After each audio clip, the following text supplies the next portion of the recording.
had the privilege to spend time. The Arctic Refuge, the homeland of the Gwich'in and Inupiat people, offers unmatched, truly wild fishing and hunting opportunities for all Americans.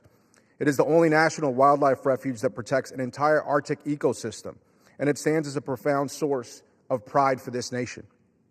It's the only national wildlife refuge that protects an entire Arctic ecosystem, and it stands as a profound source of pride for us.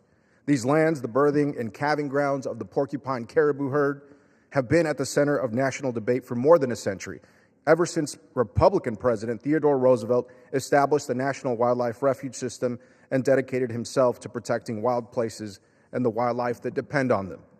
These lands are where Americans hunt caribou, grizzly bear, and Dall sheep, where Americans trap wolverines, and where anglers can catch their first Arctic char. Most importantly, these lands have provided sustenance to the Gwich'in and Inupiat peoples since time immemorial. And for the last century, bipartisan lawmakers, including both Republicans and Democratic presidents, have agreed to protect this place, safeguarding it from destructive development with a firm resolve and a desire to leave something behind for the next generation. That same commitment to conservation has been carried on by bipartisan leaders in Congress for generations. But today, this tradition of conservation is being threatened by a careless proposal to roll back established protections for our wildlife, our waters, and our public lands, threatening indigenous livelihoods and sovereignty, the recreational and scientific value of these lands, and an iconic symbol of American wilderness. I believe that in this body we must preach hope and possibility, that we must defend our values and the American way of life that has been meticulously built over centuries, and both parties must work together to protect the things we love. These two proposals before you are misguided. This chamber should not deepen the chaos that it's already created. Instead, we should be working together to pass legislation that resolves land management conflicts and restores stability to our public lands and our planning system. We should also adequately fund our land management agencies. That is why, as a hunter, an angler, and someone who cares deeply about our nation's incomparable system of public lands and wildlife habitat, I can't support the reckless destruction of the Arctic tundra and the coastal plain. For the many private interests that have sought to exploit these sacred lands, it would be much easier if these species and tribes never existed. It'd be much easier for them if the last remaining muskox hadn't survived the Ice Age, or if the porcupine caribou herd simply went extinct, just to add a few dollars to their pockets today, without giving a damn about tomorrow. The truth is, in my district back home in New Mexico, the Permian Basin is a domestic energy powerhouse, fueling America's energy independence and bolstering New Mexico's economy. But there are some places that ought to be left alone because their quality, their history, and their identity to us as Americans is far too valuable to be measured on a balance sheet. And now, much to my dismay, this administration has already issued an executive order to rescind the Coastal Plain leasing program, and the Department of Interior has already done just that. Given that the administration has already taken action to overturn responsible management plans, these bills only make it more challenging to manage these special lands. It will also expose any future decisions related to oil and gas in the refuge to significant legal uncertainty. This is a losing proposal. Simply put, it's bad legislation, no matter what side of the issue you stand on. But if, like me, you still believe in bipartisanship and revere the greats like Teddy Roosevelt, who fought to protect special places like America's Arctic, and you dream that someday you or one of your children can hunt wild ptarmigan on the coastal plain, catch an Arctic char on the Canning River, or harvest caribou in the Brooks Range, you should vote against these bills and honor the voices of the indigenous communities and American citizens that depend on this land for survival. From New Mexico to the Arctic, people who live in small communities take care of themselves, and they want to keep it that way. Surely anyone who represents a rural district in this Congress can appreciate that. So I encourage my colleagues to look at this landscape, to examine these bills and their impacts before you vote, to see the value of the Arctic and its worth to all Americans, not to simply brush this off as a party line vote. I urge my colleagues to vote no on House Joint Resolution 131. Thank you, Mr. Speaker. I yield back. Gentleman yields. The chair recognizes the gentlewoman from Minnesota, Ms. Fischbach, for 5 minutes. Thank you, Mr. Speaker. Today I rise to recognize and honor the life and legacy of Bradley Schenk, a devoted husband, father, Marine, Master Sergeant in the Air National Guard, and law enforcement officer. Brad served his country in the U.S. Marine Corps and the Air National Guard and dedicated 16 years to law enforcement, including a decade on the Red River Valley SWAT team. His colleagues knew him for his courage, integrity, and commitment to keeping his community safe. 9 years ago, Brad faced brain cancer with extraordinary resilience. He turned his struggle into inspiration, sharing his journey in his memoir, No Easy Way Out.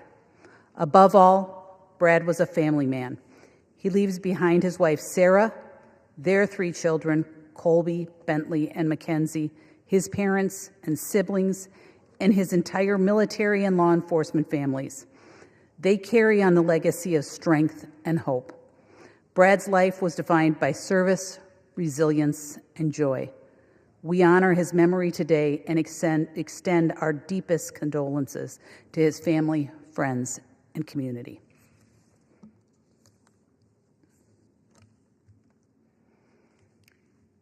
Mr. Speaker, I rise today to honor the life of Ed De La Hunt, a pioneering broadcaster whose voice and vision shaped northern Minnesota for nearly 7 decades. Ed and his wife, Carol, founded KPRM Radio in Park Rapids in 1962. His familiar voice on the program Coffee Time and his Sunday night music shows became part of daily life for countless listeners. Beyond the microphone, Ed was an engineer, mentor, and builder. He trained and inspired generations of broadcasters. His dedication to local radio, his commitment to technical excellence, and his belief in the power of community storytelling left an incredible mark on Minnesota broadcasting. Ed leaves behind a legacy of service through the airways and through his family. Today we honor his career and the joy he brought to listeners across Minnesota.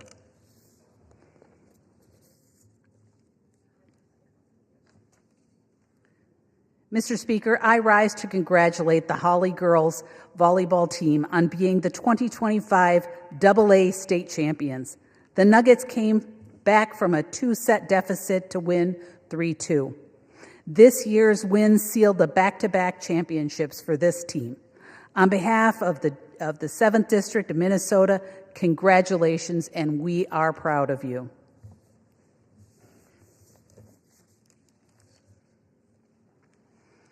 Mr. Speaker, I rise today to congratulate the Marshall's girls volleyball team on being the 2025 AAA state champs. This is Marshall's 10th championship, the most in state history, the first program in Minnesota to win double-digit championships. Congratulations to the players and the coaches on this huge accomplishment. Mr. Speaker, I yield. The gentlewoman yields. The chair recognizes the gentlewoman from New Mexico, Ms. Stansberry, for 5 minutes.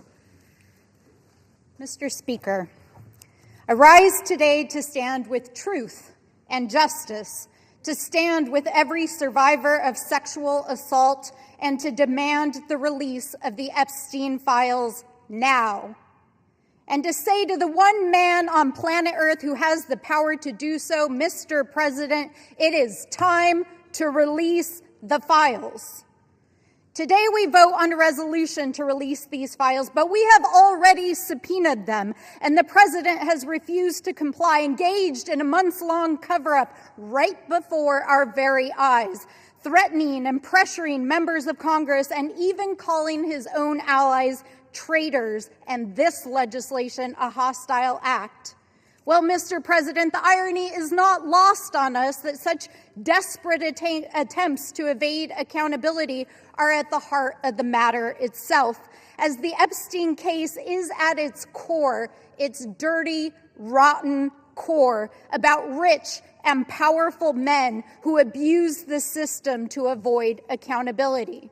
and who engaged in unspeakable crimes and believed that they could do anything to any woman or any little girl and get away with it because they knew their friends in powerful places would protect them, or they could simply buy their way out of the justice system. Well, we are here today to stand up with the survivors and say, time is up. We demand accountability. Now, it is also not lost on me that I am standing in this chamber, in this seat of power from which wars have been launched and the fates of millions have hung, a chamber where in the nearly 250 years of this great nation, only 3% of the people who have ever stood here on this floor have been women. And that is why we must stand up, why we must demand accountability, why we are not saying pretty please, because we are engaged in a criminal investigation of criminal behavior in a justice system that has failed women and girls who were raped and who were abused, and the powerful people who never were held to account. And so we are not, Mr. President, as you have asked us, just going to move on. We will continue to pursue justice to the end. So let me tell you about this investigation, about the evidence that has come in just in the last week. Documents produced by the Epstein estate, including over 1,600 mentions of you, Mr. President, in emails, court documents, and statements. A lawsuit by a woman accusing Donald Trump of rape at Jeffrey Epstein's house, whether it happened or not. A sexual assault suit against Epstein in which Donald Trump appears to have been subpoenaed, served, and deposed. Sworn statements and court documents from a 16-year-old that was recruited at Mar-a-Lago and then raped and groomed, not only by Jeffrey Epstein, but his rich and powerful friends. Statements from Epstein himself, who said Trump knew about the girls. In fact, Trump, by his own admission, he knew that Epstein and Maxwell were recruiting young girls from Mar-a-Lago. Statements that Trump was at Epstein's house, including with girls, in which Epstein bragged about having pictures and passing a woman to Trump, and noted that Trump spent hours with one of the victims and was the dog who hadn't barked. These files also include financial transactions between Epstein and Trump, discussions of financial affairs, potential money laundering, including in real estate deals, as well as an admission by Jeffrey Epstein himself that he was facing a mandatory minimum of 10 years in federal prison, but yet the DOJ failed to prosecute him. And statements by Epstein that he believes that Donald Trump was involved in the case. So I say to the American people, there is a mountain of evidence in front of your very eyes. Believe your eyes. It is right there in front of us. And Mr. President, let me say this to you. You can run, but you cannot hide, because the survivors know what happened. And to every woman and little girl who has wept or felt shame or believed that you were alone or that the system had failed you, to every parent who has feared the absolute worst, and to every survivor who believed the system was rigged against them, know that you are not alone. We see you. We are fighting for you. Gentlelady's time has expired. And we will Members are reminded to direct their remarks to the chair and not a perceived viewing audience, and to refrain from engaging in personalities against the president. Pursuant to Clause 12A of Rule 1, the chair declares the House in recess until noon today.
And then I think the horses, yeah.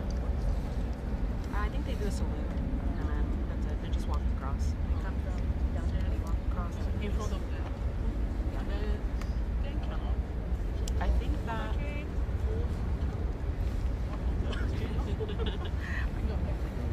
I want to be right. I want to like a shaking.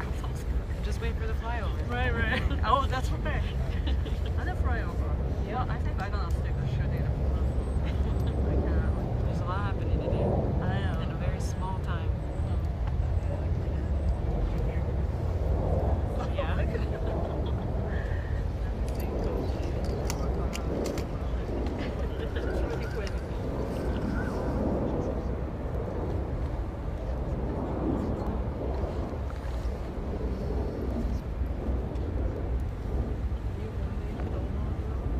No, we have another team separate for that.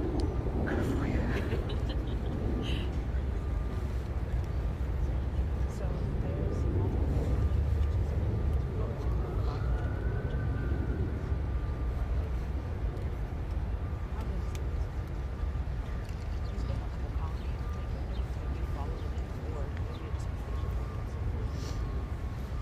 I'm sweating.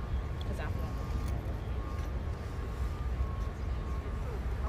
rush, and if I have to run it over to whatever, I'm just going to follow up. No, I can't. Can you block this camera? I can, but it's Michelle. There's because so many things. Oh, no. But I can no. just take it away. Yeah. Oh, yes. Here, just bring it back. Right here.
it's already fit, but it should be fine. Let's see.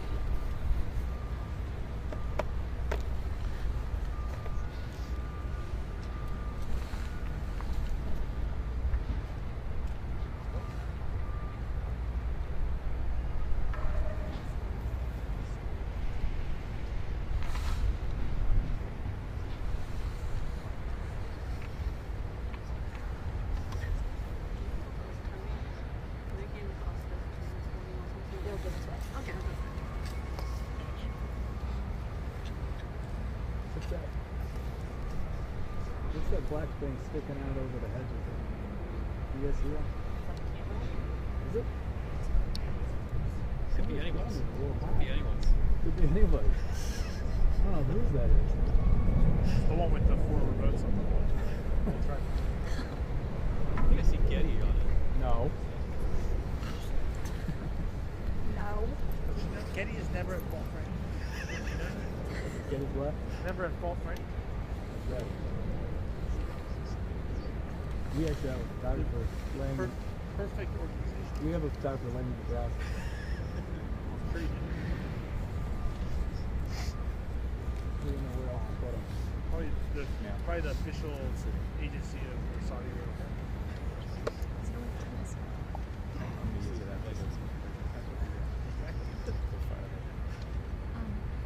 Photographers. Since we're like holding here, since we're not like rushing or anything like this, we can take our time to get the remotes and everything before we go into the So you should run after this. run for Run? your life. Run that way. Go home.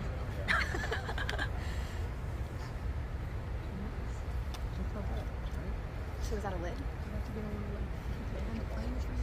Yeah. Softening.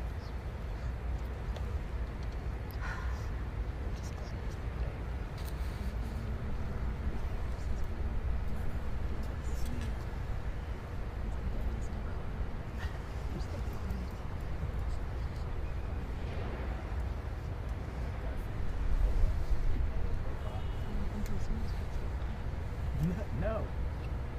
Is that me? He's not the ones of me. Okay. That was so funny. Very important person.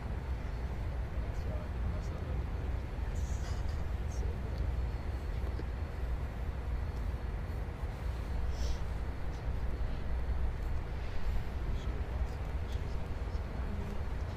She's not gonna have a as well.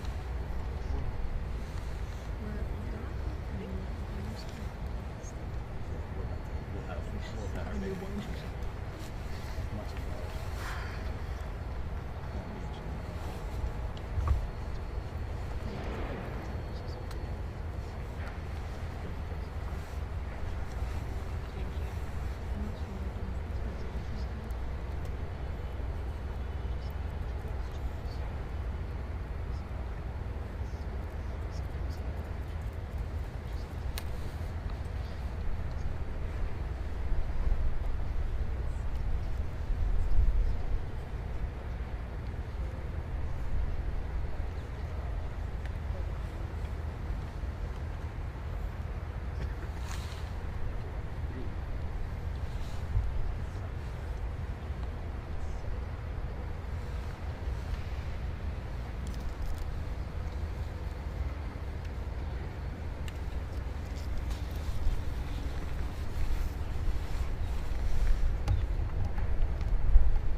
shot of the this hot lot right now. You guys are going to take this, the shot of the South Lawn right now.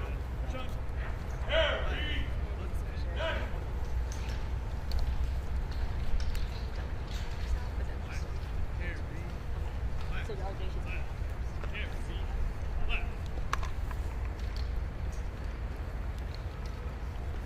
So we'll be seeing the delegation. I'm sorry?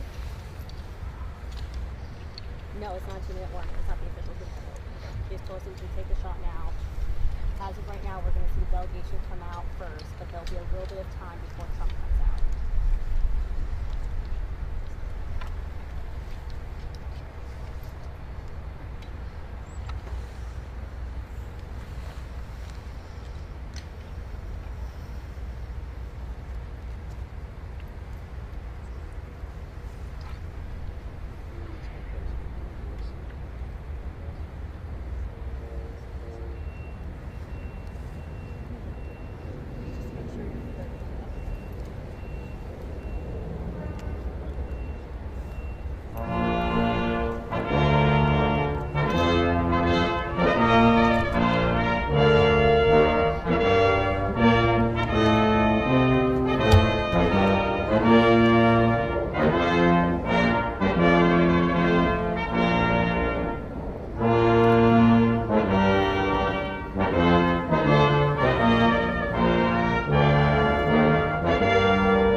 Ladies and gentlemen, the President of the United States.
guess those were?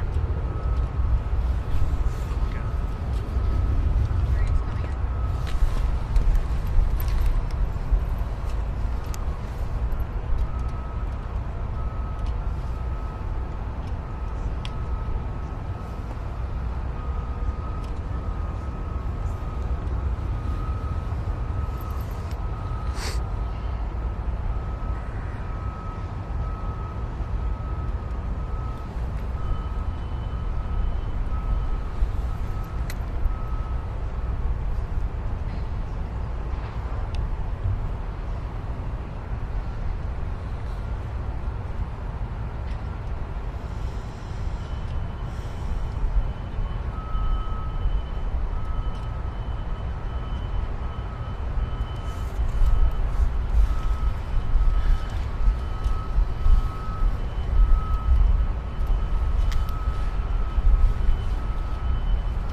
action here. What's up?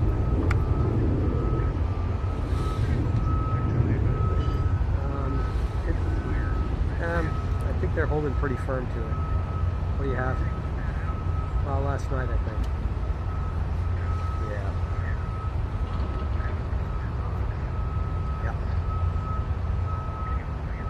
Yeah, I mean, no one's going to be judging you. Just wear whatever looks, appropriate and go with it. Don't worry about the exact look. Just, no one's really watching us. It's just putting on the fake, the try, Yep, all right. It's always a bitch, I know. Not that I've seen, but I've been inside the whole time, so I'll probably slip out for lunch or something. All right, see you later. See you soon. Yep.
The House will be in order.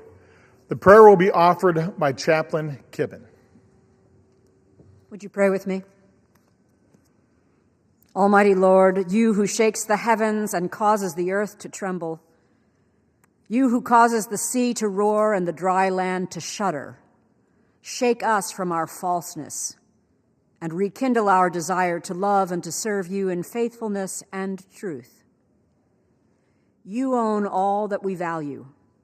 You own the silver and the gold, the cravings of our hearts and the successes we achieve, all those things that we're inclined to place before our allegiance to you and deem more important than our obligation to steward this abundant wealth for the benefit of your creation.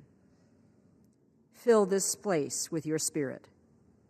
With the might of your word, speak to us of your power and purpose, that there will be no doubt in our minds that you alone are our desire.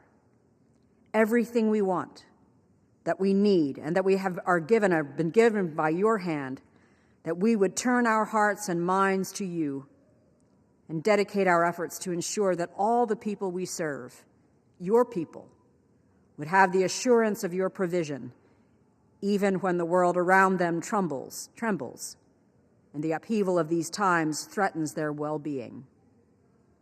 Lord of the whole earth, sea and sky, to you may we give our whole selves, that what we do on this day would reveal your power and provision for the children of your creation, the very people you have entrusted to our care. In your mighty name we pray. Amen. The chair has examined the journal of the last day's proceeding and announces to the House the approval thereof. Pursuant to Clause 1 of Rule 1, the journal stands approved. The Pledge of Allegiance will be led by the gentlewoman from Michigan, Ms. Tlaib.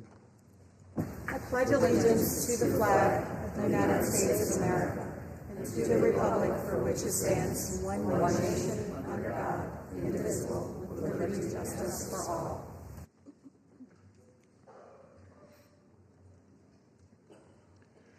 The chair will entertain requests for up to 15 one-minute speeches on each side of the aisle.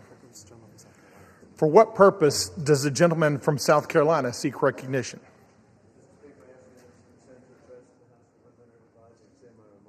Without objection, the gentleman is recognized for 1 minute. Thank you, Mr. Speaker. The Schumer shutdown was proven irresponsible, achieving nothing, hurting American families. Last week, I joined with Republican colleagues in voting to open the government, as Republicans originally voted in September to keep it open. Now, with the 43-day Democrat shutdown, the longest in history is over, the government can get back to work on behalf of the American people. The Democrat shutdown caused the loss of paycheck, destroyed jobs, delayed services to our military, and included the inconvenience and delay cancellation of flights worldwide. I am grateful for the leadership of President Donald Trump and Speaker Mike Johnson for promoting families first over failed political stunts. In conclusion, God bless our troops as the global war on terrorism continues.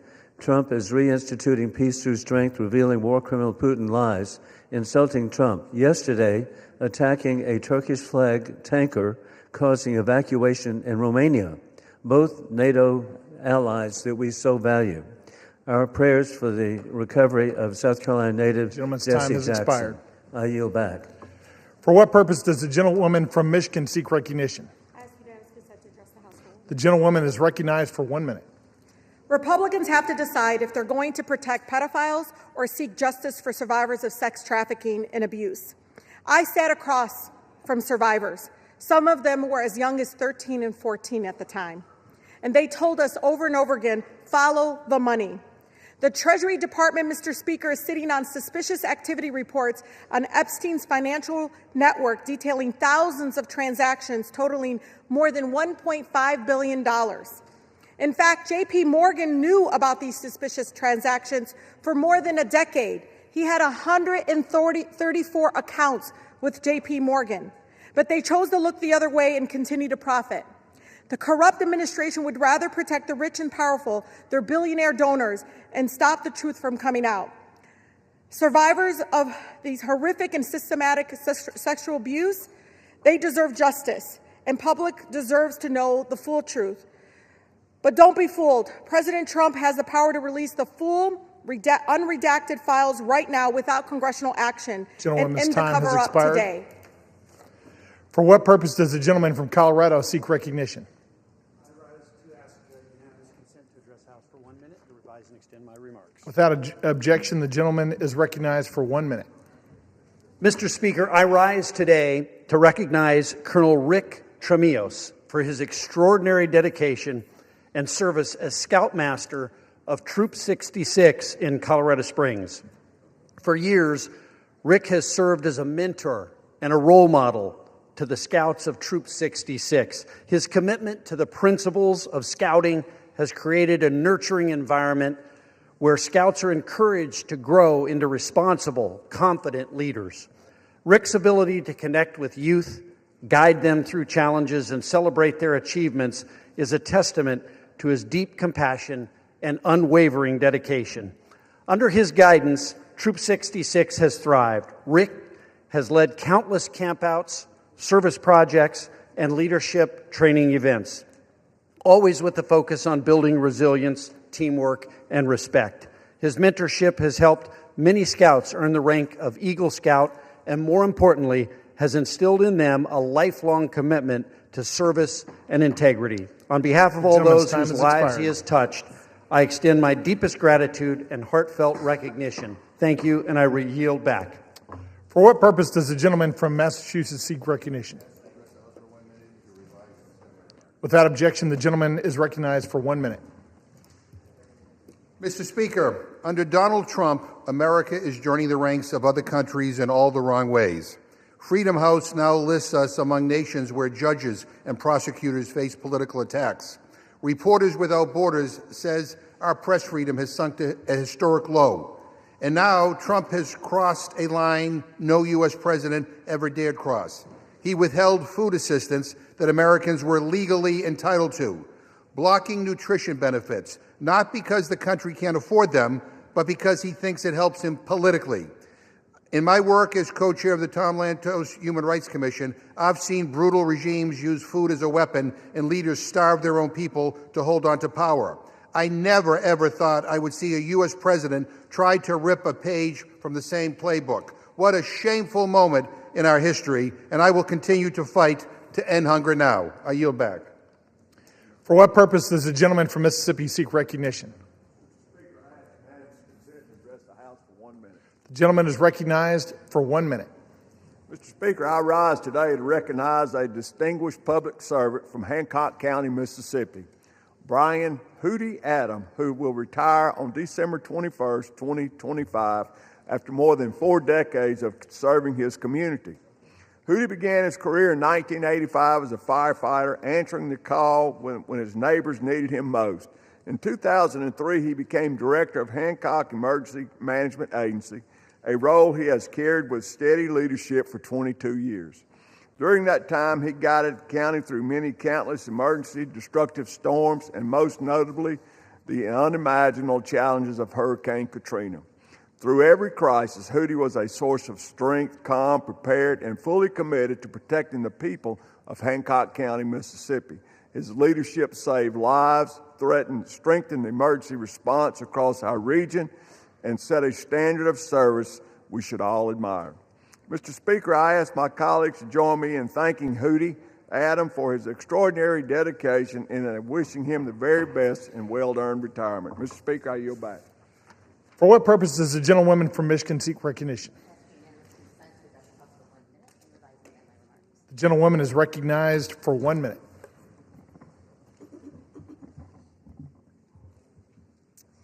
Mr. Speaker, I rise to celebrate Midland High School Principal Tila Sherman for being named the Michigan 2026 High School Principal of the Year. Principal Sherman's compassionate and hands-on leadership sets an example for schools across the country. She is an extraordinarily gifted leader who inspires those around her to stand up for every child in all of our communities. It is her passion for education and her fervent belief in every child's potential that guides the work she does every day. She encourages collaboration and teamwork among educators, making Midland High School a safe space that uplifts everyone under its roof.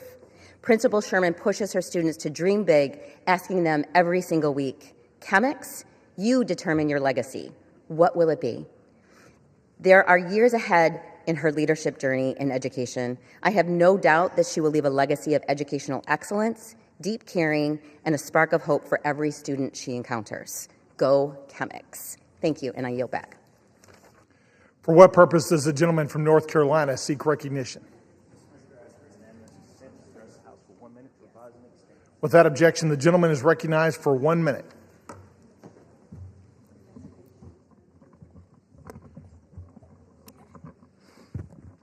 Mr. Speaker, as we recently celebrated veterans across the country, H.R. 5939, the USMC Helicopter Support in Vietnam Congressional Gold Medal Act, would award a Congressional Gold Medal to the Vietnam-era Marine Corps and Navy veterans who performed vital helicopter support missions. These flight crews executed incredibly risky and dangerous operations. They successfully carried out life-saving medical evacuations, transporting approximately 189,000 service members. Recognizing those who put their lives in harm's way to help out our wounded is long overdue. With the enactment of this bill, Congress can and must take the crucial step towards finally giving these brave veterans the hero's welcome they so deserve. Thank you, and I yield back. The chair lays before the House a communication. The Honorable the Speaker, House of Representatives, sir. I want to sincerely thank the committee for its graciousness in allowing me to waive onto the Committee on Natural Resources earlier this year. It has been a privilege to serve and to help advance environmental justices policies for the people of New York's 7th District in Puerto Rico. Thank you for the privilege of holding 3 committees over the past few years. I will continue to remain on small business and financial services. Effective this week, I will remove myself from the Committee on Natural Resources to make room for another member who wishes to take the opening. It has been an honor to contribute to the committee's mission, and I look forward to continuing to advance our shared priorities in other capacities. Signed sincerely, Nydia Velazquez, Member of Congress. Without objection, the resignation is accepted. What purpose does the gentlewoman from North Carolina seek recognition? Thank you, Mr. Speaker. By direction of the Republican Conference, I offer a privileged resolution and ask for its immediate consideration. The clerk will report the resolution. House Resolution 886. Resolved that the following named member be and is hereby elected to the following standing committee of the House of Representatives, Committee on Homeland Security. Mr. Fong. Without objection, the resolution is agreed to and the motion to reconsider is laid on the table. For what purpose does the gentleman from Massachusetts seek recognition? Mr. Speaker, by direction of the Democratic Caucus, I offer a privileged resolution and ask for its immediate consideration. The clerk will report the resolution. House Resolution 887. Resolved. Mr. Speaker, I ask unanimous consent that the resolution be considered as read. Without objection, the resolution is considered read. And without objection, the resolution is agreed to and the motion to reconsider is laid on the table. For what purpose does the gentlewoman from North Carolina seek recognition? Thank you, Mr. Speaker. Mr. Speaker, by direction of the Committee on Rules, I call up House Resolution 879 and ask for its immediate consideration. The clerk will report the resolution. House Calendar Number 47, House Resolution 879. Resolved that upon adoption of this resolution, it shall be in order to consider in the House any joint resolutions specified in Section 2 of this resolution. All points of order against consideration of each such joint resolution are waived. Each such joint resolution shall be considered as read. All points of order against provisions in each such joint resolution are waived. The previous question shall be considered as ordered on each such joint resolution and on any amendment thereto to final passage without intervening motion except one, 1 hour of debate equally divided and controlled by the chair and ranking minority member of the Committee on Natural Resources or their respective designees, and 2, 1 motion to recommit or commit as the case may be. Section 2, the joint resolutions referred to in the first section of this resolution are as follows. A, the joint resolution, Senate Joint Resolution 80, providing for congressional disapproval under Chapter 8 of Title V United States Code of the rules submitted by the Bureau of Land Management relating to National Petroleum Reserve and Alaska Integrated Activity Plan Record of Decision. B, the joint resolution, House Joint Resolution 130, providing for congressional disapproval under Chapter 8 of Title V United States Code of the rules submitted by the Bureau of Land Management relating to Buffalo Field Office Record of Decision and approved Resource Management Plan Amendment. C, the joint resolution, House Joint Resolution 131, providing for congressional disapproval under Chapter 8 of Title V United States Code of the rules submitted by the Bureau of Land Management relating to Coastal Plain Oil and Gas Leasing Program, Record of Decision. Section 3, upon adoption of this resolution, it shall be in order to consider in the House the concurrent resolution, House Concurrent Resolution 58, denouncing the horrors of socialism. All points of order against consideration of the concurrent resolution are waived. The concurrent resolution shall be considered as read. All points of order against provisions in the concurrent resolution are waived. The previous question shall be considered as ordered on the concurrent resolution and preamble to adoption without intervening motion except 1 hour of debate, equally divided and controlled by the chair and ranking minority member of the Committee on Financial Services or their respective designees. Section 4, upon adoption of this resolution, it shall be in order to consider in the House the bill, H.R. 1949, to repeal restrictions on the export and import of natural gas. All points of order against consideration of the bill are waived. The bill shall be considered as read. All points of order against provisions in the bill are waived. The previous question shall be considered as ordered on the bill and on any amendment thereto to final passage without intervening motion except 1 hour of debate equally divided and controlled by the chair and ranking minority member of the Committee on Energy and Commerce or their respective designees, and 2, 1 motion to recommit. Section 5, upon adoption of this resolution, it shall be in order to consider in the House the bill H.R. 3109 to require the Secretary of Energy to direct the National Petroleum Council to issue a report with respect to petrochemical refineries in the United States and for other purposes. All points of order against consideration of the bill are waived. The bill shall be considered as read. All points of order against provisions in the bill are waived. The previous question shall be considered as ordered on the bill and on any amendment thereto to final passage without intervening motion except 1 hour of debate equally divided and controlled by the chair and ranking minority member of the Committee on Energy and Commerce or their respective designees, and 2, 1 motion to recommit.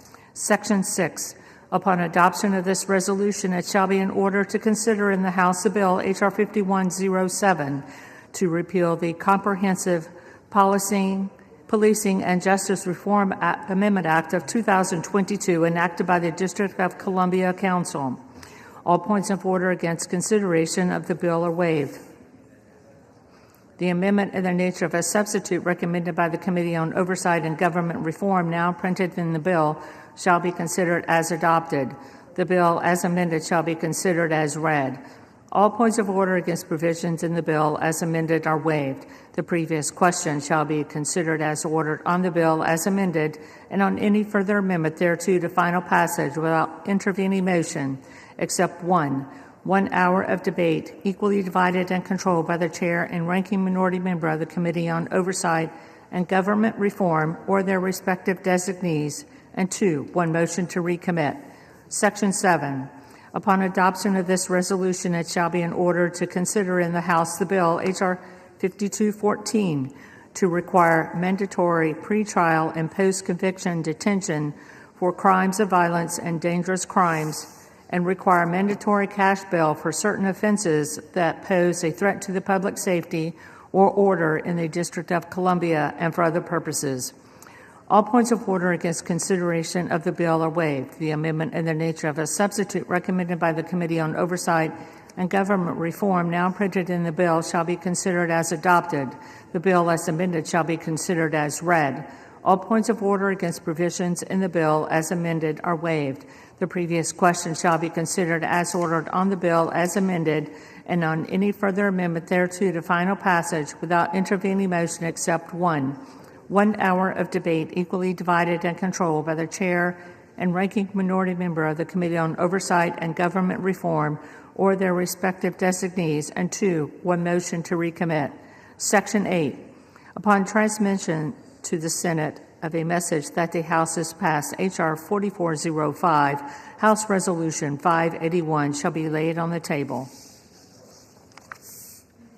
The gentlewoman from North Carolina is recognized for 1 hour. Thank you, Mr. Speaker. For the purpose of debate only, I yield the customary 30 minutes to the gentleman from Massachusetts, Mr. McGovern, pending which I yield myself such time as I may consume.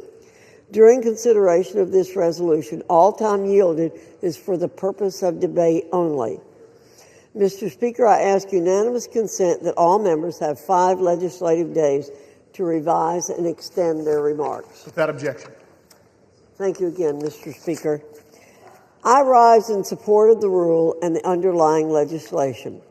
Yesterday, the Rules Committee met and produced a rule, H.Res. 879, providing for the House's consideration of 8 separate measures. The rule provides closed rules for consideration of S.J. Res. 80, H.J. Res. 130, H.J. Res. 131, with 1 hour of debate equally divided and controlled by the chair and ranking minority member of the Committee on Natural Resources or their respective designees for each joint resolution. The rule provides each such joint resolution 1 motion to recommit. Further, the rule provides closed rules for the consideration of H.R. 1949 and H.R. 3109, with 1 hour debate equally divided and controlled by the chair and ranking minority member of the Committee on Energy and Commerce or their respective designees for each bill. The rule provides each bill with a motion to recommit.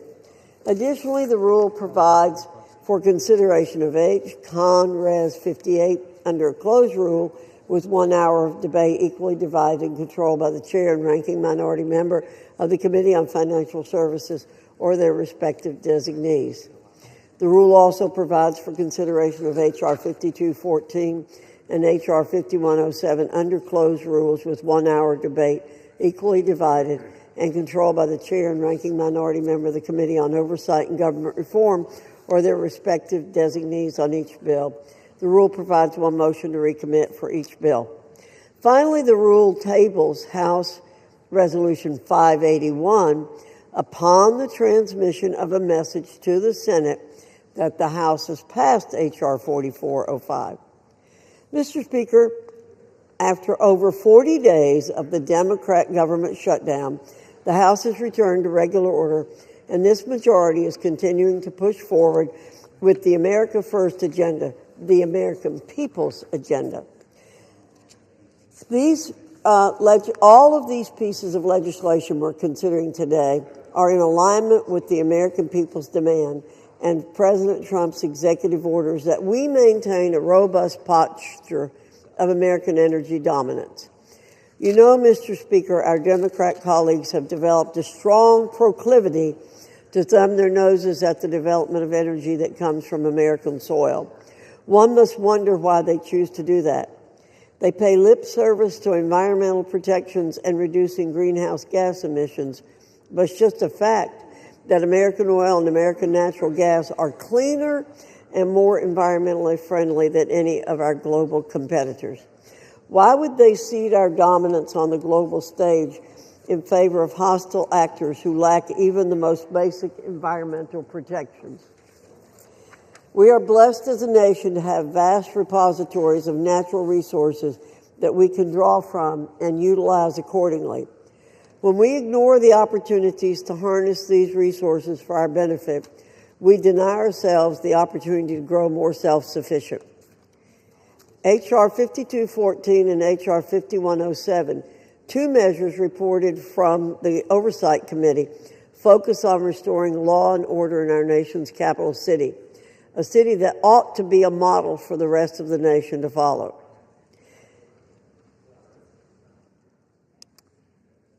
Does the gentlelady reserve? I'm going on, Mr. Speaker. H.R. 5214 would revoke cashless bail in the District of Columbia and would require mandatory pretrial and post-conviction detention for crimes of violence and other dangerous crimes. H.R. 5107 would repeal the Comprehensive Policing and Justice Reform Amendment Act of 2022 enacted by the District of Columbia Council. This act targeted police officers in D.C. for simply doing their duties, and it led to over 1,600 officers being removed from the city's force. Thanks to President Trump's efforts, the streets in D.C. are safer, and we have the opportunity through these two measures to add to that progress. Finally, Mr. Speaker, we have H. Conrad's 58, a resolution denouncing the horrors of socialism. Most of us here in this body recognize how dangerous the plague of socialism really is. We understand its history of failure and oppression. Throughout history, this ideology has collapsed into the most brutal of dictatorships, communist regimes, and outright totalitarian rule. Many are quick to avert their eyes and cover their ears when presented with facts about the horrors of socialism. How many individuals across the world have suffered and died because of it? This resolution will put everyone in this body on record. The American people will see who espouses this caustic ideology and those who reject it. I reserve, Mr. Speaker. The gentlewoman from North Carolina reserves. The gentleman from Massachusetts is recognized. Well, thank you, Mr. Speaker, and I thank the gentlelady from North Carolina for yielding me the customary 30 minutes, and I yield myself such time as I may consume. The gentleman is recognized. Mr. Speaker, Americans are working more and more for less and less. Almost every day I speak with young people who can't afford to start a family, can't buy a house, can't get ahead. I hear it from seniors who are struggling to survive on fixed incomes. I see it with my own eyes, moms and dads putting items back on the shelves in the grocery store because they can't afford them. Parents who can't go back to work because they can't afford child care. People whose health insurance premiums are doubling and tripling because this majority has failed to act. During election season, we heard from Trump and Republicans who swore up and down they would bring down prices. They promised the American people they would reverse inflation and focus like a laser on affordability. And they have broken that promise. They have betrayed the American people, and if you want more evidence of that, look at the bills on the floor today. More garbage, more culture war crap, more bills written by this Republican majority of, by, and for the billionaire class.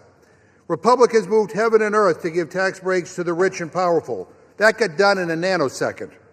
But if you're a regular person staring down next year's health care premium hikes and deciding whether to pay $1,000 more or put food on the table, the answer you get back from Republicans is let them eat cake. We are barreling toward another shutdown at the end of January. We could have spent the last 2 months working on passing the 9 appropriations bills Republicans still need to pass to stop another shutdown. And instead, they went on a taxpayer-funded paid vacation for 8 weeks. And let me just say, because we are debating a rule to consider these 8 bills, this rule sucks. 8 closed rules, no amendments, no changes allowed on the floor. Take it or leave it. And if you're keeping count at home, that's 80 completely closed rules this Congress, the most ever in a year. And I want to correct the gentlelady because last night in the Rules Committee, she said 5 of these bills didn't receive any amendments. That's because she didn't ask for any.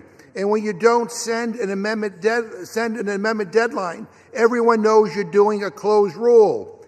And I just want to say to my Republican colleagues, you have been complicit in these 80 closed rules nearly 9 out of 10 times. You, the majority party, have not been allowed to bring amendments to the floor. You're getting blocked by your own leadership time and time again. How does that feel? Again, this is a terrible rule, and I urge a no vote, and I reserve my time. Gentleman from Massachusetts reserves. The gentlelady from North Carolina is recognized. Thank you, Mr. Speaker. While it's true there have been 80 closed measures, this number needs context. 12 of the closed rules were in the rules package, which passed 2 weeks before the 119th Rules Committee even organized to begin meeting. Additionally, 25 measures were CRAs. They don't allow for an amendment. 16 were bills that received no amendments, meaning 41 measures were closed by definition. It's also important that 4 of the closed rules are duplicates from a previous failed rule. So in reality, only 27 measures have been closed by discretion of the committee. Additionally, the Rules Committee under Republican control has simply been more productive, producing more total rules than our colleagues ever did. For example, during the most recent Democrat-controlled Congresses, the Rules Committee produced 127 total rules in the 116th Congress and 163 in the 117th Congress. Contrast this to the 200 total rules in the Republican-led 118th Congress. For the 119th, we're on pace to once again produce nearly 200 rules for the Congress.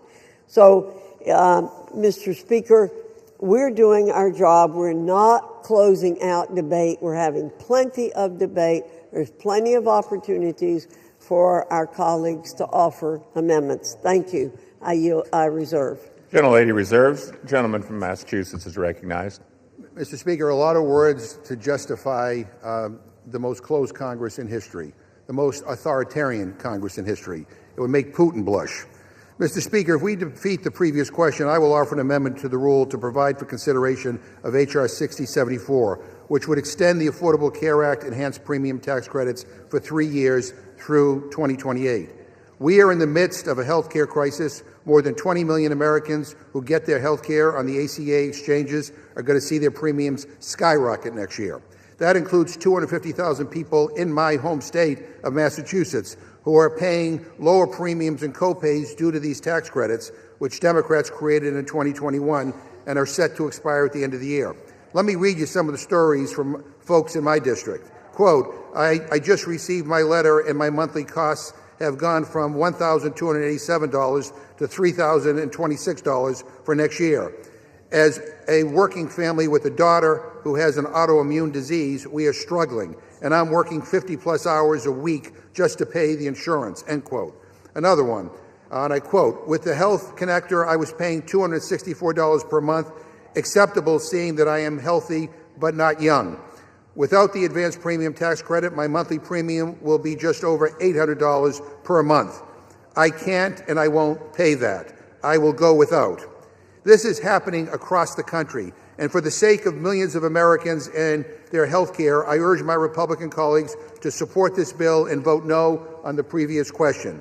Mr. Speaker, I ask unanimous consent to insert the text of my amendment into the record along with any extraneous material immediately prior to the vote on the previous question. And I reserve. Without objection. Gentleman reserved. Gentlelady from North Carolina is recognized. Thank you, Mr. Speaker. I yield 2 minutes to the distinguished gentleman from Utah, Mr. Owens. Gentleman is recognized for 2 minutes. Thank you, Chairwoman, for yielding. Mr. Speaker, after blatant obstruction and prolonged delay on the part of congressional Democrats for over 40 days, the House has returned to regular order. It's good to be back, and it's about time. Today, we're here to advance 8 separate measures that meet the demands of the American people and strengthen President Trump's successful America First agenda. My constituents voted for the dissolution of the Biden bureaucratic barrage and for the safety of their communities, from bolstering American energy dominance to upholding law and order, strengthening the criminal justice system in the nation's capital, to rejecting the failed ideology of socialism.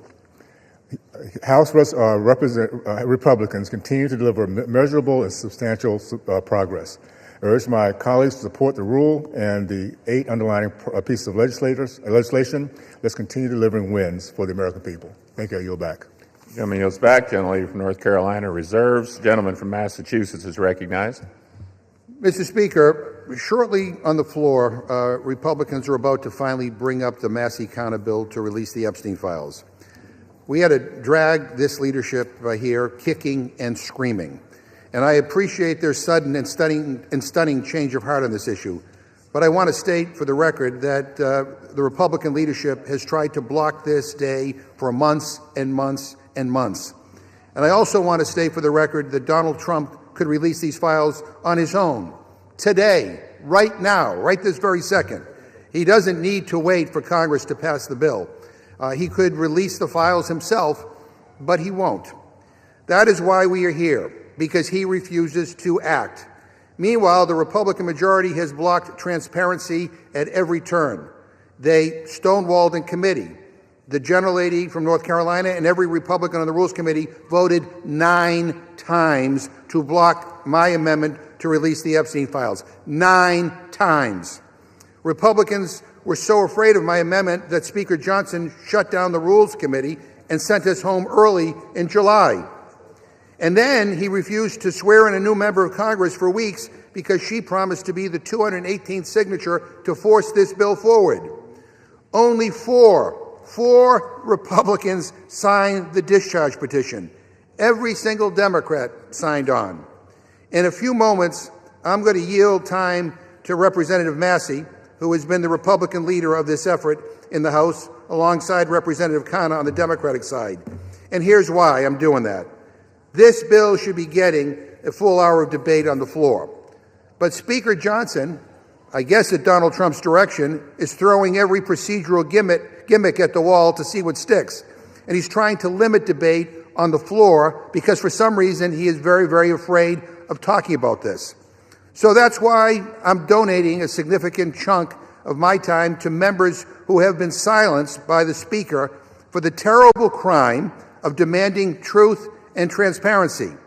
Now, if I had to guess, most Republicans will probably vote in favor of releasing the files. But they're not voting yes because their conscience changed.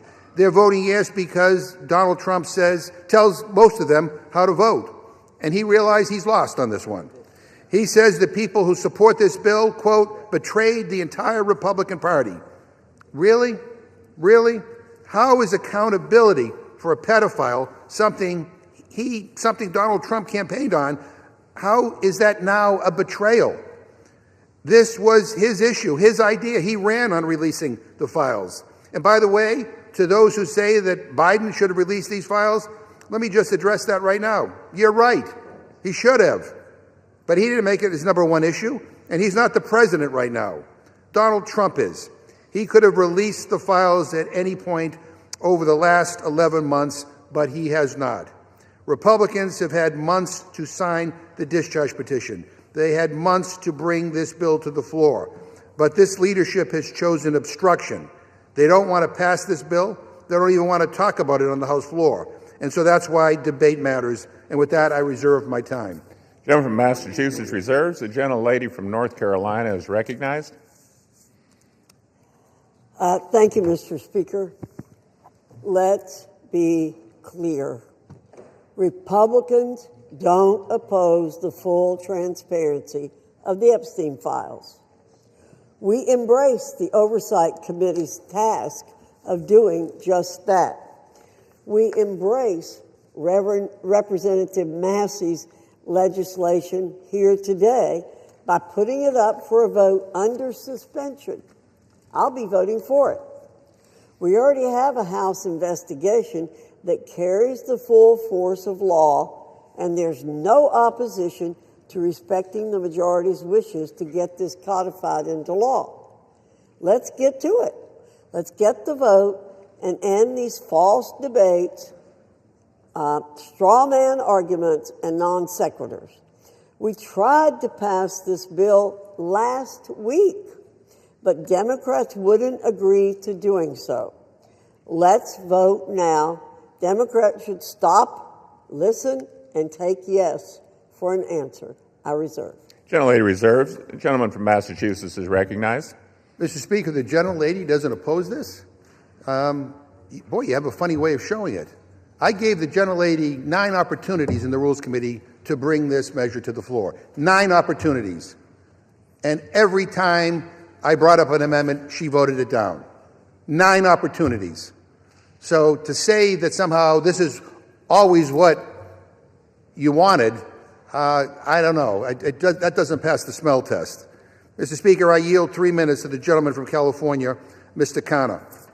Gentleman is recognized for 3 minutes. Thank you, Mr. Speaker. Thank you, Mr. Chairman, for your leadership over the last 5 months to make sure that this bill came to the floor. Thank you also to Don Sisson for his leadership and understanding of all the rules to make this possible. Now, as we are here today, I saw on CNN that the president is meeting with the Saudi prince. You know what America First means to me? How about meeting with the survivors? How about making sure that America's girls are not being raped? That's what it means to be America First, not going and just meeting with Saudi princes.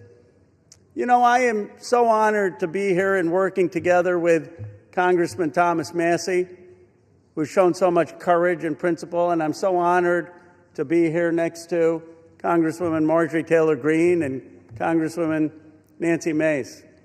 I was telling someone, they said, what did you learn through this process? I said, sometimes we have to see people not just through their caricature.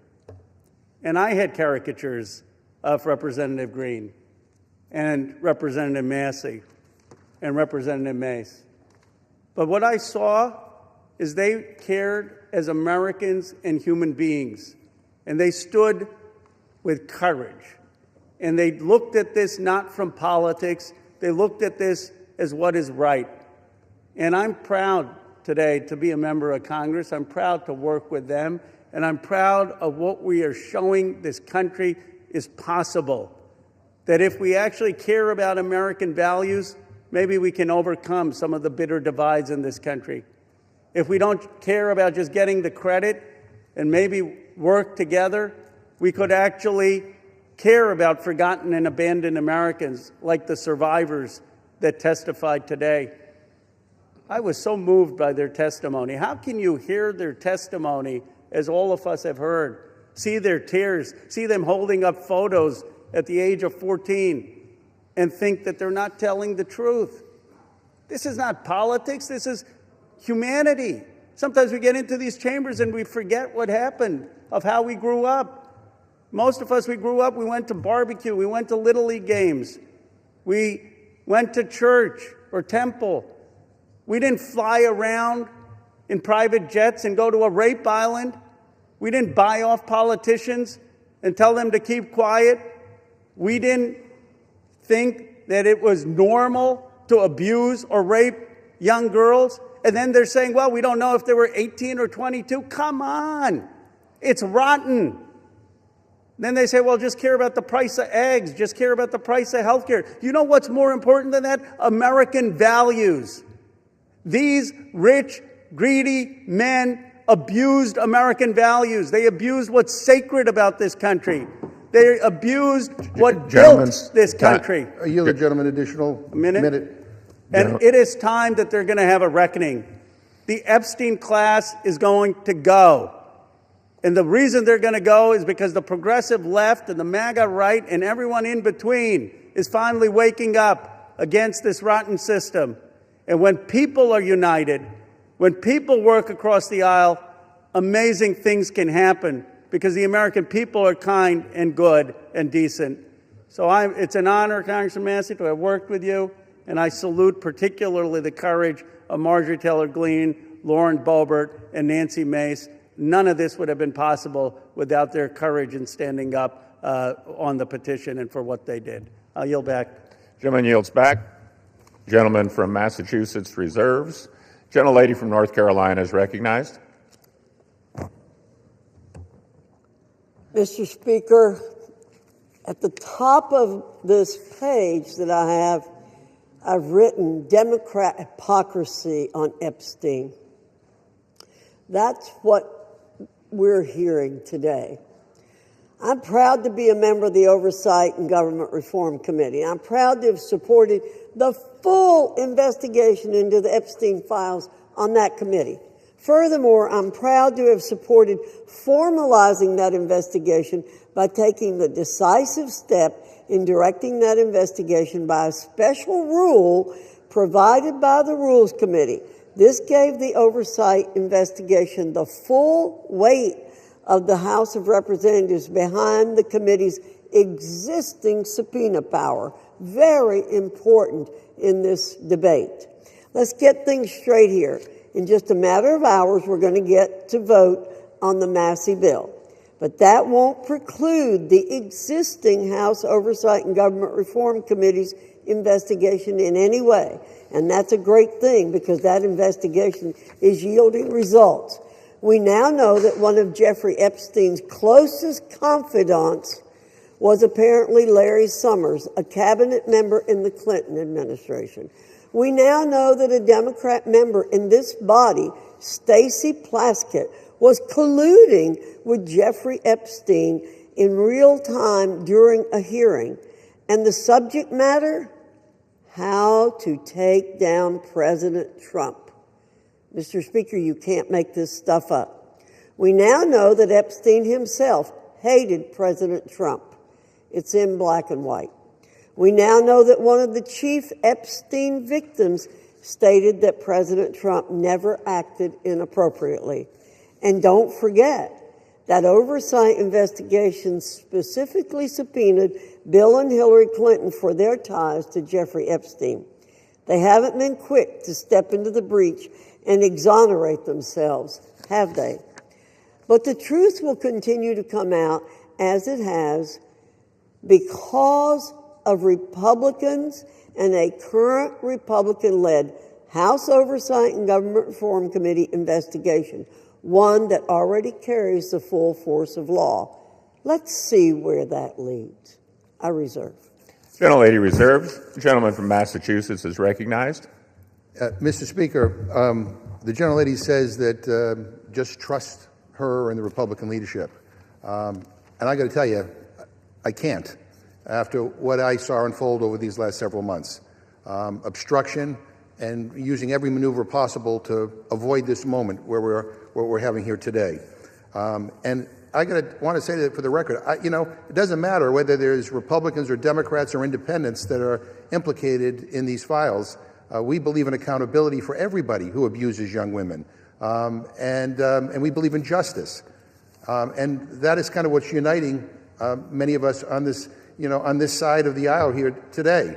And I just want to, I want to thank Representative Connor for his leadership. I want to thank Representative Massey, Representative Green, and Representative Mace for their courage and for their willingness to stand up for what is right.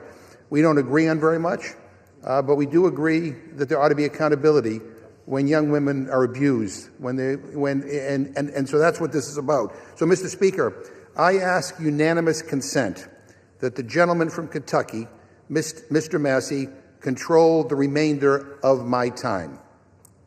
Without objection, the gentleman from Kentucky is recognized.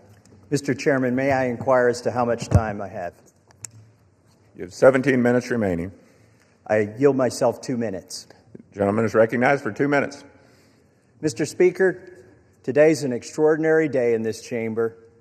If my colleagues will vote for this measure, we'll see justice triumph over politics. Truth will triumph over deception and obfuscation. Transparency will triumph over dark money. Partisanship will fall away to bipartisanship. Grassroots, the people, will reclaim the people's house with this vote. It's going to be a victory for survivors, not just survivors of the Epstein sex trafficking scandal, the 1,000 survivors that exist. Some of them are victims. They're no longer alive. Some have committed suicide. They share one thing in common. Their youth was robbed from them. Much of their lives were robbed from them, but they're claiming it back. We're going to help them claim that back. But it's not just a victory today, if this vote prevails for those survivors.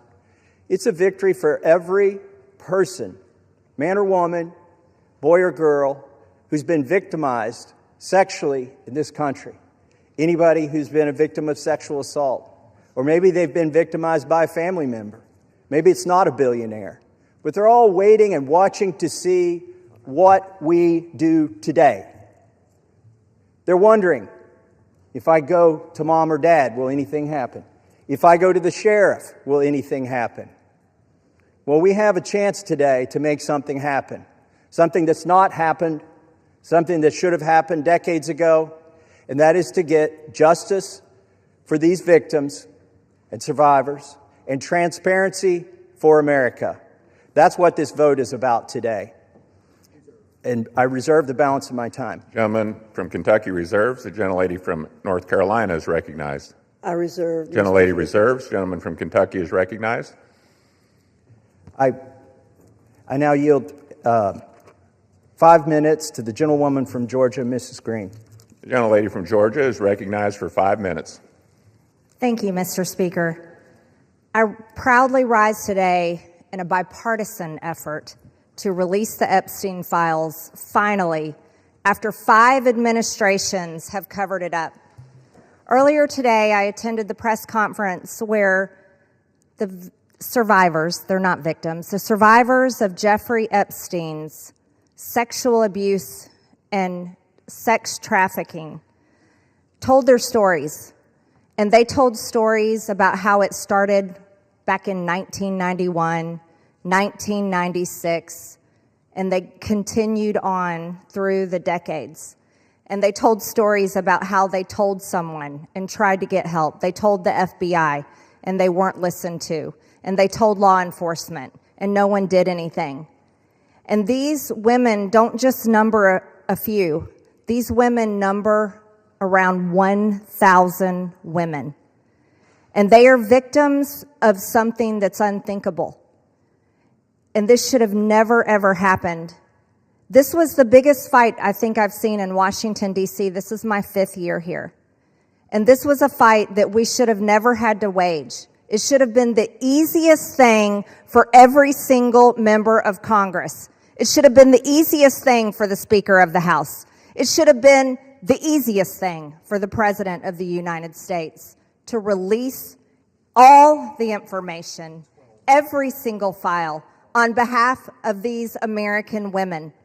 These American women aren't rich, powerful elites.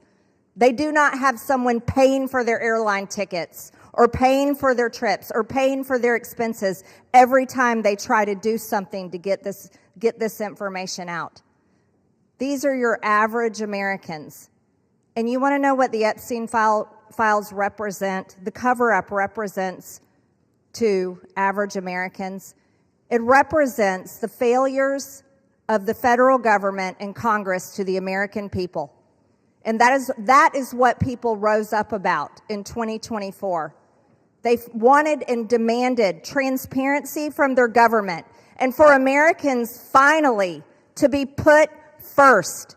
And today, with this vote, we are finally putting these victims and these survivors of Jeffrey Epstein and the cabal of rich, powerful elites that expands not just here in the United States of America, but to other countries as well. We're putting them last.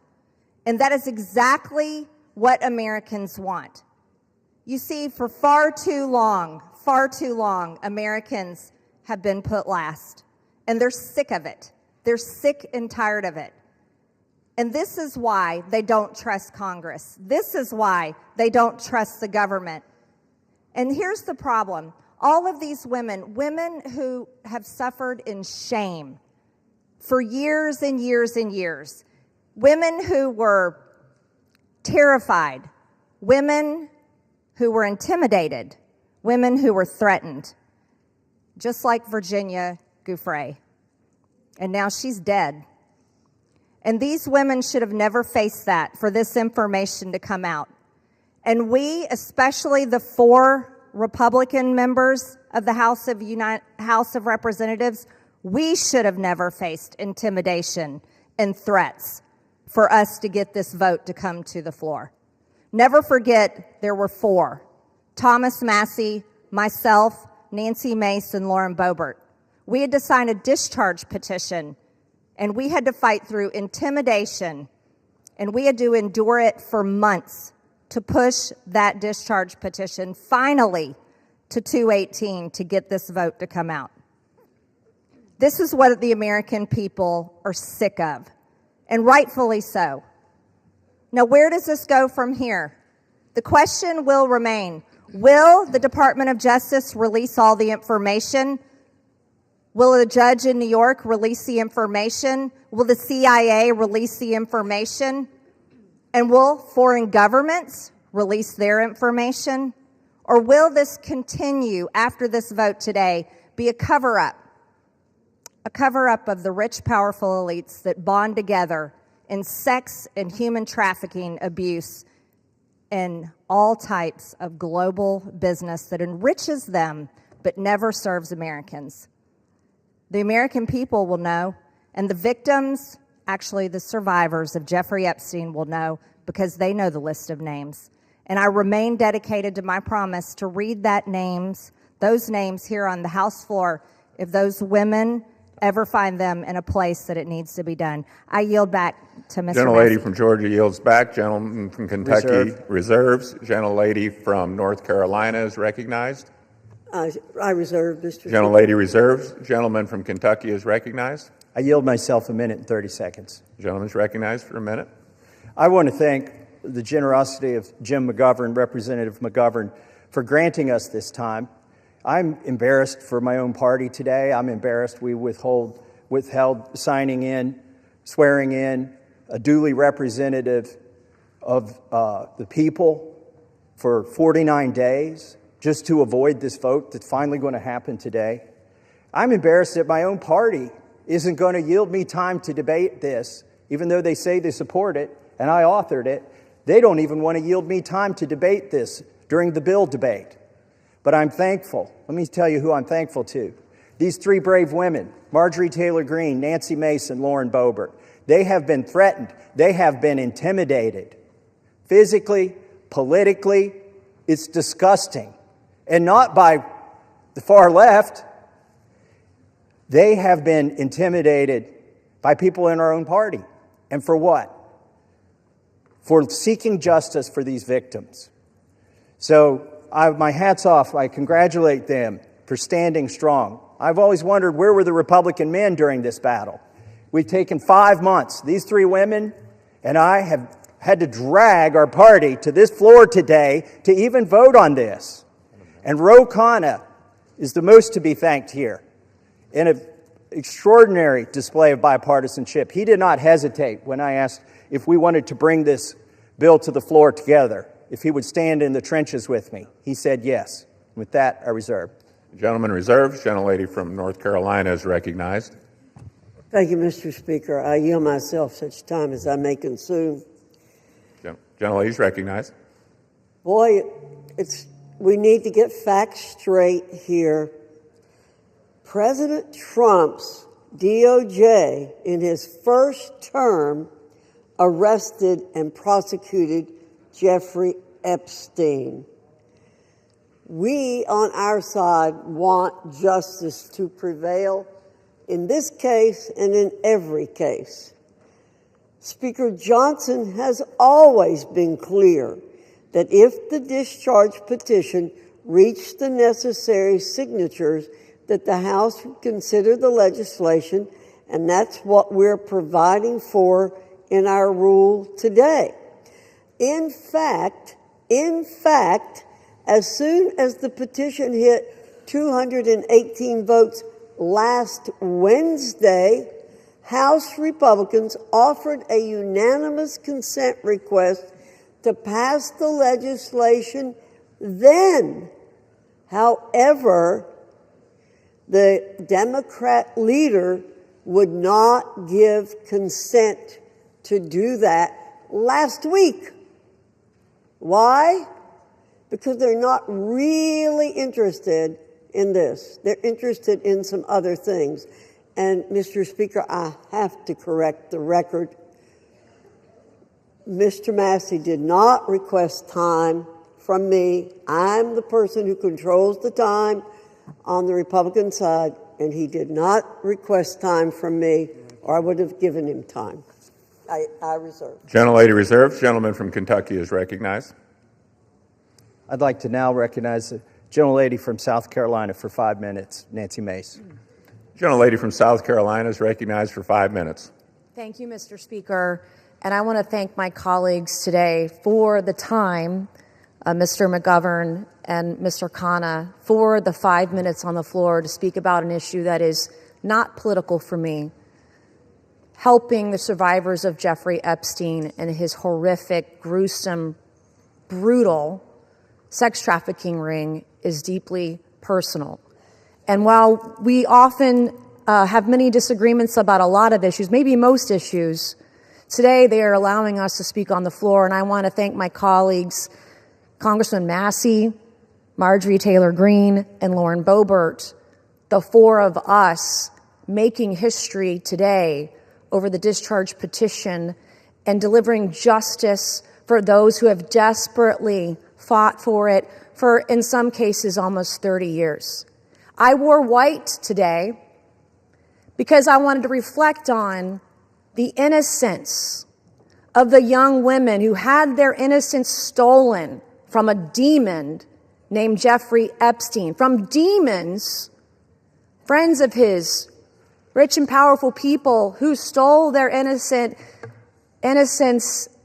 as young as 14 years old. It was taken from them, and they've never gotten it back.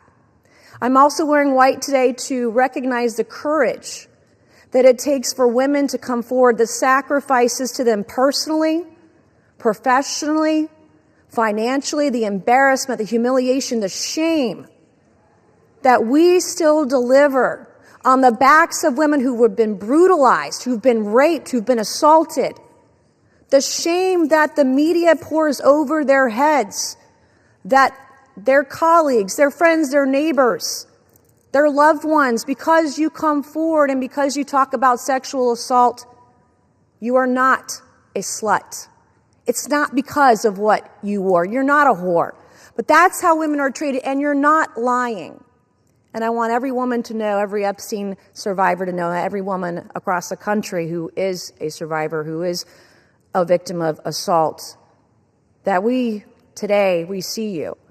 And this fight and this vote tonight, I see it is about the Epstein victims, but it's about much more than the Epstein victims. This is about the powerless, taking power away from the very powerful. This is about giving women who never had a voice, giving a voice to the voiceless. This is about their sacrifice. This is about having and recognizing their courage. This is about justice for the Epstein victims, but it's also about hope. Earlier this year, I gave a speech right here on the floor of the U.S. House of Representatives, detailing trauma that I experienced, endured, and am a survivor of, that I accidentally uncovered 2 years ago, almost to the day. And today, I still don't have justice, like millions of women across the country. When I spoke out, I got attacked. When I spoke out, I was shamed. When I spoke out, I was defamed and smeared. And that goes on today, right now, in the present. God sure has a funny way of working through us. I, like many of the Epstein survivors and many other survivors across the country, I don't think I will ever heal from the destruction my abuser did to me. But I can heal by being a vessel and being a voice for all those who need it, and that's why we are here today. That is why I will never abandon a single survivor ever, and I will never waver. I spent my morning talking to law enforcement and others about another potential Jane Doe number 5, who may be another sexual assault victim in the case that I uncovered 2 years ago. It's very difficult for us to come forward, but I want to thank the women who have, the Epstein victims, the victims in the case that I uncovered. I want to thank all of you for being a voice, for giving me hope. Maybe one day I too can get justice. Thank you, and I yield. Gentlelady yields back. Gentleman from Kentucky reserves. Gentlelady from North Carolina is recognized. Thank you very much, Mr. Speaker. Our colleagues want Americans to believe that this discharge petition and underlying legislation are the be-all and end-all in this investigation. However, it's House Republicans who've worked tirelessly to achieve true justice for victims. To date, the significant information that has come out has come from the Oversight and Government Reform Committee as a result of its issuing 13 subpoenas. We've released 65,000 pages of documents from the Department of Justice, the Epstein estate, which was not mentioned in the underlying legislation, former U.S. attorney, and others.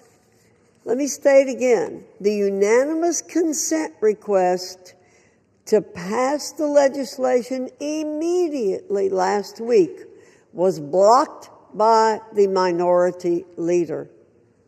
Full stop. If Democrats truly cared about finding justice immediately for victims, this legislation would have been passed last week. Instead, they want political theater to capitalize on. House Republicans, on the other hand, remain focused on truth, accountability, and delivering real justice for Epstein's victims, not political points. I reserve. Reserves. Gentleman from Kentucky is recognized. Mr. Speaker, may I inquire as to how much time I have remaining? Gentleman has 5.5 minutes remaining. I yield myself 3.5 minutes. Gentleman is recognized. Mr. Speaker, all that is necessary for evil to prevail is for good men to do nothing. And we've had a lot of good men doing a lot of nothing on the other side of the aisle until we did something. 3 brave women and myself and the Democrat caucus. We did something. And then what did they do? They've opposed us every step of the way. They've lied about the legislation. Let me tell you some of the lies they've told.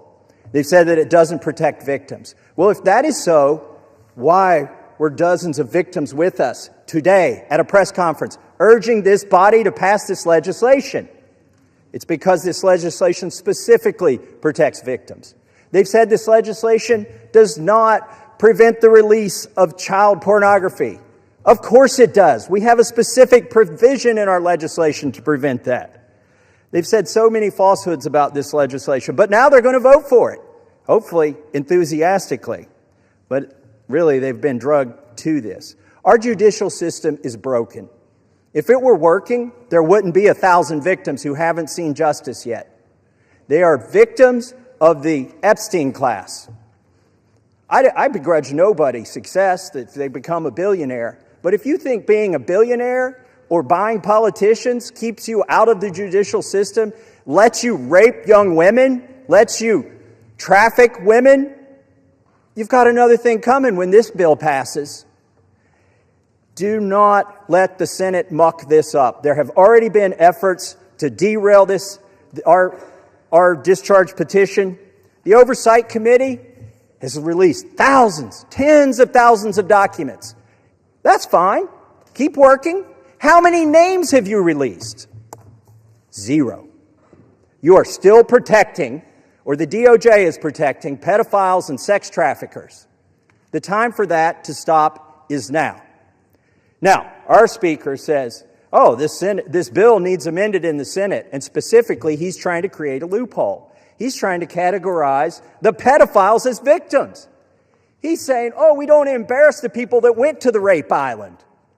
We should protect those names against unreliable accusations. Is he calling all of these victims unreliable? They've testified to the FBI. The FBI has these names in their possession.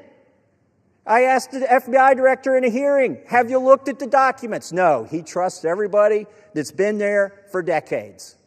That is wrong. Do not let the Senate muck this bill up and if you're a party to that in the Senate, you are part of this cover-up that we are trying to expose. I am sorry if one of your billionaire donors is going to get embarrassed because he went to Rape Island.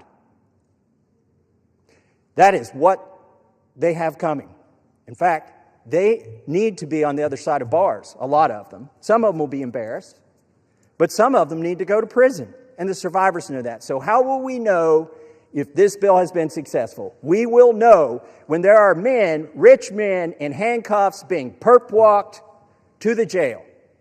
And until then, this is still a cover-up. I urge my Senate colleagues, do not muck up this bill. The president has already said he will sign it. That means he will sign the bill that we have here today. Do not change this bill. He is ready to sign it. Give it to him. Put it on his desk. Let's get justice for these victims. With that, I reserve. The gentleman from Kentucky reserves. The gentlelady from North Carolina is recognized. Reserve. The gentlelady reserves. Is the gentlelady prepared to close? Yes, I am, Mr. Speaker. The gentleman from Kentucky is recognized. I yield the remainder of my time to Ranking Member Mr. McGovern. The gentleman from Massachusetts is recognized. Thank you. And first, let me say how much I admire the courage of my Republican colleagues who are beside me here today. Mr. Speaker, at the end of the day, this is not about us, and it's not about politics. This is about the survivors, young girls who were exploited by powerful men who use money and power to take advantage of girls, some as young as 11 years old. The President of the United States calls it all a hoax. Can you imagine that? What an evil and disgusting thing to say. These young girls, now women, the survivors, what happened to them was horrific. They were sexually abused, many of them for years, and the President of the United States calls it all a hoax. What kind of messed up, sick in the head, immoral person says something like that? This bill is about making sure powerful men are held accountable. It's about demanding truth and transparency for the American people. Now, Republican leaders in this House lost control of the story. They lost the ability to hide behind procedure, and they lost the luxury of pretending that they were ever on the right side. The American people see it, survivors see it, and history will see it. And listening to the Speaker of the House's press conference today, I mean, it sounds like he basically wants to kill this whole thing. He's trying to obstruct and derail the process. Why the hell is he fighting so hard to do the opposite of what the survivors want? What an awful, awful thing to do.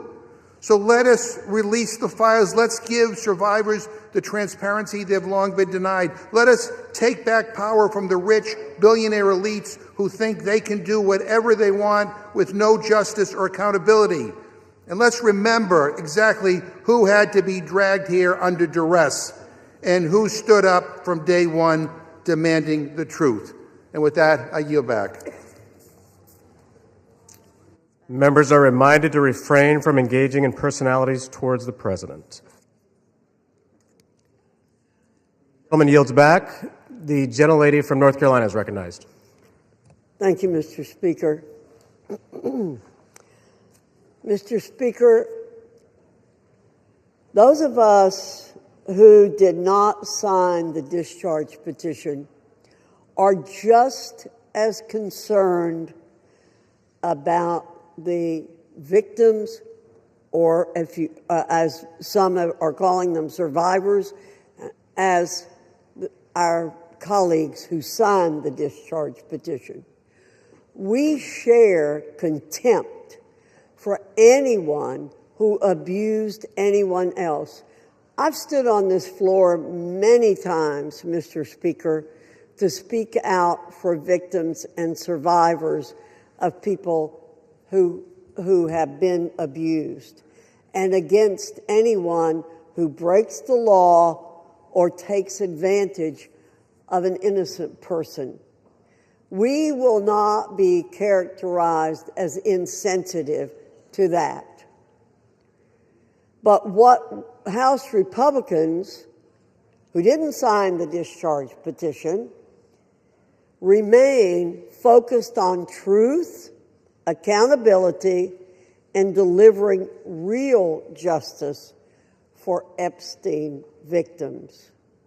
Again, I'll point out that it was under President Trump's Department of Justice that Jeffrey Epstein was arrested and tried. We have not tried to avoid this situation. We want things done the right way. We want maximum justice for these victims and survivors. Our rule today simply expedites consideration of the Massey-Khanna legislation. And as I said, we would have liked to have seen it pass last week when we gave an opportunity for it, but it was blocked by the Democrat minority leader. I ask for support for this rule, the underlying legislation. With that, I urge my colleagues to vote yes on the previous question, yes on the rule, and Mr. Speaker, I yield back the balance of my time and move the previous question on the resolution. The gentlelady yields back the balance of her time. The question is on ordering the previous question on the resolution. Those in favor say aye. Those opposed, no. In the opinion of the chair, the noes have it. Mr. Speaker, request the yeas and nays. The yeas and nays are requested. Those favoring a vote by the yeas and nays will rise. A sufficient number having risen, the yeas and nays are ordered. Pursuant to Clause 8 of Rule 20, further proceedings on this question will be postponed.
Pursuant to Clause 8 of Rule 20, the chair will postpone further proceedings today on motions to suspend the rules on which a recorded vote or the yeas and nays are ordered, or votes objected to under Clause 6 of Rule 20. The House will resume proceedings on postponed questions at a later time. For what purpose does the gentleman from Ohio seek recognition? Mr. Speaker, I move to suspend the rules and pass H.R. 4405. The clerk will report the title of the bill. H.R. 4405, a bill to require the Attorney General to release all documents and records in possession of the Department of Justice relating to Jeffrey Epstein and for other purposes.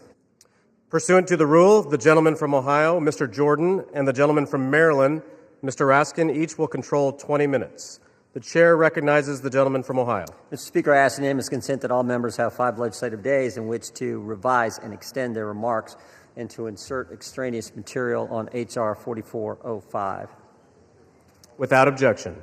Mr. Speaker, I yield myself such time as I may consume. The gentleman is recognized. We all support holding bad guys accountable, and we're all going to vote for this resolution. But I think a little perspective is important. Democrats have spent 6 months talking about Epstein, even though they had 4 years to do something about it. Now, why would they do that? Why would they do that? Maybe it's to go after President Trump. Never forget, they shut down the government for 43 days. They said, don't worry about our military, don't worry about air traffic controllers, don't worry about our economy, don't worry about American families. No, no, no. Close the government for a month and a half because it might hurt the president. For the past decade, there's been one constant for Democrats. One constant: go after Trump. They spied on his campaign. Then it was Mueller. Then it was impeachment 1. Then it was impeachment 2. Then it was all the lawfare. Alvin Bragg, Fonnie Willis, Letitia James. Then it was Arctic Frost investigation at the Justice Department, surveilling United States senators and congressmen and a whole host of other Americans. Then it was Jack Smith and his gag orders and his raiding President Trump's home. Then it was a 43-day shutdown, and now it's Epstein. And by the way, the same party that did all that, they were also the ones who were texting with Mr. Epstein during a hearing where Michael Cohen was their witness in another effort to go after the president. Americans see through it all, and frankly, it's actually kind of sad. This obsession, this syndrome, this mindset that says we got to go after President Trump no matter what that they have. And when I think about it, I think it's because President Trump and Republicans have accomplished so much that they told the voters they were going to accomplish in the 2024 election. We're actually doing what we said we were going to do. President Trump said he was going to cut taxes, and he did. President Trump said he would secure the border, and he did.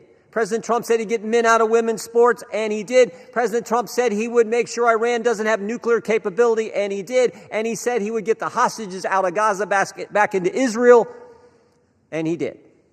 All in 9 months. So I don't know what causes this mindset, this syndrome that the left has, but I know one thing.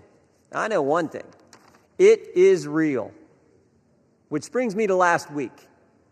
Think about what the Democrats did last week. The Democrats released an email that the Oversight Committee had obtained from the estate, an email from Mr. Epstein to Ms. Maxwell. When the Democrats released it, they redacted the victim's name, something we all support, something everyone supports, except in this case, no court had ordered that name redacted, no agency had redacted it, and the estate didn't redact it. And the victim had already went public. So why black out her name? Why black out her name? Because she had said in her book and had testified under oath that she never saw any wrongdoing by President Trump. So think about what they did. In an email between two criminals, Mr. Epstein and Ms. Maxwell, in an email between two criminals, they hide the name of an individual who had went public and exonerated the president, and we know why. To distort and twist the message because they thought it might harm the president. Their position, cover up the names of people who are already public, but don't worry about other innocent people who the court said should remain private. Again, I think the American people see through it. They see through what the Democrats are doing. The American people know what this is. They know Democrats have nothing else to run on because of the success of this administration. So I say let's vote yes on this resolution, and then let's get focused on making sure we're doing what the American families elected us to do. With that, I reserve. The gentleman reserves. The gentleman from Maryland is recognized. Thank you, Mr. Speaker. I yield myself such time as I may consume.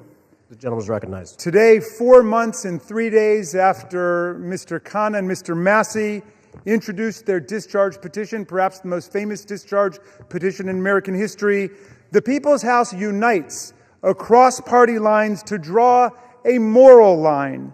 We draw a line against the rape and sexual violation of children. We draw a line against the global criminal trafficking of girls and young women to service the pleasure of rich and powerful men who believe they are beyond all law and all morality. We draw a line to put the voices of the victims and the survivors first.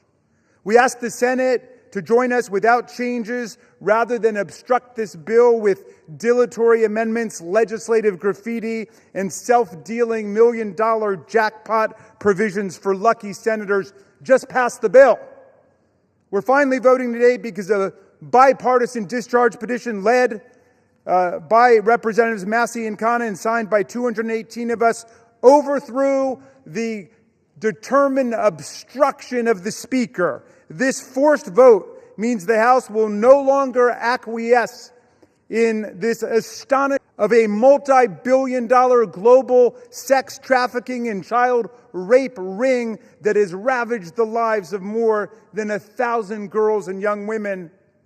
We are here today because these victims, these survivors, these citizens, these inspiring women who have come to Washington are demanding nothing less than justice and the complete truth about who is responsible for their vicious abuse, including those responsible for enabling it, ignoring it, bankrolling it, and covering it up. We join them today in rejecting any more dangerous lies about the crimes they suffered. No, child sex abuse is not a hoax. It's a crime. Human trafficking is not a hoax. It's a crime.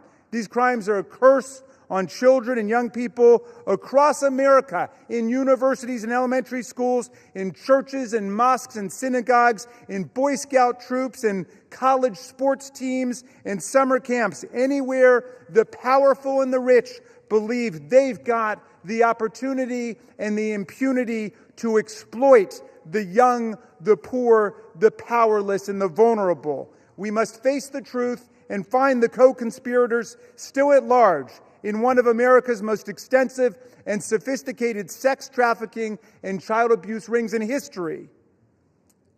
Release of the file will expose the role of everybody who facilitated and covered up these crimes, like J.P. Morgan Chase, Bank of America, Deutsche Bank, and Bank of New York Mellon, which executed billions of dollars in transactions related to these offenses, as well as any bank executives who participated in the sexual abuse of girls and young women. We must expose everyone who covered up these crimes, like Alex Acosta, the former U.S. attorney in Miami, Donald Trump's labor secretary, who gave Jeffrey Epstein an unbelievable sweetheart plea deal, immunized the unnamed conspirators, and killed an investigation into Epstein's financial crimes that could have brought down the entire criminal network.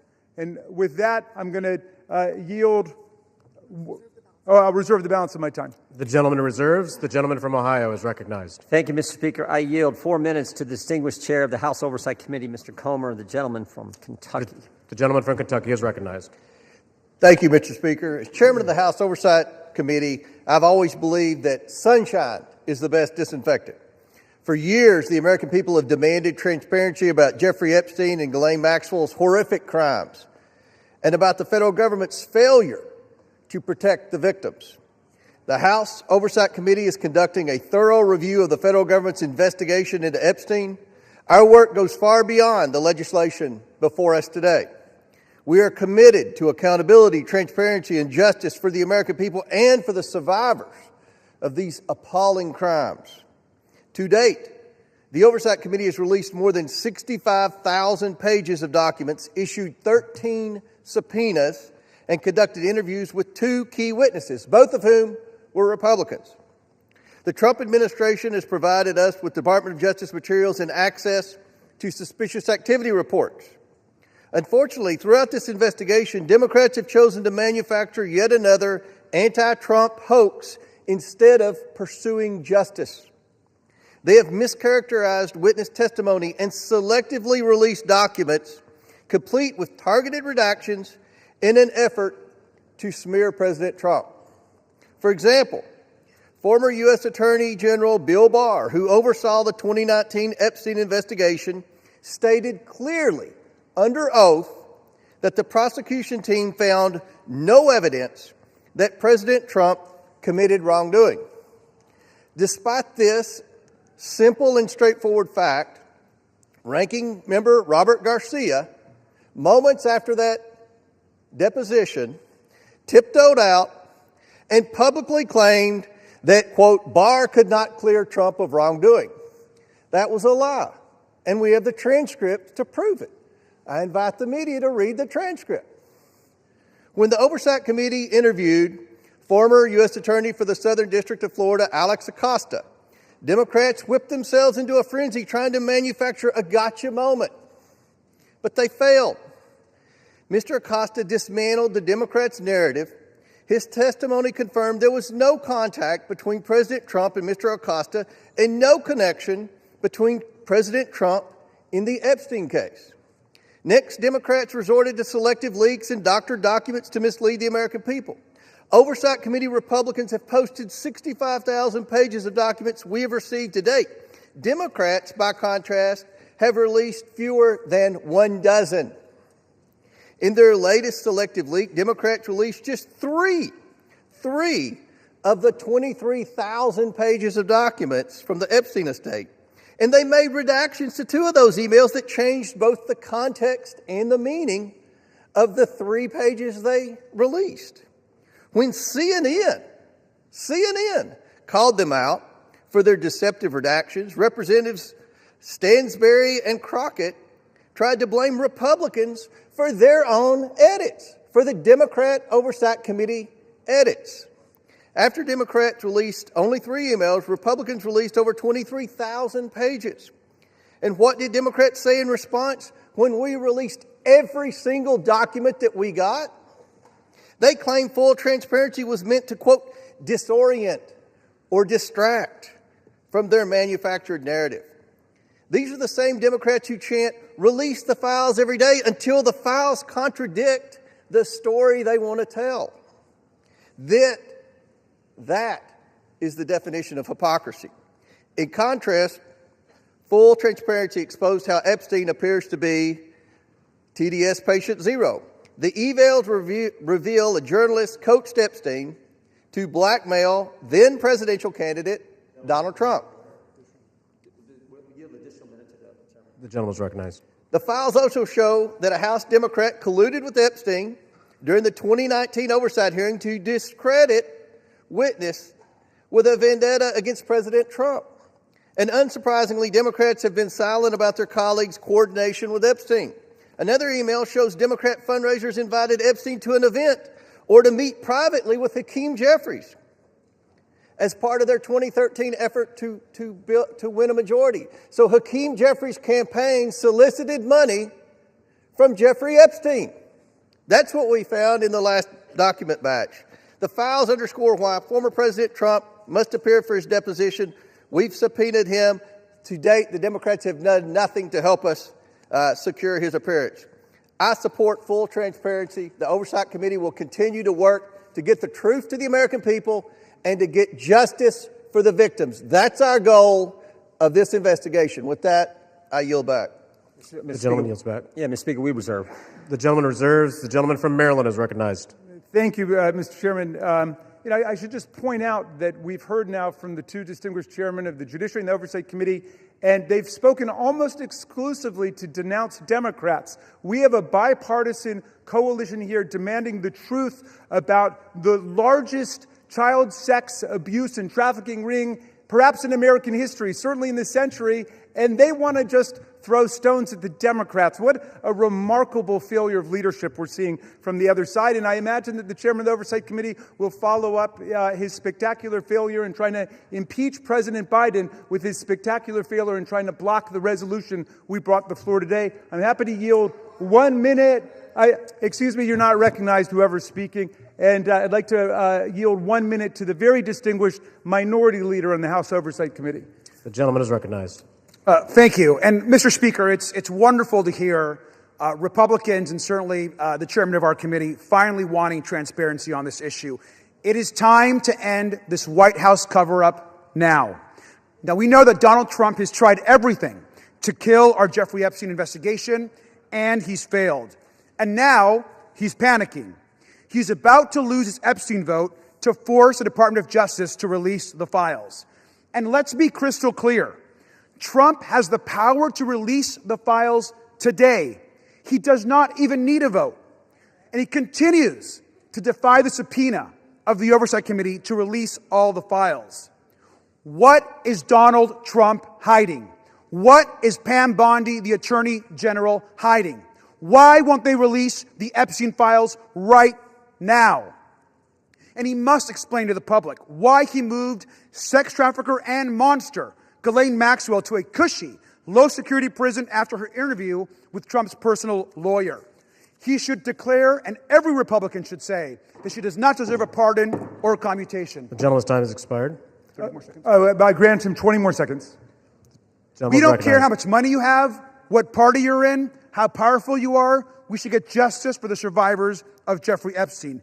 And our work on the committee is not over. Next up are the bank and financial records to follow and expose Epstein's network. Today, there should be a unanimous vote on releasing the files, and we will get justice. And with that, I yield back. And we reserve. The gentleman reserves. The gentleman from Ohio is recognized. Thank you, Mr. Speaker. I yield a minute and a half to the distinguished gentleman from California and member of the Judiciary Committee, Mr. Kiley. The gentleman from California is recognized. I have consistently called for the maximum possible level of transparency when it comes to the heinous crimes of Jeffrey Epstein.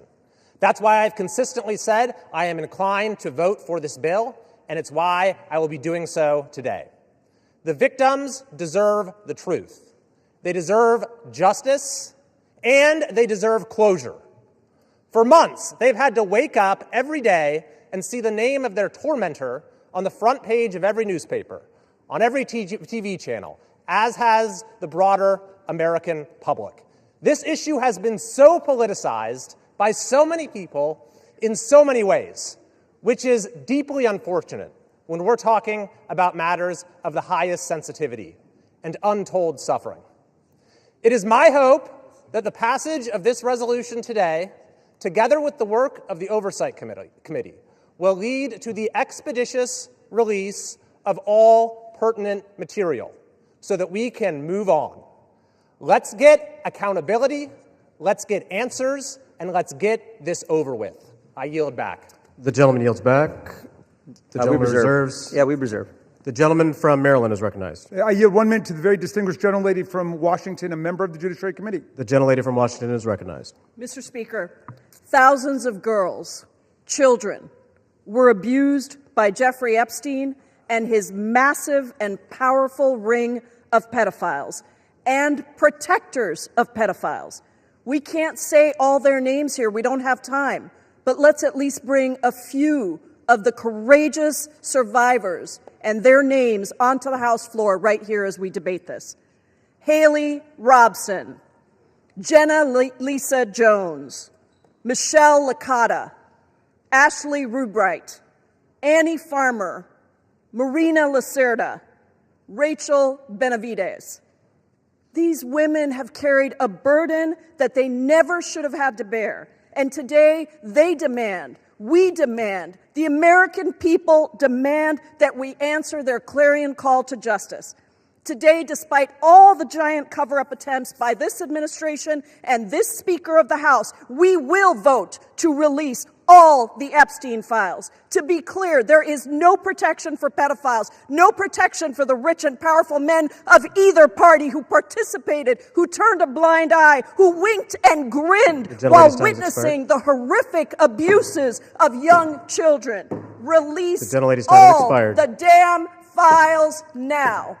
We reserve. The gentleman reserves. The gentleman from Ohio is recognized. Thank you, Mr. Speaker. I yield a minute and a half to the distinguished gentleman from North Carolina and member of our committee. The gentleman is recognized. Thank you, Mr. Speaker. I have been very supportive of this effort, specifically to bring justice to the victims of this horrific series of crimes. However, I have worked behind the scenes to raise concerns with this petition as it is currently drafted. Specifically, I believe that there is grave risk at harming innocent people. And I repeat, harming innocent people.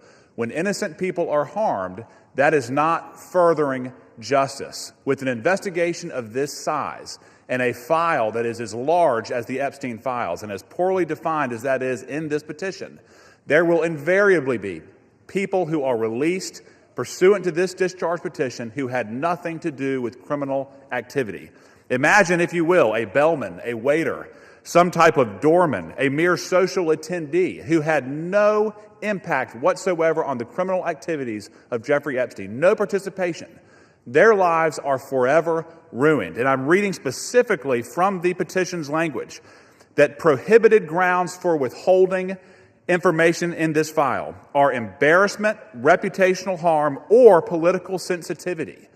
And I would just submit, if you were going to be embarrassed, if you were going to suffer social harm, and that is all of the encompassed activity that you were a part of, you will be named in this petition. And I resent that. Innocent people should not be harmed when we are pursuing justice. I understand the political nature of this petition. I resent the fact that there was not room for good faith amendments, and I urge the Senate to protect innocent people. I yield back. He yields back. The gentleman reserves. The gentleman from Maryland is recognized. Thank you. I'm yielding 1 minute to the distinguished gentlelady from California, Representative Kamlager-Dove. The gentlelady from California is recognized. Mr. Speaker, 1 in 3 women and girls around the world are physically and sexually assaulted each year.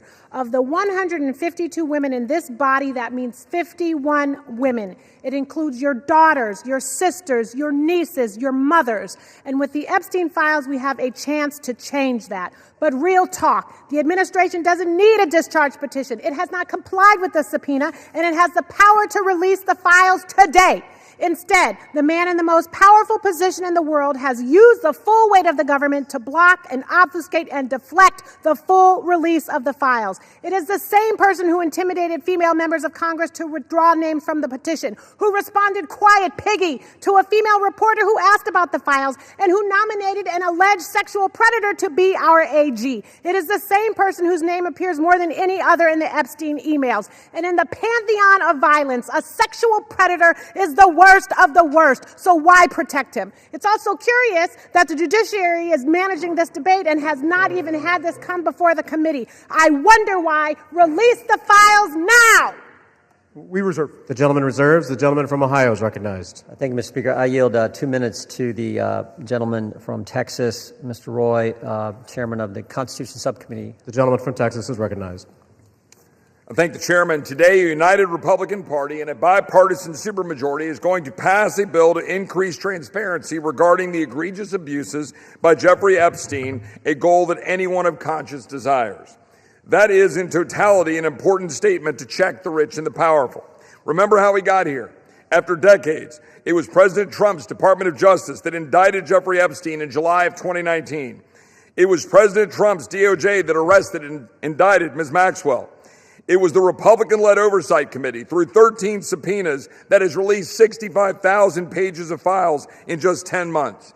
Meanwhile, my colleagues on the other side of the aisle have largely ignored this issue. It was Democrats who redacted an email to mislead the American people about the truth of a witness that exonerated President Trump. It was a Democrat, Representative Placette, who literally texted with Jeffrey Epstein as we questioned Michael Cohen.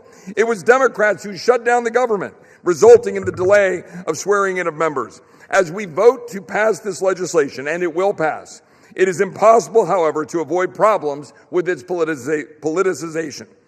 One colleague has offensively gone so far as to say that to oppose this bill means you support pedophiles.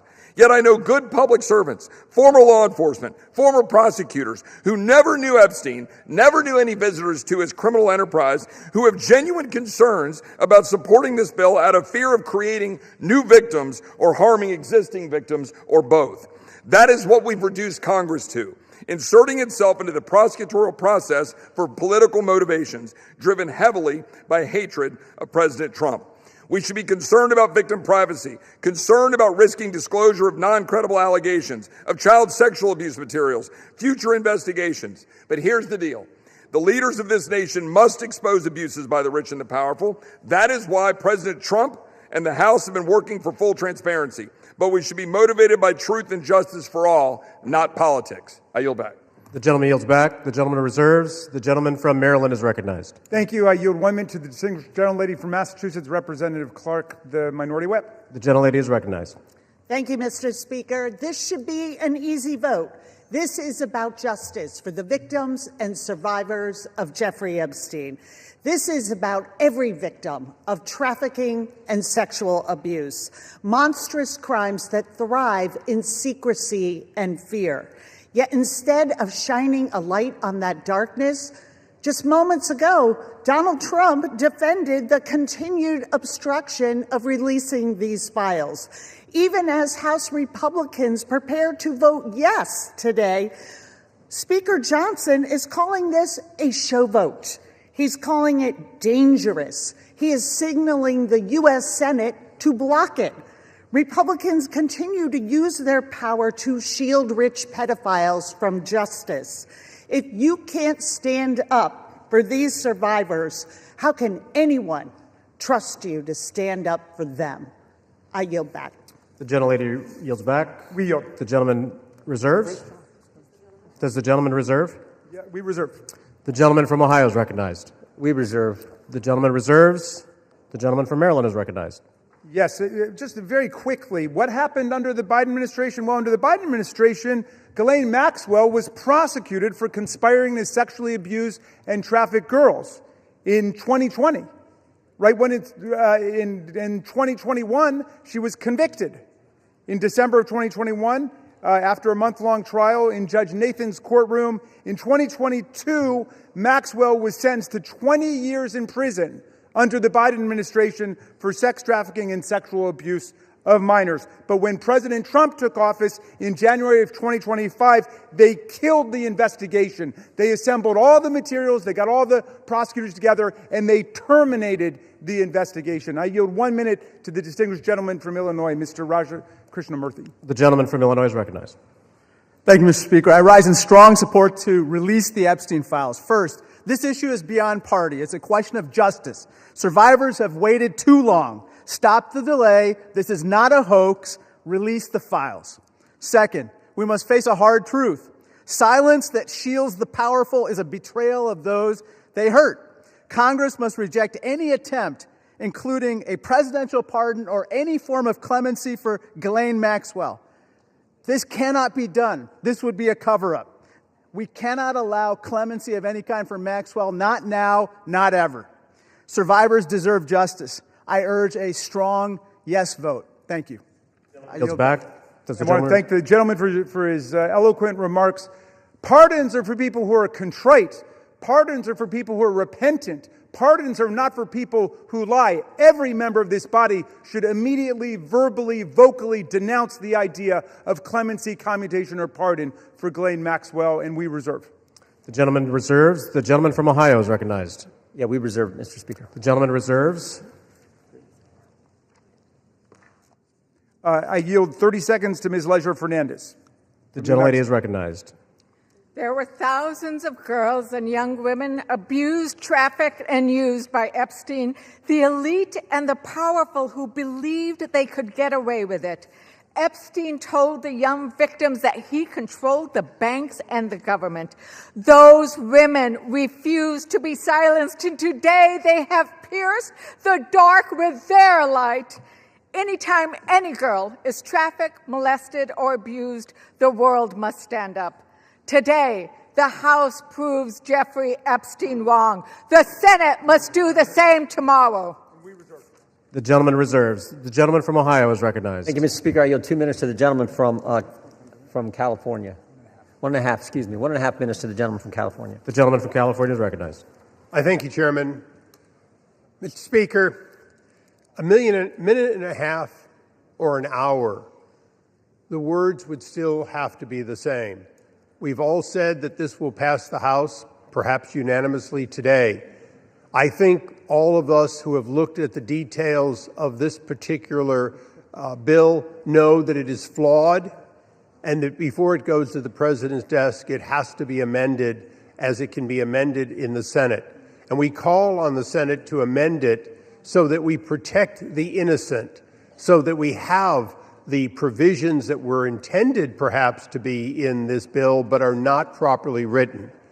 With that, President Trump has said, get it to his desk, he will sign it. President Trump has said he will do it. But I'm going to say to all of us, it is also important that we remember that Epstein is dead, but people live on, people who were innocent, people who in fact should not be named. We're not talking about the rich and the powerful. We're talking about the very victims. That is what we need to make sure is amended before it goes to the President's desk. And with that, I thank the chairman for his time. I think no more needs to be said that this body will vote for it all, but let's not kid ourselves. It has to be changed so that it properly protects both the tradition of the grand jury and clearly those innocent people that would otherwise be swept up. And I yield back. The gentleman's time has expired. The gentleman yields back. Reserve. The gentleman reserves. The gentleman from Maryland is recognized. This whole bill is about protecting the innocent Mr. Speaker, the Senate must pass the bill as we are passing it today and as the President has said he would sign it after changing his position on the bill over the weekend when he could see the tidal wave of public opinion moving against him. Let's pass this bill, pass it in the Senate, sign the bill, and let us go ahead and release the complete file. I yield 30 seconds to the distinguished gentlelady from Arizona, Representative Ansari. The gentlelady is recognized. Mr. Speaker, the walls are closing in on Donald Trump and his rich and powerful friends who either abused or raped children or were enabling and complicit in these heinous crimes for decades. This vote today matters, but here is the truth. Donald Trump could direct the Department of Justice to release the files today. He is choosing not to. They are already under subpoena, led by oversight Democrats, and have refused. This is an ongoing cover-up by the Trump White House, and Mike Johnson and the House has been complicit. What is Trump hiding? Why not release the files today? This is a time has expired. Release the files today. Thank you. The gentlelady's time has expired. The gentleman reserves. The gentleman from Ohio is recognized. Thank you, Mr. Speaker. I yield 2 minutes to the distinguished gentleman from New Jersey, Mr. Van Drew. The gentleman from New Jersey is recognized. Today I want to talk about hypocrisy. Let me be clear. I was from Jumpstart, a co-sponsor of this very bill. From the beginning, we should never protect pedophiles. But for months, my Democratic colleagues have done what they think is politically convenient through all the yelling, through all the tears, through all the sadness. They say releasing the Epstein list is of grave concern to them.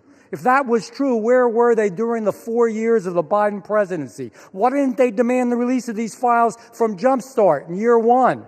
Mr. Speaker, why didn't they ask for them in year two? Or if that wasn't good enough, maybe in year three. They had control, or not even in his final year of office. Other than a single letter the ranking member wrote in 2019, a single letter, not one Democrat on the committee spoke out about Epstein or his victims of this very terrible tragedy, other than to say that he didn't like the plea deal. Let me say this. When they stand here today insisting how badly they want these files released, why didn't they do it?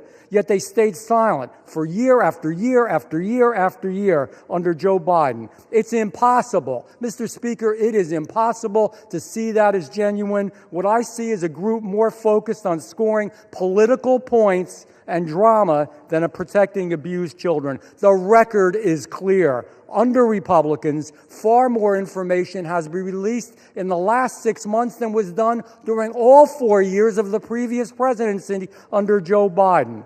We've actually been the party of transparency. We've released the information. We've told the truth. Unfortunately, and I'm sad to say it, they have been the party of hypocrisy. Mr. Chair, I yield back. The gentleman yields back.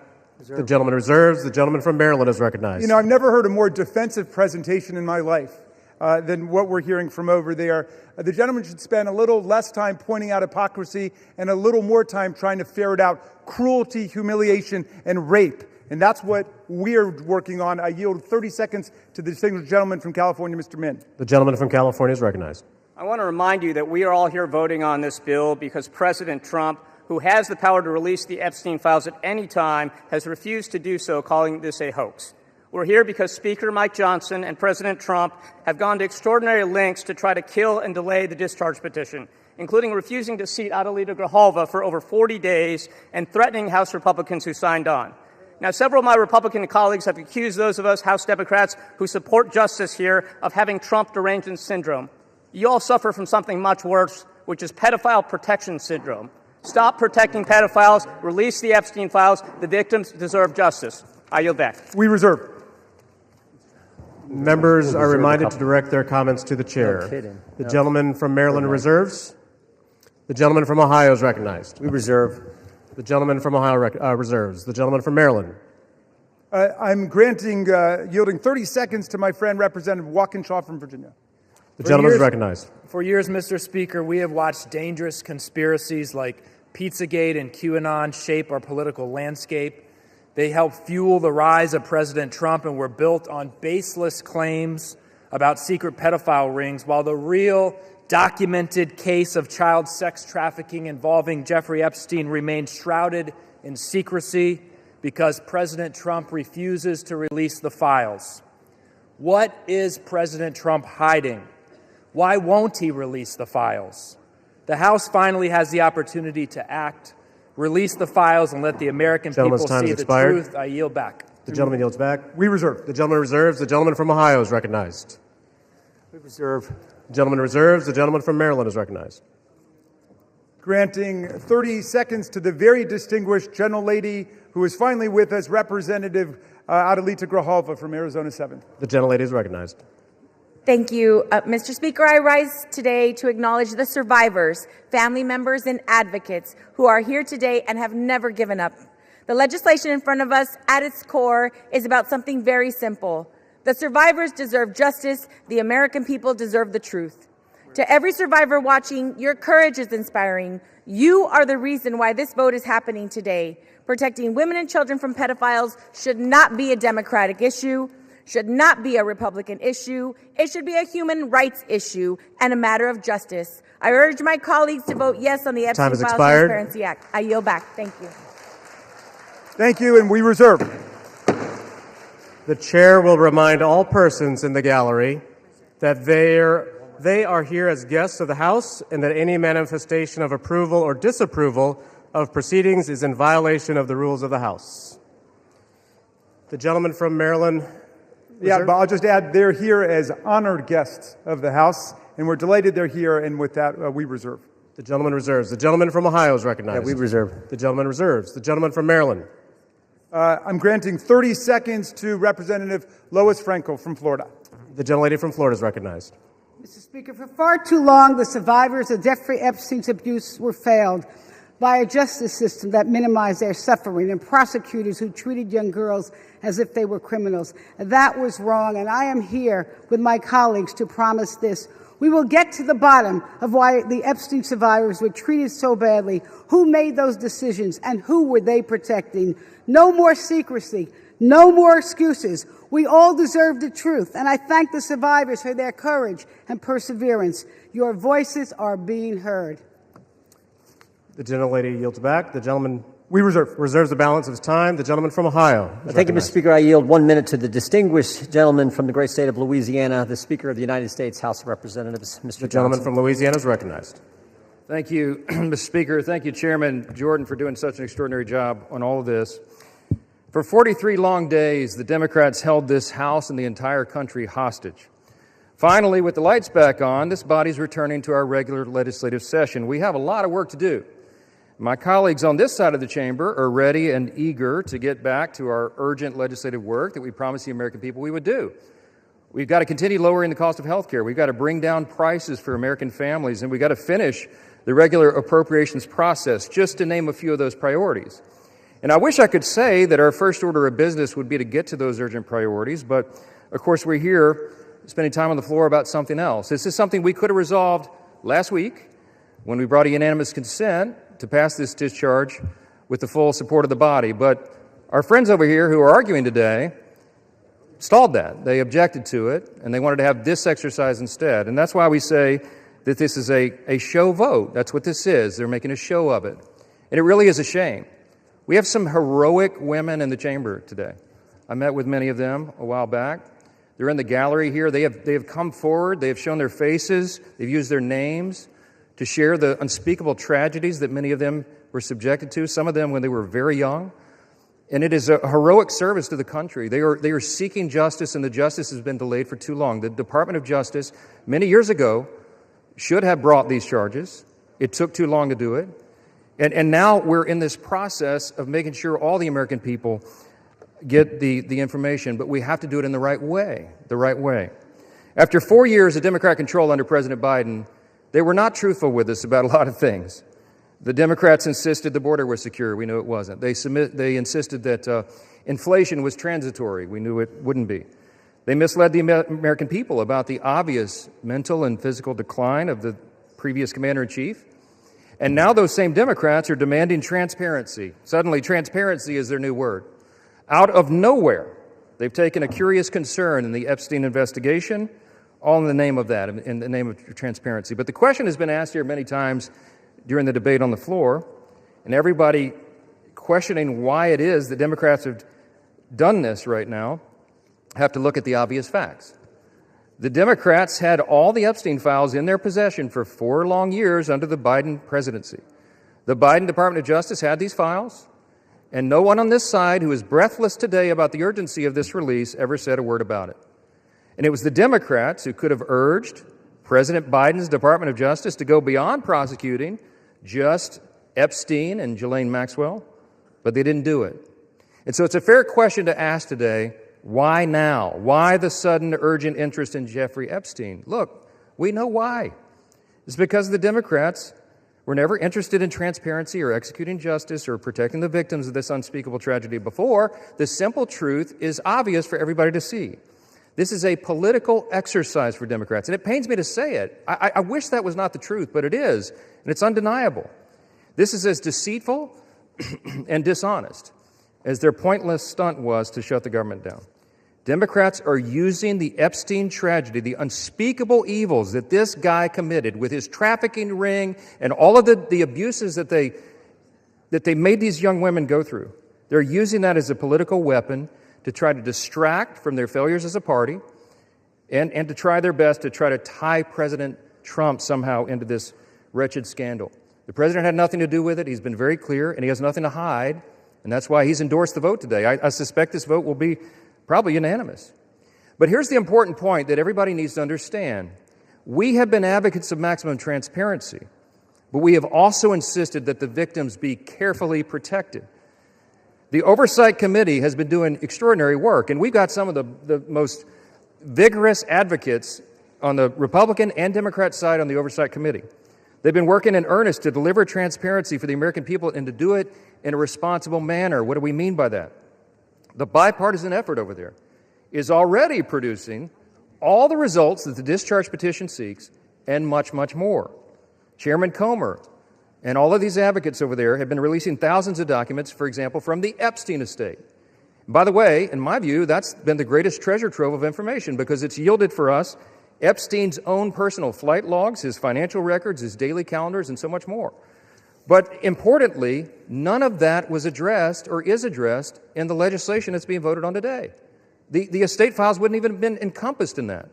And so it goes to show that the Oversight Committee is doing it the right way. From the very beginning, we've been insistent that this matter be handled carefully and with the utmost caution and care for the people who have been harmed.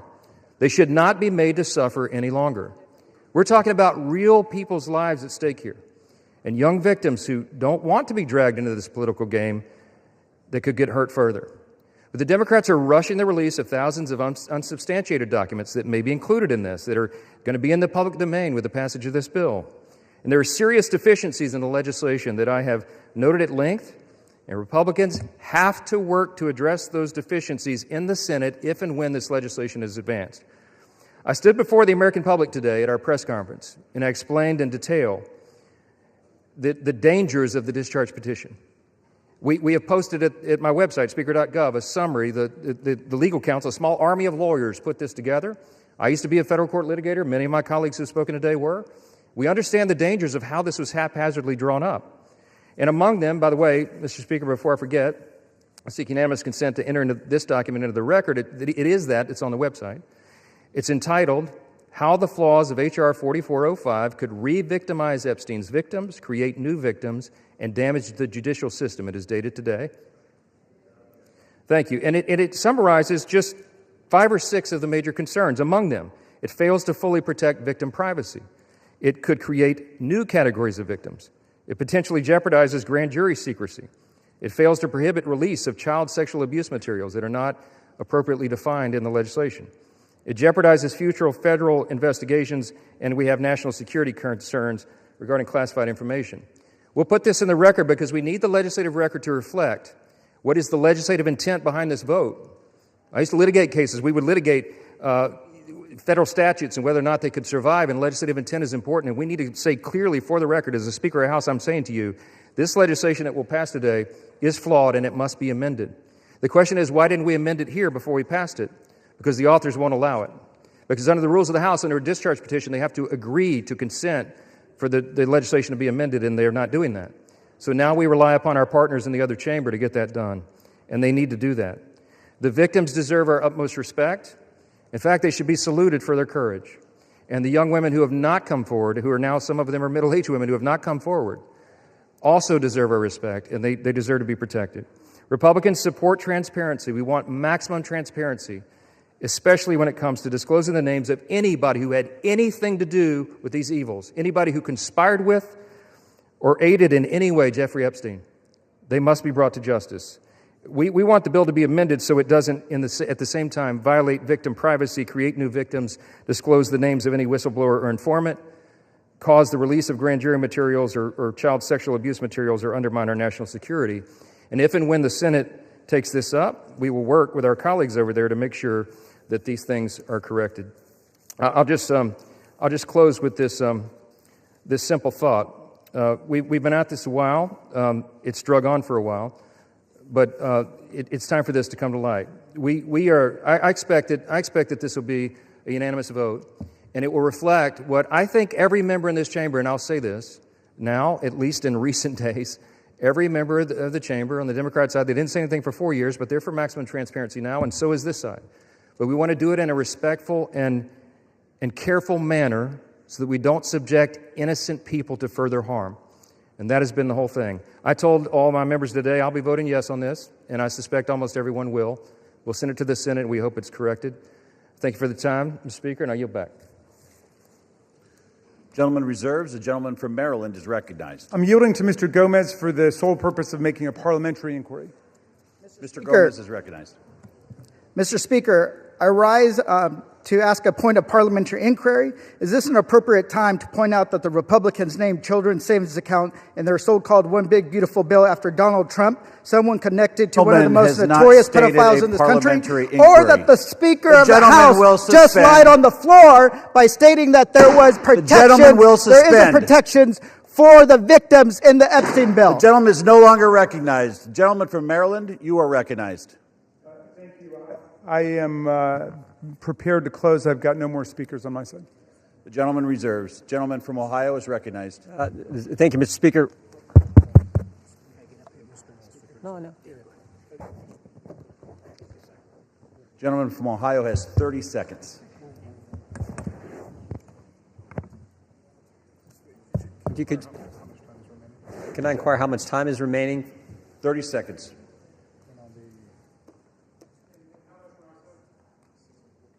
Six minutes, 15 seconds. Take 30 his. We reserve. Gentleman reserves. Gentleman from Maryland is recognized. I'll take the opportunity of the Speaker's presence to respond to some of the things that he said. In the very presence of the victims and the survivors who come to join us today, the Speaker said that now would be a time we should be working on urgent legislative work. Mr. Speaker, justice is urgent legislative work. The truth is urgent legislative work.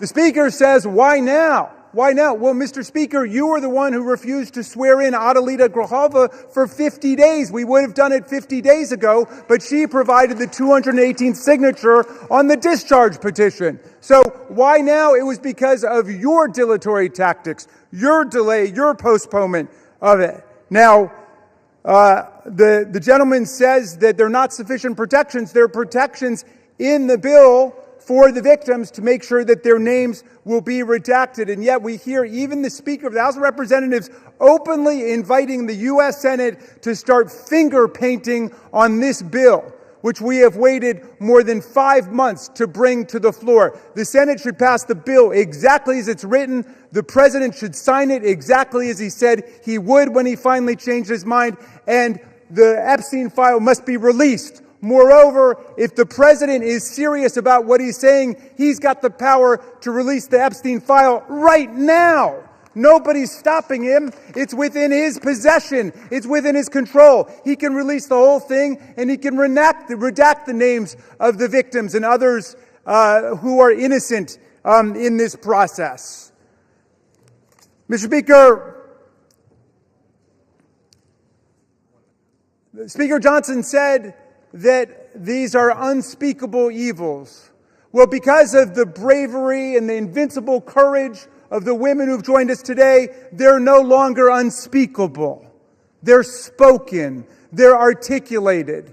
The cat is out of the bag, and we know what's been going on for decades. It's been a double standard of justice, going all the way back to Alex Acosta, who later got rewarded with a cabinet appointment in the Trump administration. Alex Acosta had a 60-count federal indictment ready to go against all kinds of people for an interstate sex trafficking conspiracy with solicitation, with child sex abuse, all of it. And he traded that 60-count federal indictment for 1 count in state court.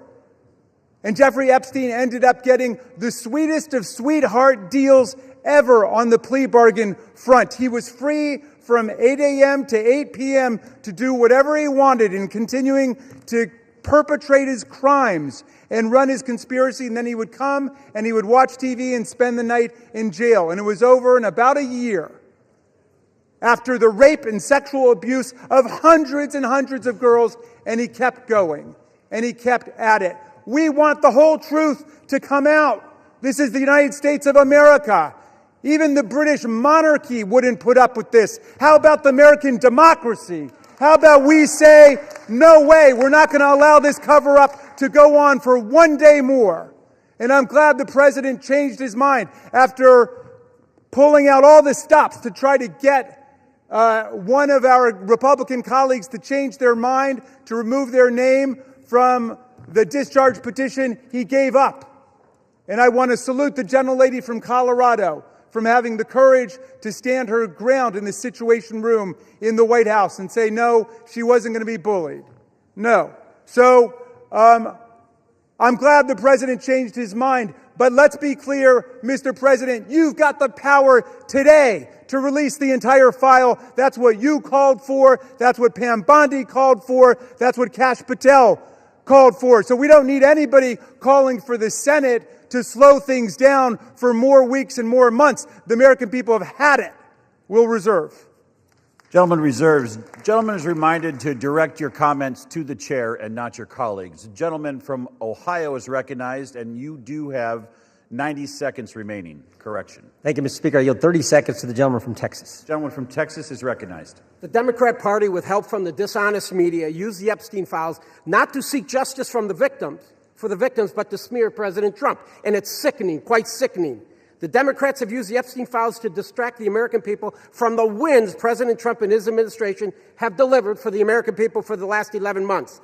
I'm proud to work with my Republican colleagues on the House Oversight Committee in coordination with the Justice Department. 65,000 pages of documents are related from Epstein released. What have my Democrat colleagues done? They selectively leaked and altered documents to mislead the American people. As President Trump has stated, we have nothing to hide here. I'm voting to release the files so that we can move on from this smear campaign the Democrats have manufactured. God bless Gentleman's Donald J. time has Trump. expired. Gentleman from Maryland is recognized. Reserve the balance of my time. Gentleman reserves. Gentleman from Ohio reserves. Gentleman from Maryland is recognized. All right. How much time do I have to close? You have 2 minutes. Thank you, Mr. Speaker. And I want to thank all of America for tuning in to this. I want to thank Representatives Massey and Khanna, Representative Green, all of those who have insisted upon bringing the truth forward and a reckoning with the reality of one of the worst international child sex trafficking rings ever to exist in the United States and the cover-up attendant to it. We've got the opportunity today to do justice for the victims, for the survivors who have come forward to say that the voice of the victims and the survivors must be put at the very center of our deliberations. Not shunted off to the side, not submerged, not subordinated, but put at the very center. We must hear from the people who themselves were victimized by this nightmare. Now, our colleagues across the aisle seem to want to make this into some sort of partisan contest. I haven't heard so much talk about the Democrats since the Democratic National Convention. And all that we've done here is to say we want to bring the truth forward, along with a bipartisan group. We don't want the Senate monkeying around with this in order to slow things down. We want it passed in the Senate. We want it signed. And before that, if the president is true to his word and he wants to see all of this come to light, he can release it now instead of fighting, kicking, and screaming every step along the way. But I'm glad he's changed his mind, and I hope he maintains the momentum he's got to stick with the vast majority of the American people who want to see that the truth is done here. And while he's at it, the administration could reconsider their terrible policies, gutting federal offices and programs designed to combat violence against women. The DOJ terminated hundreds of grants to police departments, defunding the police when it comes to investigating violent sex crimes and to support victims. His DOJ destroyed programs to combat international human trafficking rings. Let's get back on the side of the women. I yield back. Gentleman yields back. The gentleman from Ohio. Thank you, Mr. Speaker. Thank you, Mr. Speaker. The Speaker Johnson said it right. Why now after 4 years of doing nothing? Because going after President Trump is an obsession with these guys. Best example is John Brennan testified in front of our committee under oath, said he was not involved with the dossier. Only problem is Tulsi Gabbard declassified a report, released that report, and it said exactly the opposite. And she related a story in there where a CIA official went up to Mr. Brennan and said, we shouldn't include this in the report. And John Brennan's response was, yeah, but doesn't it ring true? Forget the facts, forget the truth, go after Trump, put it in. Same dynamic at work here. We're all for protecting innocent victims. We're all for exposing the bad guys who did bad things. But this is an obsession with the left. For 10 years, it's going after President Trump. So vote yes. Make sure the bad guys are held accountable. We all want to do that. Speaker Johnson's right. I think it's going to be unanimous. But understand what they're doing, because they had 4 years and didn't do a darn thing. With that, I yield back. Gentleman yields back. The question is, will the House suspend the rules and pass the bill, H.R. 4405? Those in favor, say aye. Those opposed, say no. In the opinion of the chair, two-thirds being in the affirmative, the rules are suspended. The bill is passed. And without Can I request a recorded vote, Mr. Speaker? The gentleman from Maryland is recognized. Yeah, I'm requesting a recorded vote. The gentleman from Maryland has requested a recorded vote. Those favoring a recorded vote will rise. A sufficient number having risen, a recorded vote is ordered. Members will record their votes by electronic device.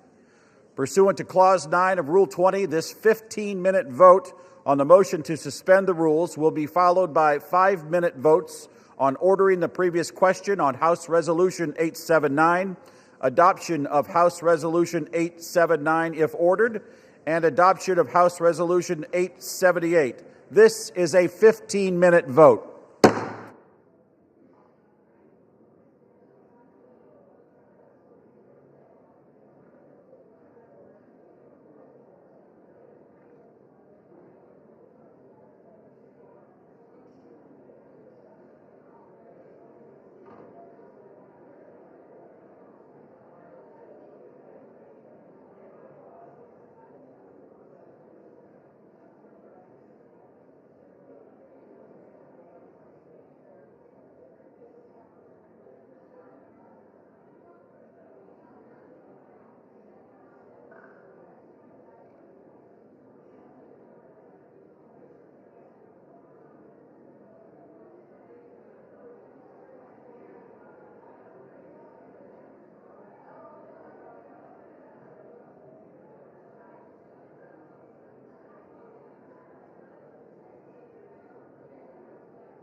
On this vote, the yeas are 427, the nays are 1.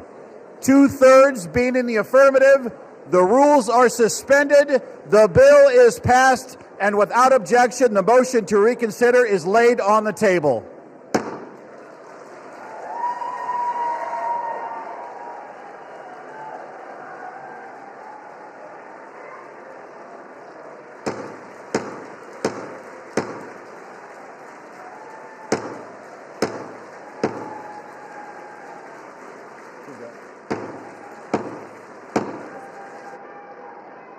Pursuant to Clause 8, Rule 20, the unfinished business is the vote on ordering the previous question on House Resolution 879, on which the yeas and nays are ordered. The clerk will report the title of the resolution. House Calendar Number 47, House Resolution 879. Resolution providing for consideration of the joint resolution, Senate Joint Resolution 80, providing for congressional disapproval under Chapter 8 of Title 5 United States Code of the rules submitted by the Bureau of Land Management relating to National Petroleum Reserve in Alaska Integrated Activity Plan Record of Decision, providing for consideration of the joint resolution, House Joint Resolution 130, providing for congressional disapproval under Chapter 8 of Title 5 United States Code of the rules submitted by the Bureau of Land Management relating to Buffalo Field Office Record of Decision and approved Resource Management Plan Amendment, providing for consideration of the joint resolution, House Joint Resolution 131, providing for congressional disapproval under Chapter 8 of Title 5 United States Code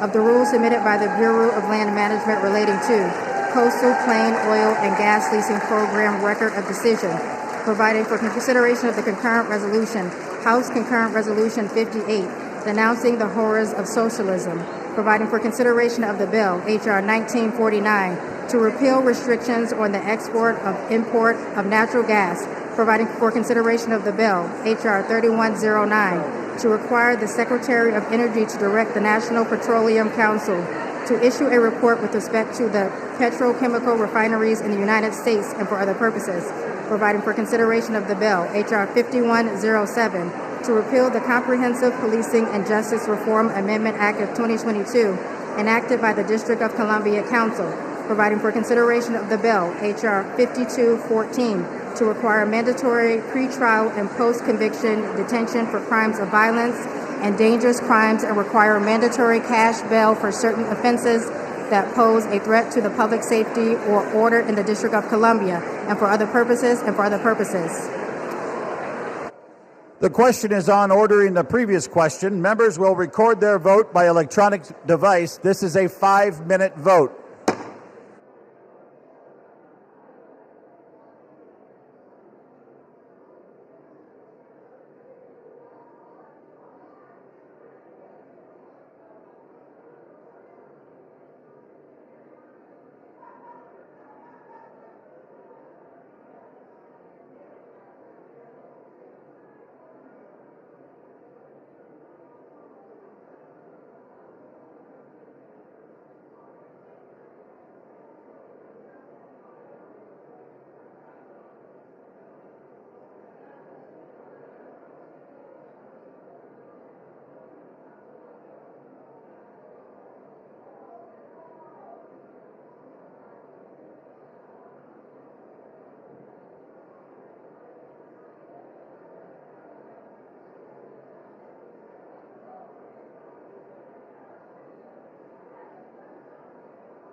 On this vote, the yeas are 217, the nays are 211. The previous question is ordered.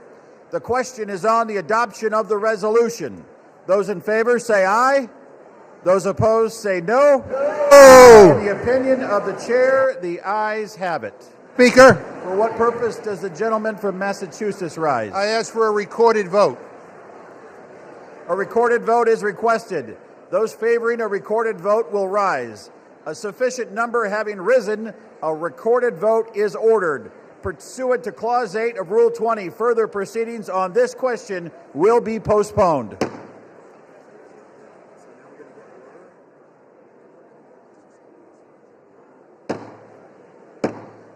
The House will be in order. The House will come to order. The House will come to order. For what purpose does the gentleman seek recognition? To speak out of order for 1 minute, Mr. Speaker. Without objection, the gentleman is recognized. Thank you, Mr. Speaker. Today I rise to recognize a man whose dedication, steadiness, and wisdom have shaped not only my work in this chamber, but the work of this institution itself. I'm talking about my Chief of Staff, Brett Horton.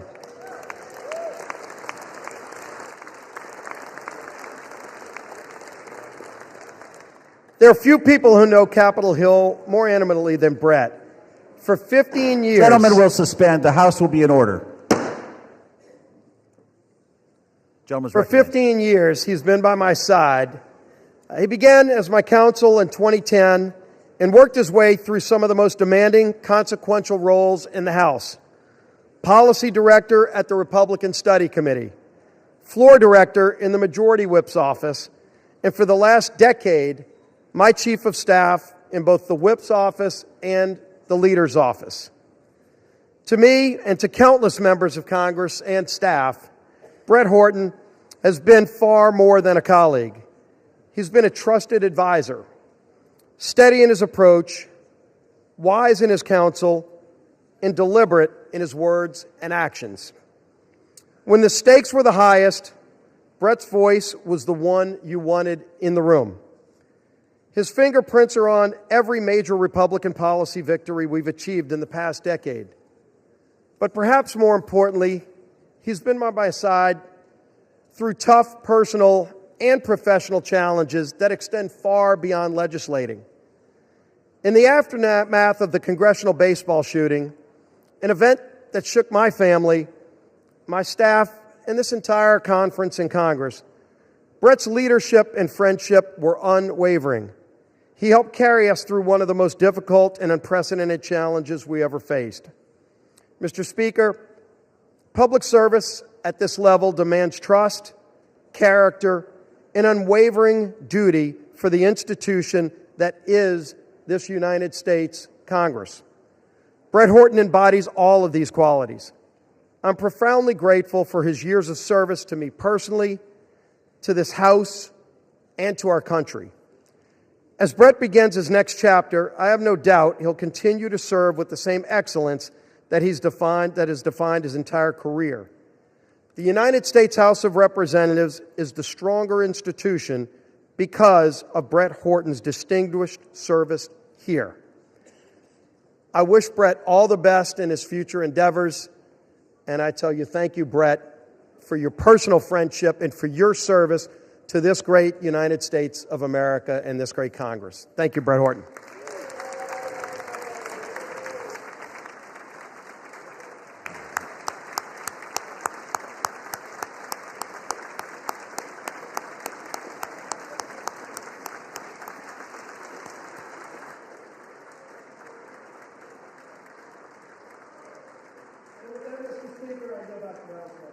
Gentleman yields back. Pursuant to Clause 8 of Rule 20, the unfinished business is the vote on the adoption of House Resolution 879, on which a recorded vote is ordered. The clerk will report the title of the resolution. Calendar number 47, House Resolution 879. Resolution providing for consideration of the joint resolution, Senate Joint Resolution 80, providing for congressional disapproval under Chapter 8 of Title 5 United States Code of the rules submitted by the Bureau of Land Management relating to National Petroleum Reserve in Alaska Integrated Activity Plan Record of Decision, providing for consideration of the joint resolution, House Joint Resolution 130, providing for congressional disapproval under Chapter 8 of Title 5 United States Code of the rules submitted by the Bureau of Land Management relating to Buffalo Field Office Record of Decision and approved Resource Management Plan Amendment, providing for consideration of the joint resolution, House Joint Resolution 131, providing for congressional disapproval under Chapter 8 of Title 5 United States Code of the rules submitted by the Bureau of Land Management relating to Coastal Plain Oil and Gas Leasing Program Record of Decision, providing for consideration of the concurrent resolution, House Concurrent Resolution 58, denouncing the horrors of socialism, providing for consideration of the bill, H.R. 1949, to repeal restrictions on the export and import of natural gas, providing for consideration of the bill, H.R. 3109, to require the Secretary of Energy to direct the National Petroleum Council to issue a report with respect to the petrochemical refineries in the United States and for other purposes, providing for consideration of the bill, H.R. 5107, to repeal the Comprehensive Policing and Justice Reform Amendment Act of 2022, enacted by the District of Columbia Council, providing for consideration of the bill, H.R. 5214, to require mandatory pre-trial and post-conviction detention for crimes of violence and dangerous crimes and require mandatory cash bail for certain offenses that pose a threat to the public safety or order in the District of Columbia and for other purposes. The question is on the adoption of the resolution. Members will record their votes by electronic device. This is a 5-minute vote.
On this vote, the yeas are 217 and the nays are 210. The resolution is adopted without objection. The motion to reconsider is laid on the table.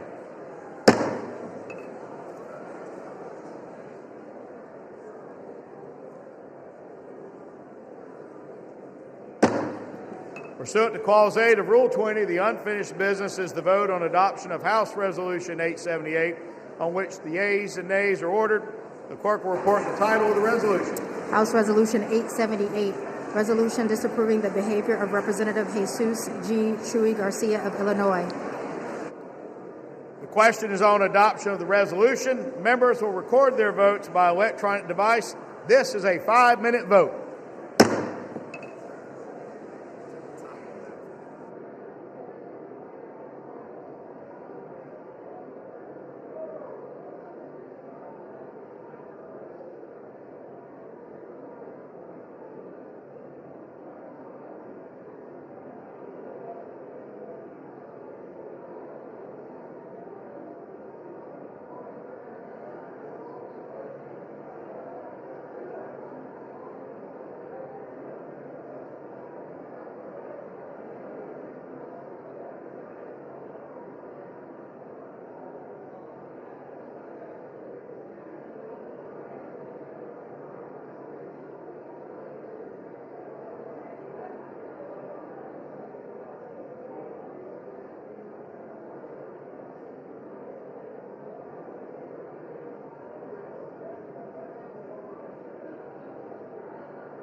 On this vote, the yeas are 236, the nays are 183, with 4 answering present. The resolution is adopted. Without objection, the motion to reconsider is laid upon the table.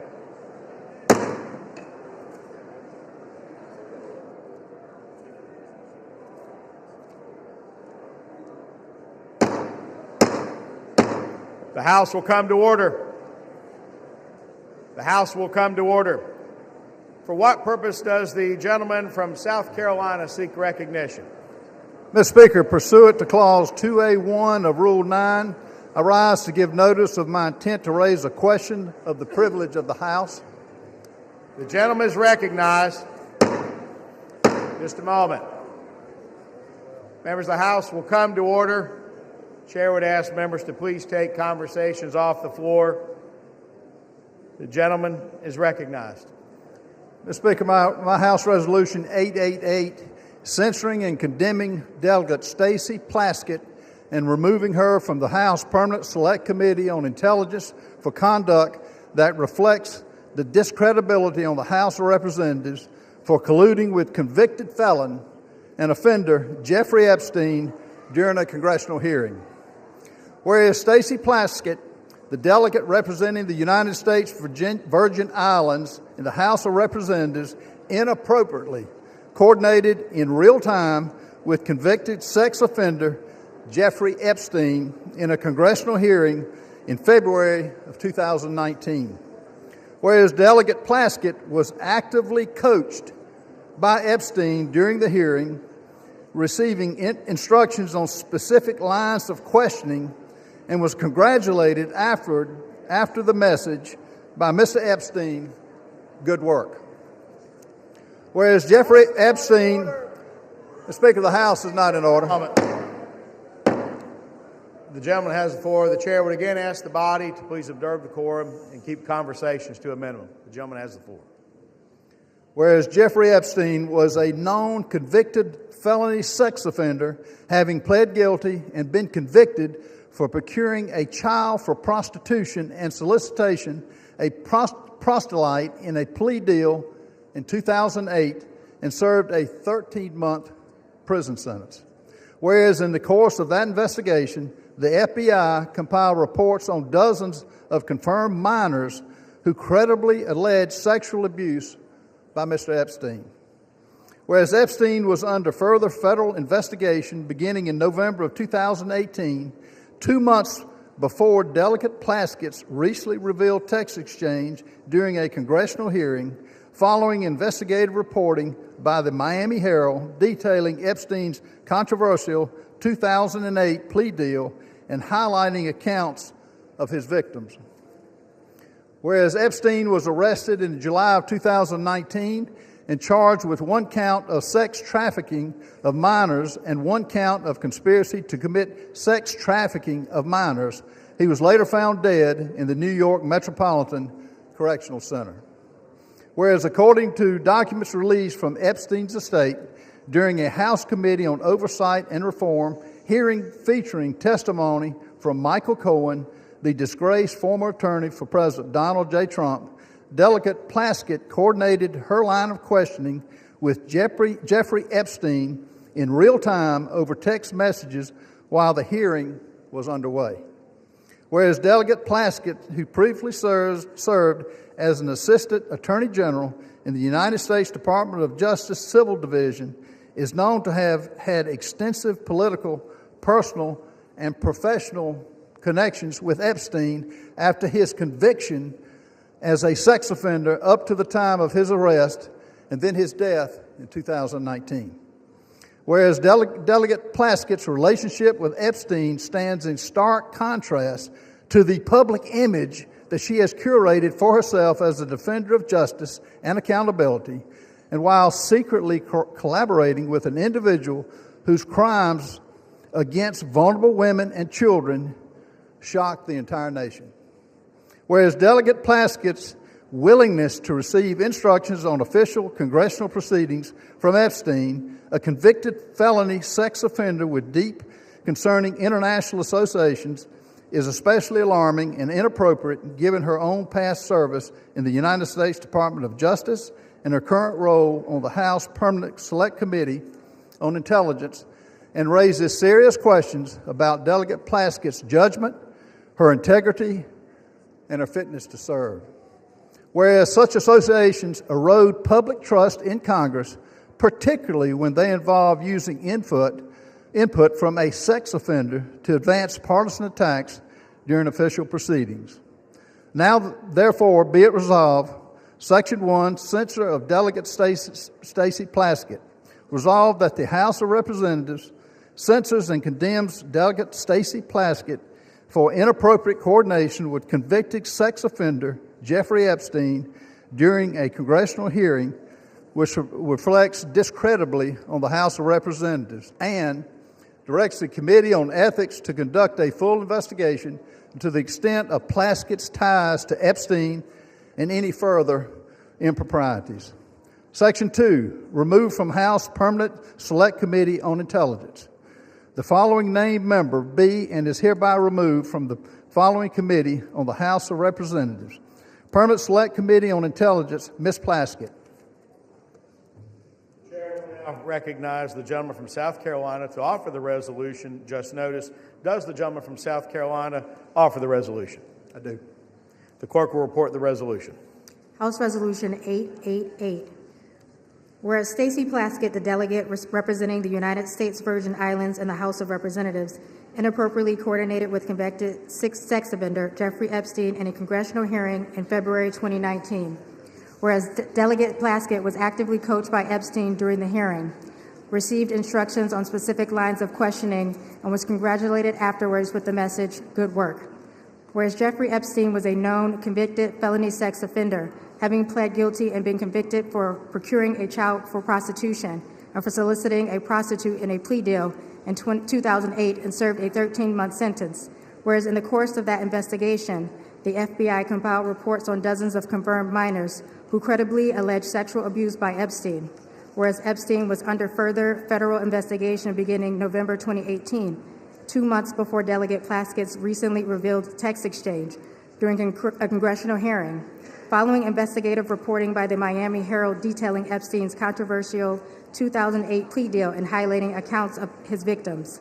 Whereas Epstein was arrested in July 2019 and charged with 1 count of sex trafficking of minors and 1 count of conspiracy to commit sex trafficking of minors, and he was later found dead in the New York Metropolitan Correctional Center.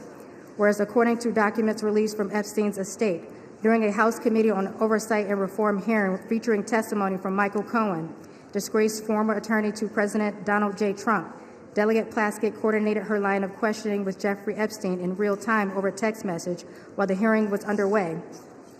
Whereas Delegate Plaskett, who previously served as an Assistant Attorney General in the U.S. Department of Justice Civil Division, is known to have had extensive political, personal, and professional connections with Epstein after his conviction as a sex offender up to the time of his arrest and then death in 2019. Whereas Delegate Plaskett's relationship with Epstein stands in stark contrast to the public image she has curated for herself as a defender of justice and accountability, while secretly collaborating with an individual whose crimes against vulnerable women and children shocked the nation. Whereas Delegate Plaskett's willingness to receive instructions on official congressional proceedings from Epstein, a convicted felony sex offender with deeply concerning international associations, is especially alarming and inappropriate given her own past service in the U.S. Department of Justice and her current role on the House Permanent Select Committee on Intelligence, and raises serious questions about Delegate Plaskett's judgment, integrity, and fitness to serve.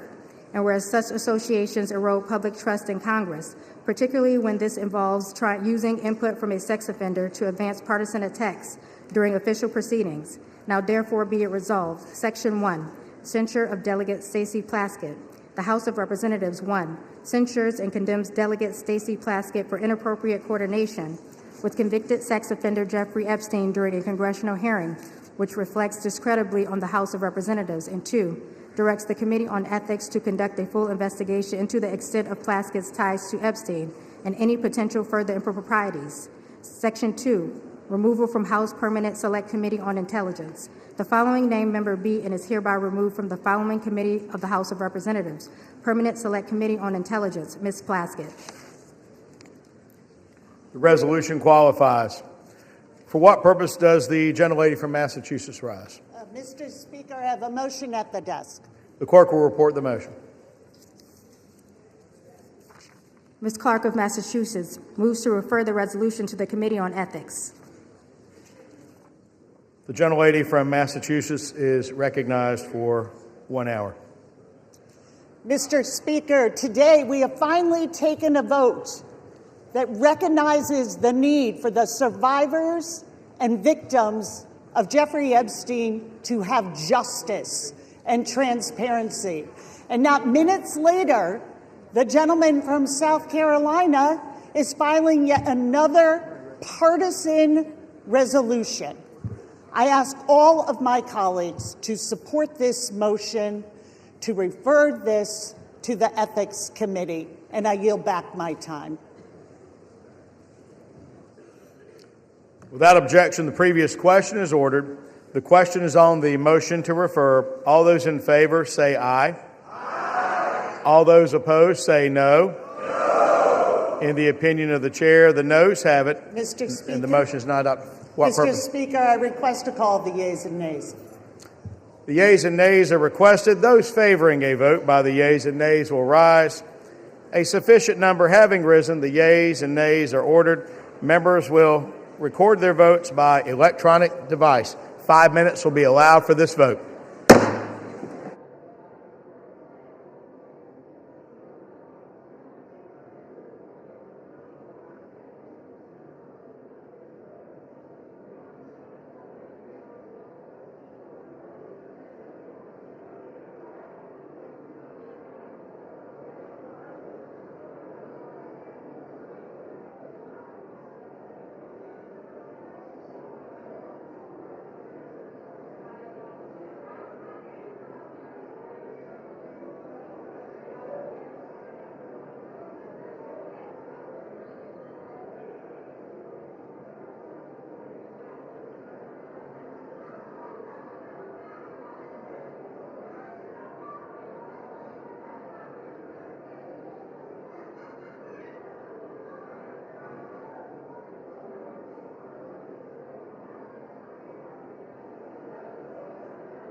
On this vote, the ayes are 213 and the noes are 214. The motion is not adopted. Without objection, the motion to reconsider is laid on the table.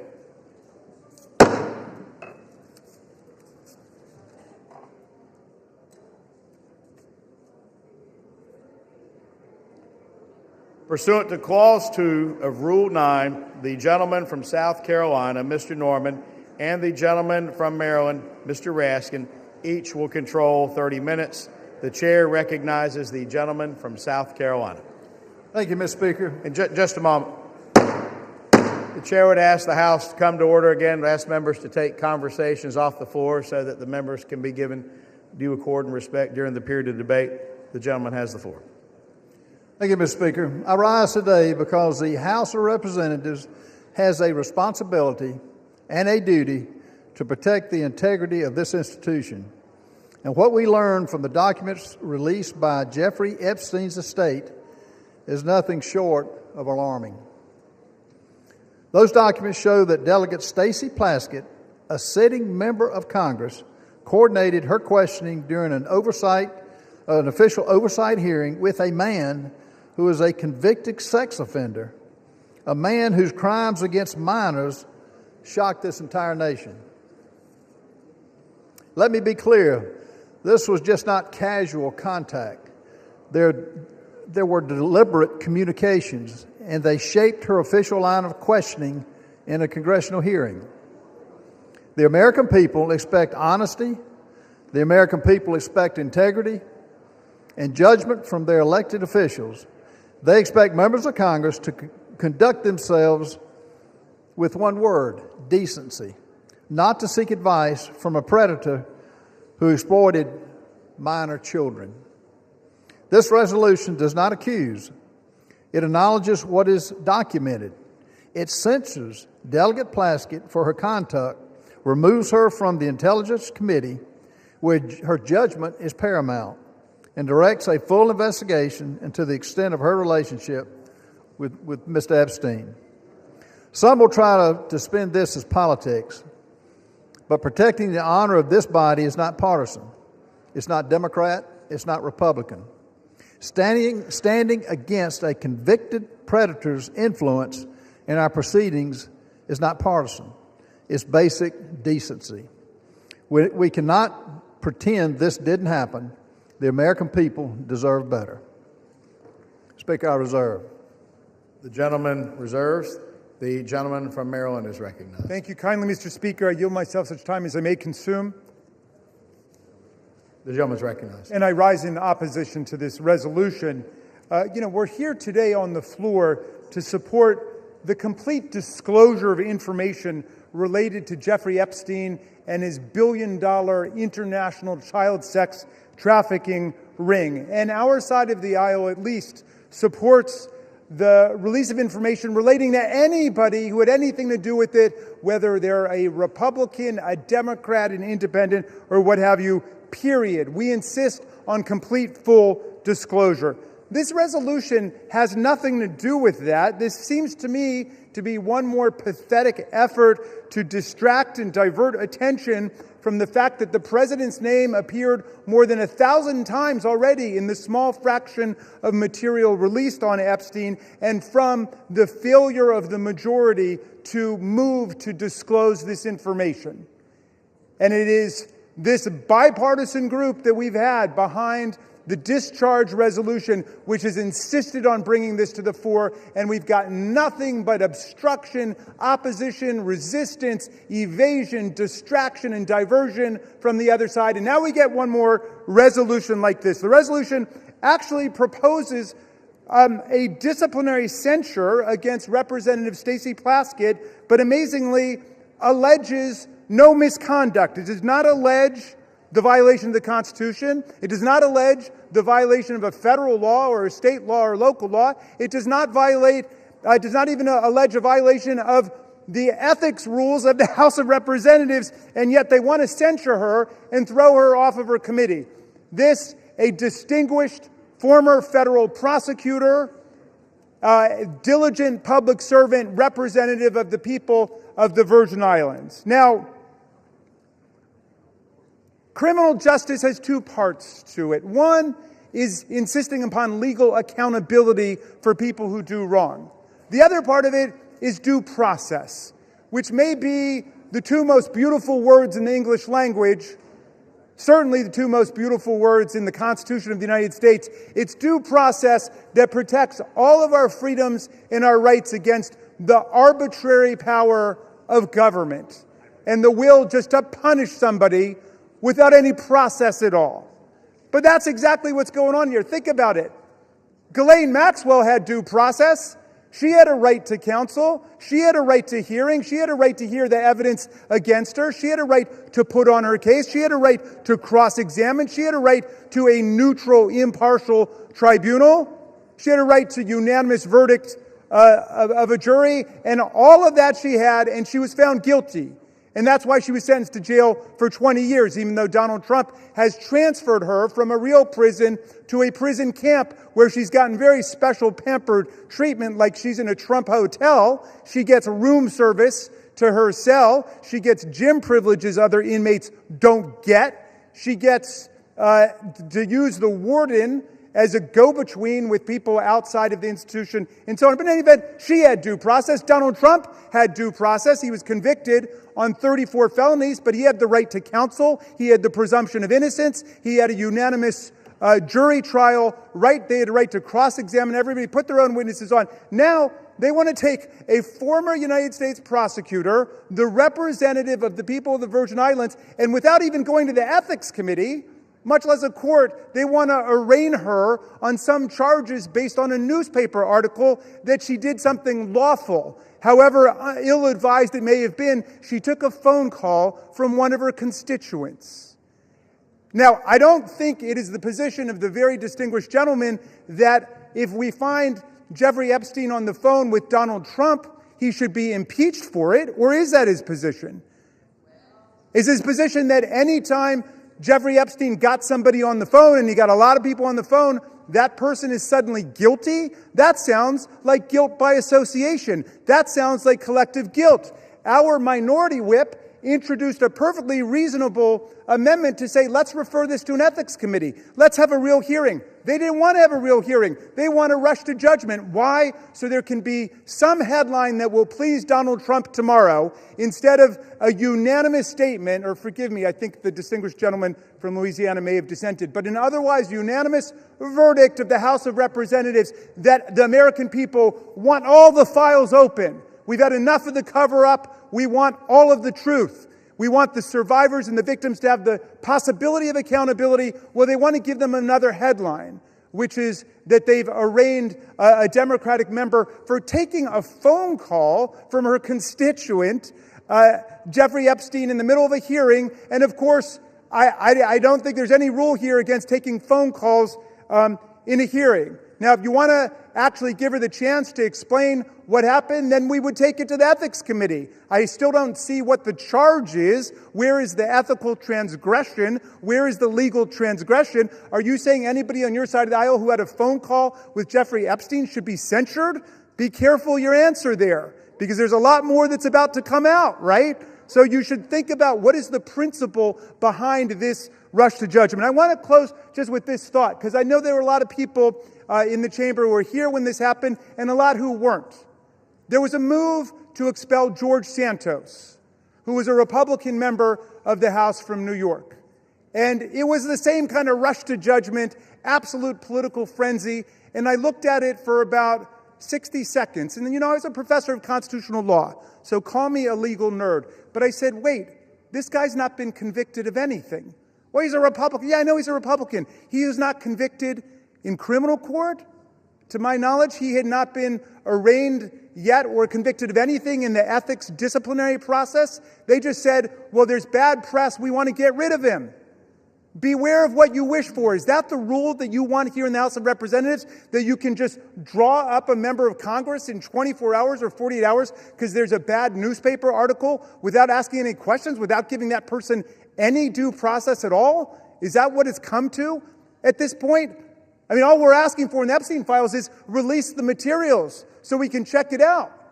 They want to go ahead and censure and remove from a committee a distinguished member of the House of Representatives with no due process at all.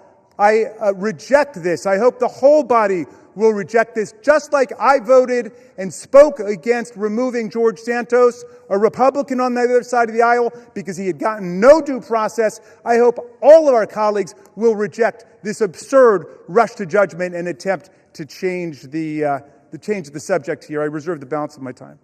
The gentleman reserves. The gentleman from South Carolina is recognized. Mr. Speaker, before I yield time to my good friend in Louisiana, Representative Raskin, I will be careful in my remarks. You need to be careful with your facts. You have an 11-year veteran of this body who should know better. You have an 11-year member of this body who took money. It wasn't a newspaper article. It was a fact. She took money from Jeffrey Epstein.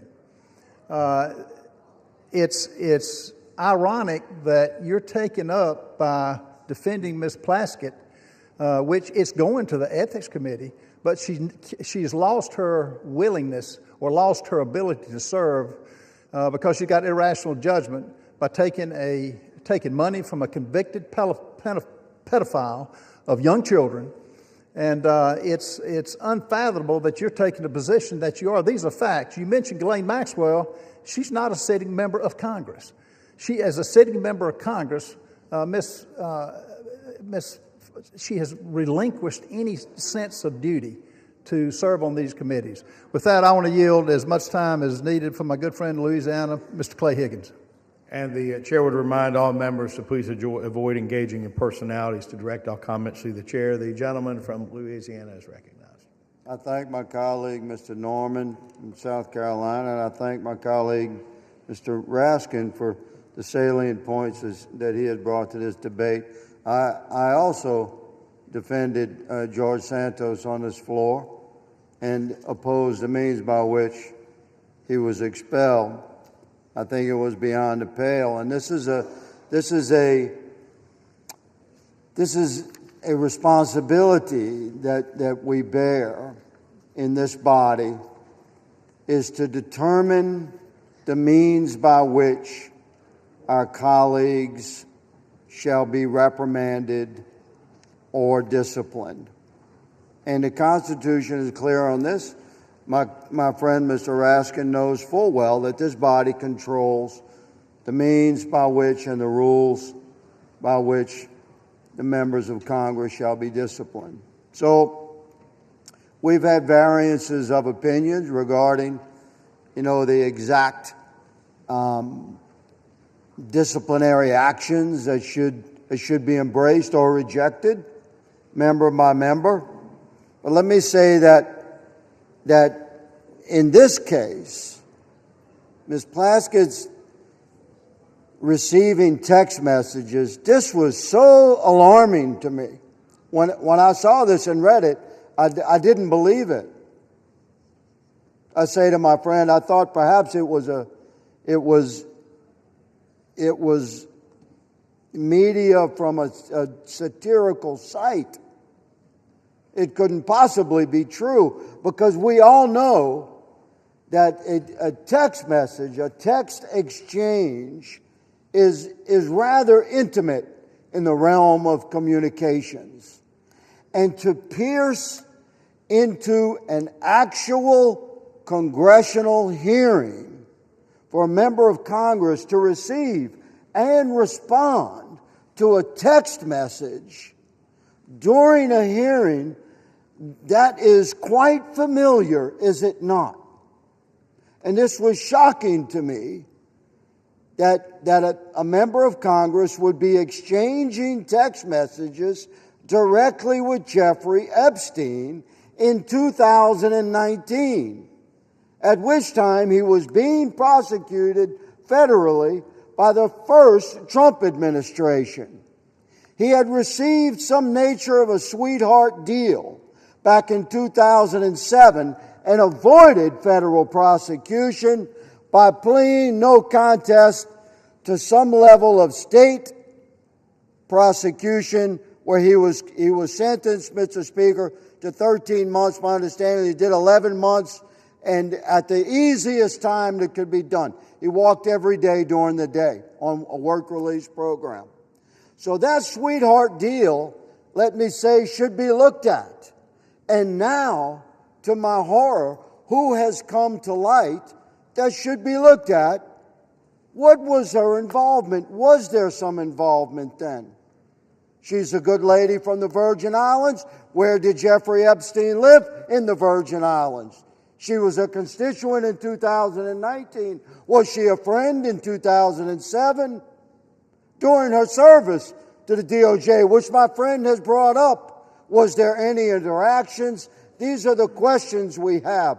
The good lady from the Virgin Islands has crossed the threshold of reasonable suspicion, and therefore she should be investigated. During said investigation by ethics, and I would recommend by DOJ, and I would recommend by oversight and judiciary committees. Meanwhile, she should absolutely be removed from the House Select Committee on Intel. This, Mr. Speaker, is my position. I presented without note for the betterment of the debate of this body, and I yield my time back to the gentleman from South Carolina. I reserve.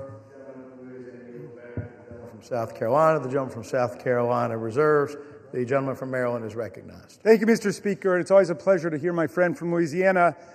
Both of the Republican speakers have said this demands an ethics investigation. I think Mr. Higgins just said it should be investigated by oversight and by judiciary, as well as by ethics, as well as by others.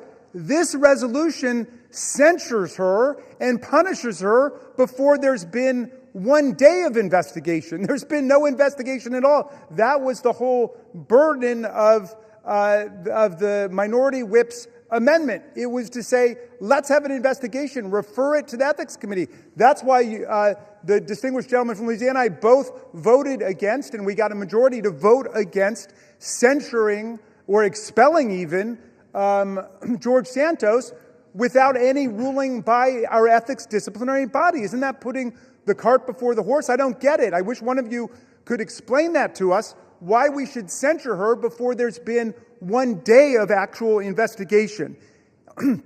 If being on the phone with one of our constituents, even an evil, sinister force like Jeffrey Epstein, and of course, he has said that he considered Donald Trump the most evil person he ever met. He said, without a redeeming bone in his body. So I agree, people can say different things, but Jeffrey Epstein, to me, disgraced himself. But in any event, people want to know, well, what were the contents of that conversation? Why was Ms. Plaskett doing that? I'm sure she's got a good explanation. We're talking about a distinguished lawyer and federal prosecutor who was in the middle of a hearing, which is something that members do all the time, is to talk to people in hearings about different things. But let me ask, if it's now the standard that just to be on a phone call with somebody establishes guilt by association, what about all the members of this body or of the U.S. Senate who were on the phone with January 6th insurrectionists and President Trump and his associates who were trying to block the certification of the election as people were chanting, "Hang Mike Pence"? A lot of phone calls, a lot of traffic going on. In fact, that's why our Republican colleagues dealt themselves $1 million cash payoff bonanza provision in the most recent Republican spending bill. They put that in there because their phone records had been subpoenaed lawfully by a grand jury. They were treated like every other American citizen because their names came up as potentially being involved in that conspiracy to somehow shut down proceedings in the House and the Senate. Now, are we saying just because they were on a phone call, they're guilty of something, we should strip them of their committee assignments? We should censure them? Have we gotten to that point? I mean, come on. Look, this is the House of Representatives of the United States of America. Let's stick by the Constitution. Let's stick by due process. Let's go through the rules. I yield 5 minutes to my distinguished colleague from Connecticut, Representative Hines. The gentleman from Connecticut is recognized. Thank you, Mr. Speaker, and I thank the gentleman from Maryland. I'm not going to speak today about Jeffrey Epstein or January 6th. I'm going to confine my remarks to two things that I know about. And I'm going to take a deep breath right now Because to stand here and to have to listen to the gentleman from Louisiana in the guise of just asking questions besmirch one of the finest members I have had the honor of serving with, I would think would offend the sensibility of anybody in this chamber. But I'm going to limit my remarks to two things I know very well. Number one, the House Permanent Select Committee on Intelligence and what we need to do to preserve that very special environment. And number two, the character of Delegate Stacey Plaskett. On HPSI, I've served for 10 years. And with Chairman Turner and now with Chairman Crawford, we have fought for that decade to keep the Select Committee on Intelligence immunized from the sewage that flows through this chamber, the partisan attacks, the hideousness. And by and large, we've been pretty successful, with one exception, when that committee got involved in the political investigation around Ukraine in the first Trump administration.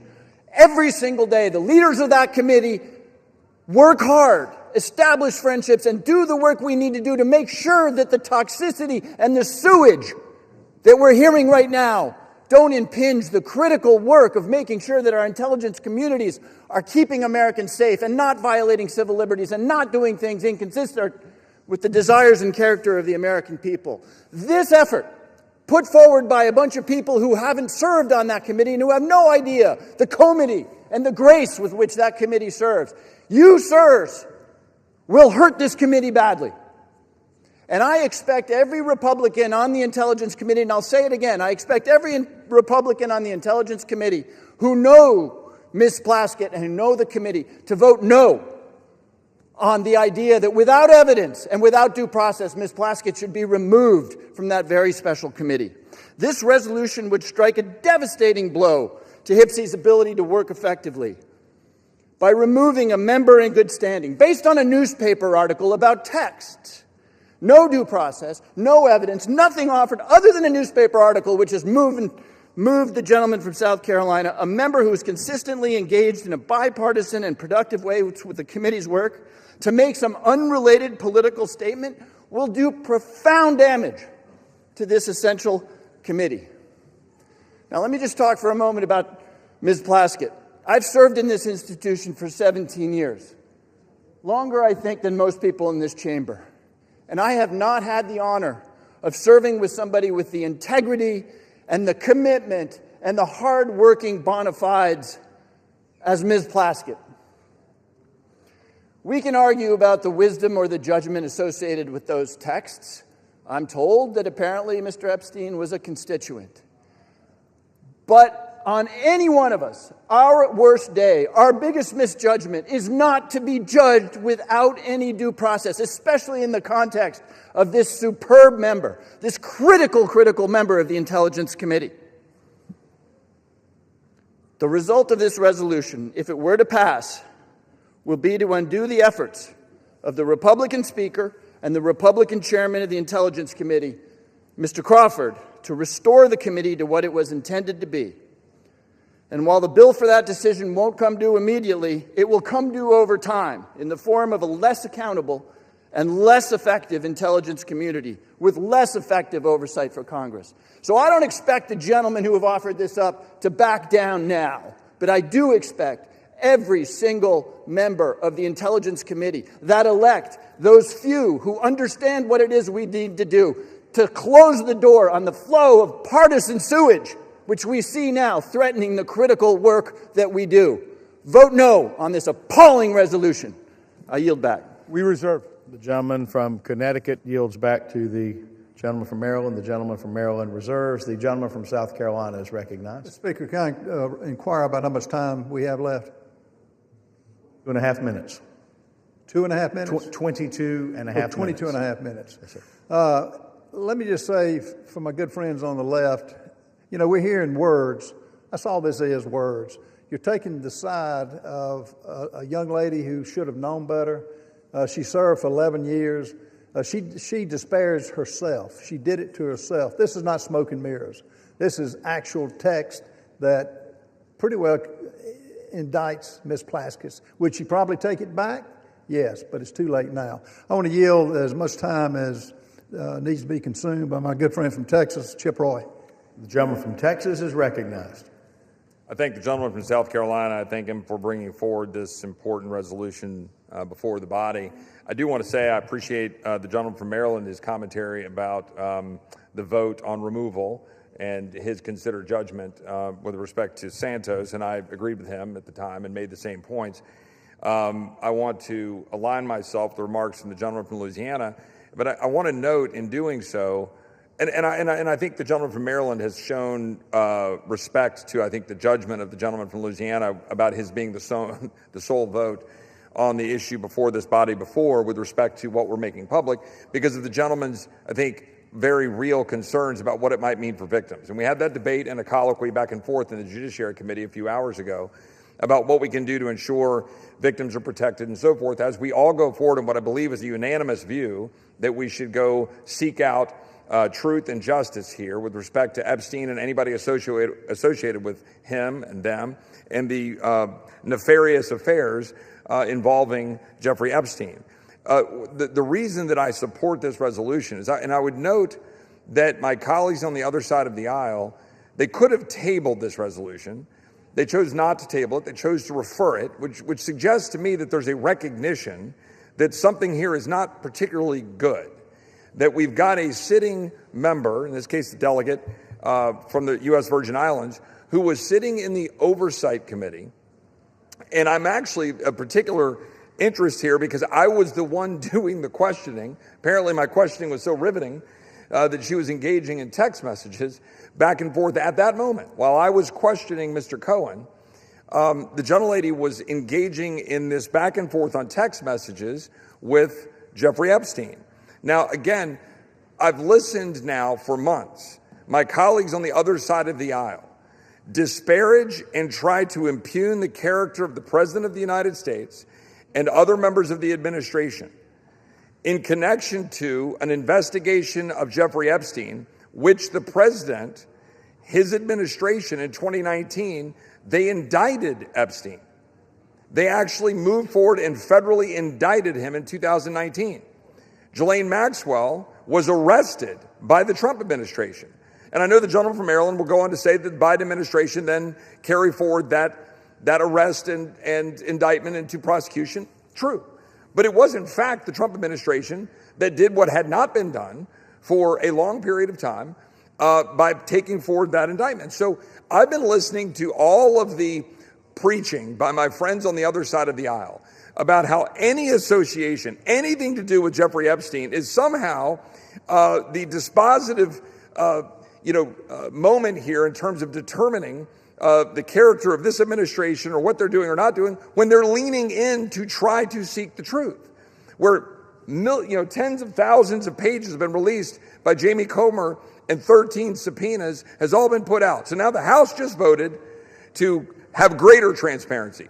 Time will tell what that means in terms of what the court does and how they deal with grand jury secrecy and what they do to continue to redact and protect victims' names under existing laws and how the courts treat that. That's going to be a process, as the gentleman likely knows, right? This is going to be determined as to what gets released and how.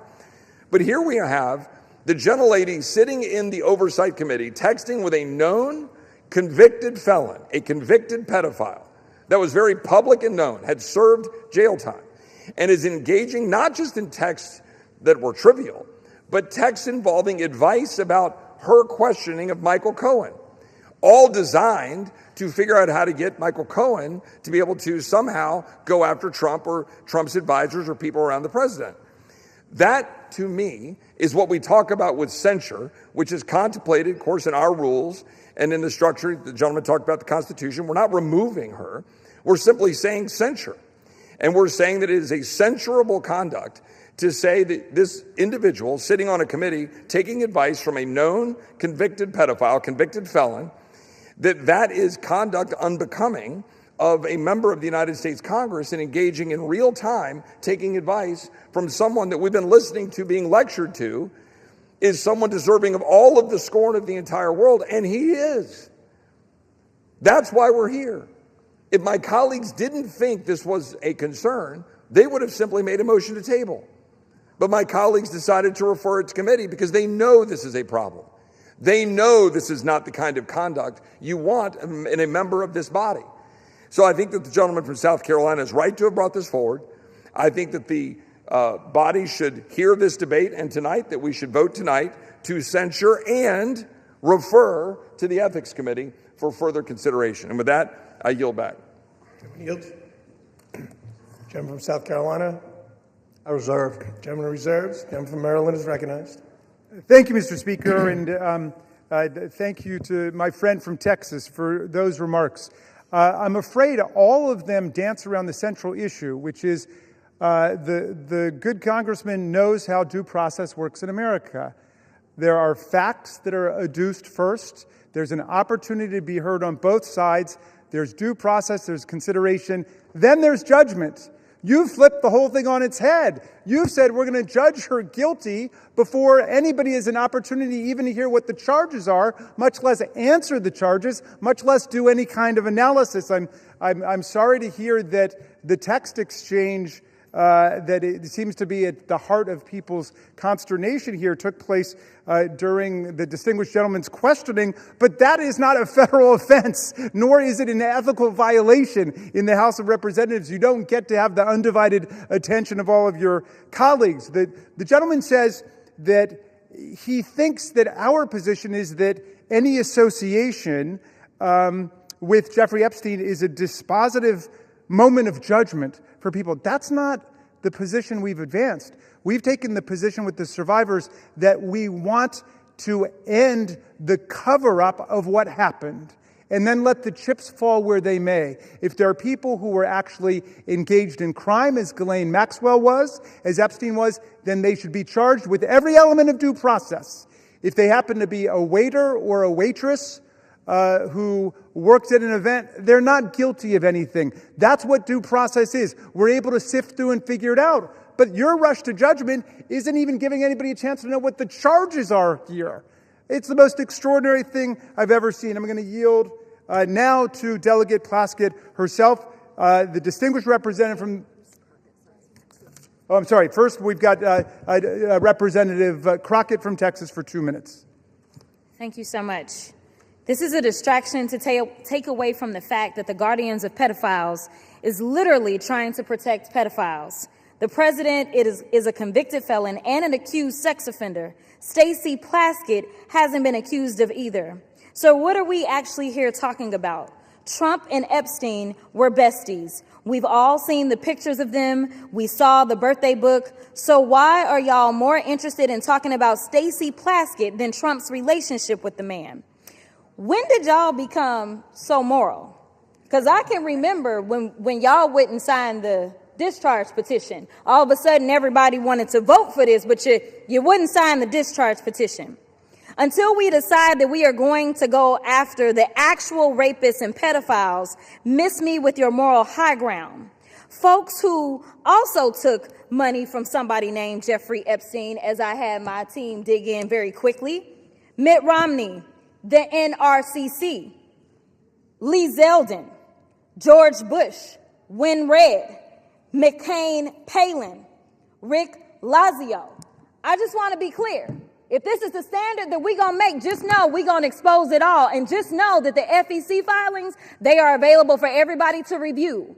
This is absolutely ridiculous. You decide that you want to punish a sitting member of Congress because you are concerned about her text messages. Well, maybe you should be more concerned about those sex tapes that we still haven't gotten access to. Maybe you should be more concerned with the fact that the president, his name is mentioned in the files way more than Stacey Plaskett's name. Listen, I'm not saying that anything is right or wrong, but listen, if you're trying to figure out what's going on with somebody that's a criminal, then you maybe need to talk to their associates. That's exactly why maybe she was getting text messages. I'm not saying she was or wasn't.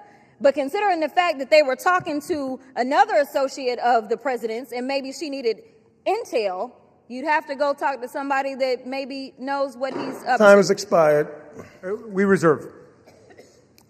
Gentleman from Maryland reserves. Gentleman from South Carolina is recognized. Speaker, I recognize my good friend from Arizona, Mr. Biggs.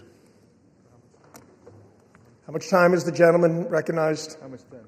Time you've allotted the gentleman from Arizona? How much time do we have left? The gentleman has 17 minutes remaining. As much time as the gentleman may consume. Gentleman is recognized. Thank you, Mr. Speaker. Thank you, Mr. Norman. Thank you for raising this issue. This to me, this is an interesting issue because I'm hearing the argument is coming at us and it says, well, there's no due process. Well, debate is a part of due process. That's part of due process, is to have this debate. You get to stand up, get to defend, and get to raise your issues. And you chose to take it back to committee, which, as Mr. Roy said, that kind of indicates that maybe you know that there's something that's not great about this.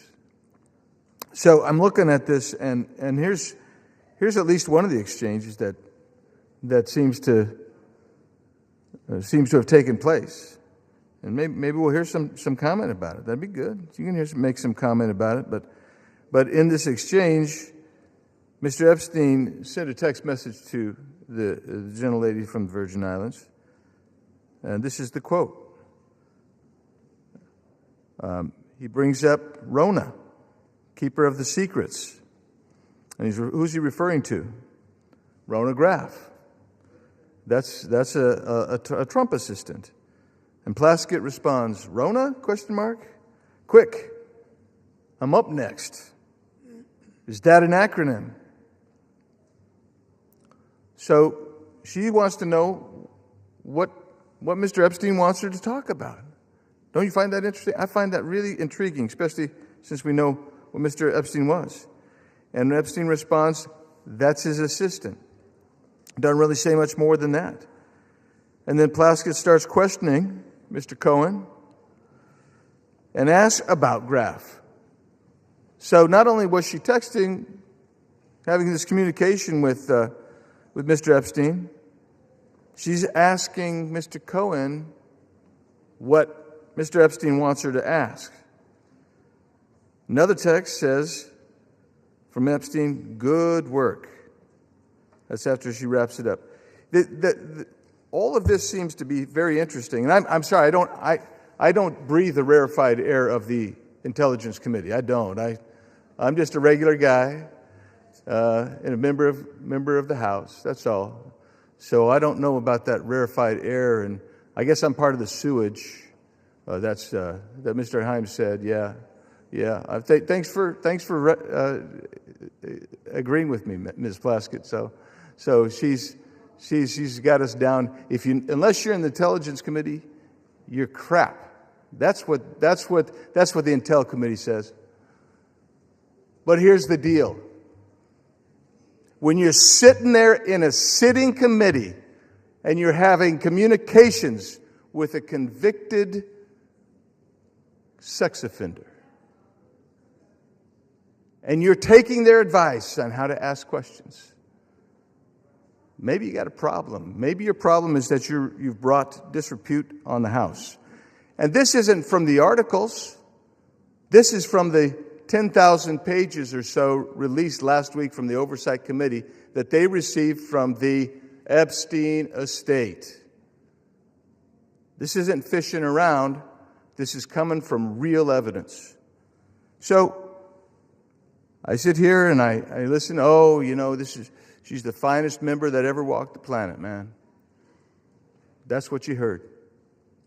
But the bottom line is this. She's sitting there seeking advice and counsel on how to ask questions from Jeffrey Epstein, who this entire body, save one, just condemned. And we want all the evidence. And it's a shame to be here, but for one thing, you made the choice. And so, Mr. Chairman, I'm encouraging everyone in this body to support Mr. Norman's resolution. And I yield back. Gentleman yields. Speaker, I reserve. Gentleman, South Carolina reserves. The members are reminded to direct their commentary to the chair. Before I recognize the gentleman from Maryland, please remind yourself, as well as the members, to refrain from engaging in personalities towards the president. Does the gentleman seek recognition? Yes, I do. Gentleman is recognized. Thank you very much. I want to remark that yet one more member says we should go ahead and censure her, and then we should do a complete investigation. I think any fifth grader in America knows that's the exact opposite of what due process means in America. We don't punish people before we have investigation and the opportunity to be heard. I yield 6 minutes now to the distinguished gentlelady from Virgin Islands, Representative Plaskett.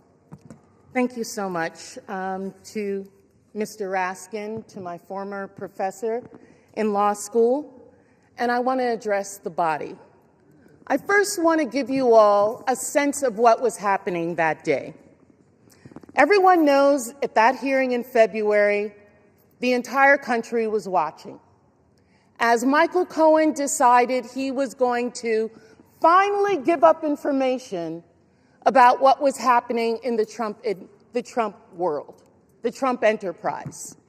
And at the beginning of that hearing, the ranking member, Jim Jordan, had the disrespect to Elijah Cummings, may he rest in peace and his name be a memory, after not allowing Mr. Jordan to shut the committee hearing down.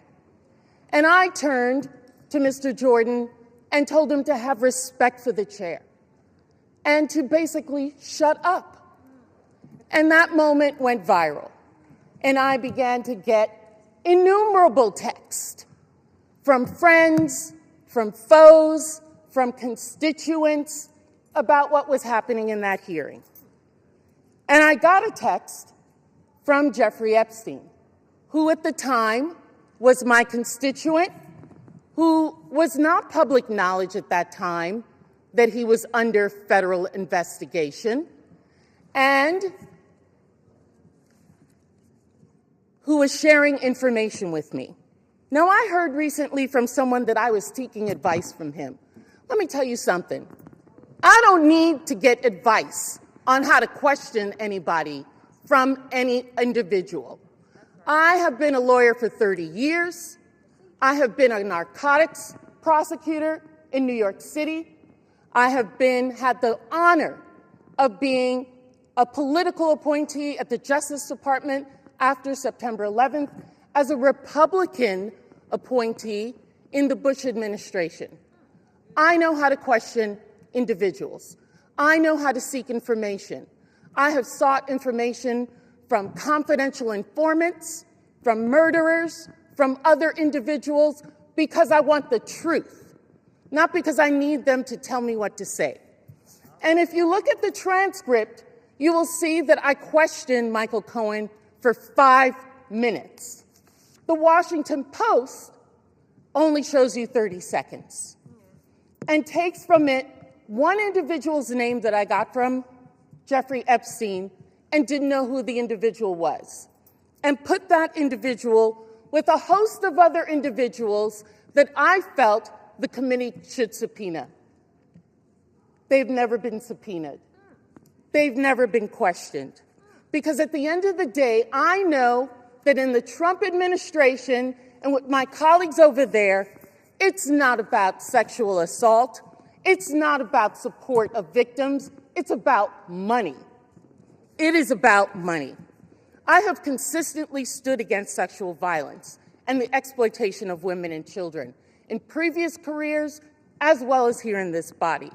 We all know that Jeffrey Epstein's actions were absolutely reprehensible. As a constituent, as an individual who gave donations to me, when I learned of the extent of his actions after his investigation, I gave that money to women's organizations in my community. Not back to him, but to women in the community who needed that support. That's what I think should have been done, and that's what I did. They've taken a text exchange which shows no participation, no assistance, no involvement in any illegal activity, and weaponized it for political theater, because that's what this is. This has been reviewed by federal courts. Any charges, victims who initially had a case against me dismissed it on their own without prejudice. You don't want to talk about what is really happening here. your attacks on working families, your protection of powerful predators and corporate criminals. You want to talk about texting felons? How often do you text President Donald J. Trump? That's the individual we should be concerned about. And let me tell you this. I am not going to support the wealthy and connected who continue to exploit workers and evade taxes, powerful figures with credible allegations who face no consequences, and corporate interests profiting from human suffering while families struggle. And let me tell the people of the Virgin Islands. Gentleman will state his point of order. The point of order is you may not call the President of the United States a felon. That is a violation. Point of order is under consideration, and we're not going to lose order here either, so please. May I continue? May I continue, Mr. Members Speaker? are, however, reminded to refrain, as mentioned a little while ago, from making personality commentary towards the President. The point of order is not timely, so the gentlelady is recognized. Thank you, Mr. Speaker. What is happening here? I feel sorry for my colleagues. I feel sorry for this body. I see members coming and speaking against me who I've never even had a conversation with. You don't know me. You don't know the work that I've done. You don't know the support that I've given to families, to individuals, to support people. I worked a full-time job with children under the age of 5, going to school, law school at night. Do you think I would risk my law degree for any individual? Never mind a reprehensible individual by Jeffrey Epstein, I would not. But what I'm about is the truth. And let me tell the people of the Virgin Islands, this attempt at intimidation will pass. We in the Virgin Islands do not back down from a fight. That is how we won our freedom, and that is how we will continue to grow our equality. And if you censure me, take away a committee, I will still do the work because I am here to support people and to support this great Constitution, which I have sworn numerous times to uphold. We reserve, and I thank the lady. The gentleman reserves. Gentleman from South Carolina is recognized. Mr. Speaker, before I recognize Mr. Clyde, let me just say, Ms. Plasky, I don't know you. My overall impression of you has been good. But, and you give these words about protecting families and children. Where was that demonstrated when you took money from a convicted pedophile that had served time? Where was that? The words are beyond believability. And I think you're a nice person, but you missed the boat when you took money. I've got the mic now. You lost your I don't know the word to describe it, but what you did, you deserve to come off the committees. And let me remind you, we want this to go to the Ethics Commission. And to those listening, the Ethics Commission is 5 Democrats and 5 Republicans. Let them find it. But in the meantime, you do not deserve to serve on a committee with national clearance. And I would like now... Will be reminded again to direct their commentary to the chair. Mr. Speaker, I would like to recognize my good friend from Georgia, Mr. Andrew Clyde. How much time is the gentleman shall I recognize him? How much time is left? You have 11 and a half minutes remaining. 5 minutes. Gentleman's recognized for 5 minutes.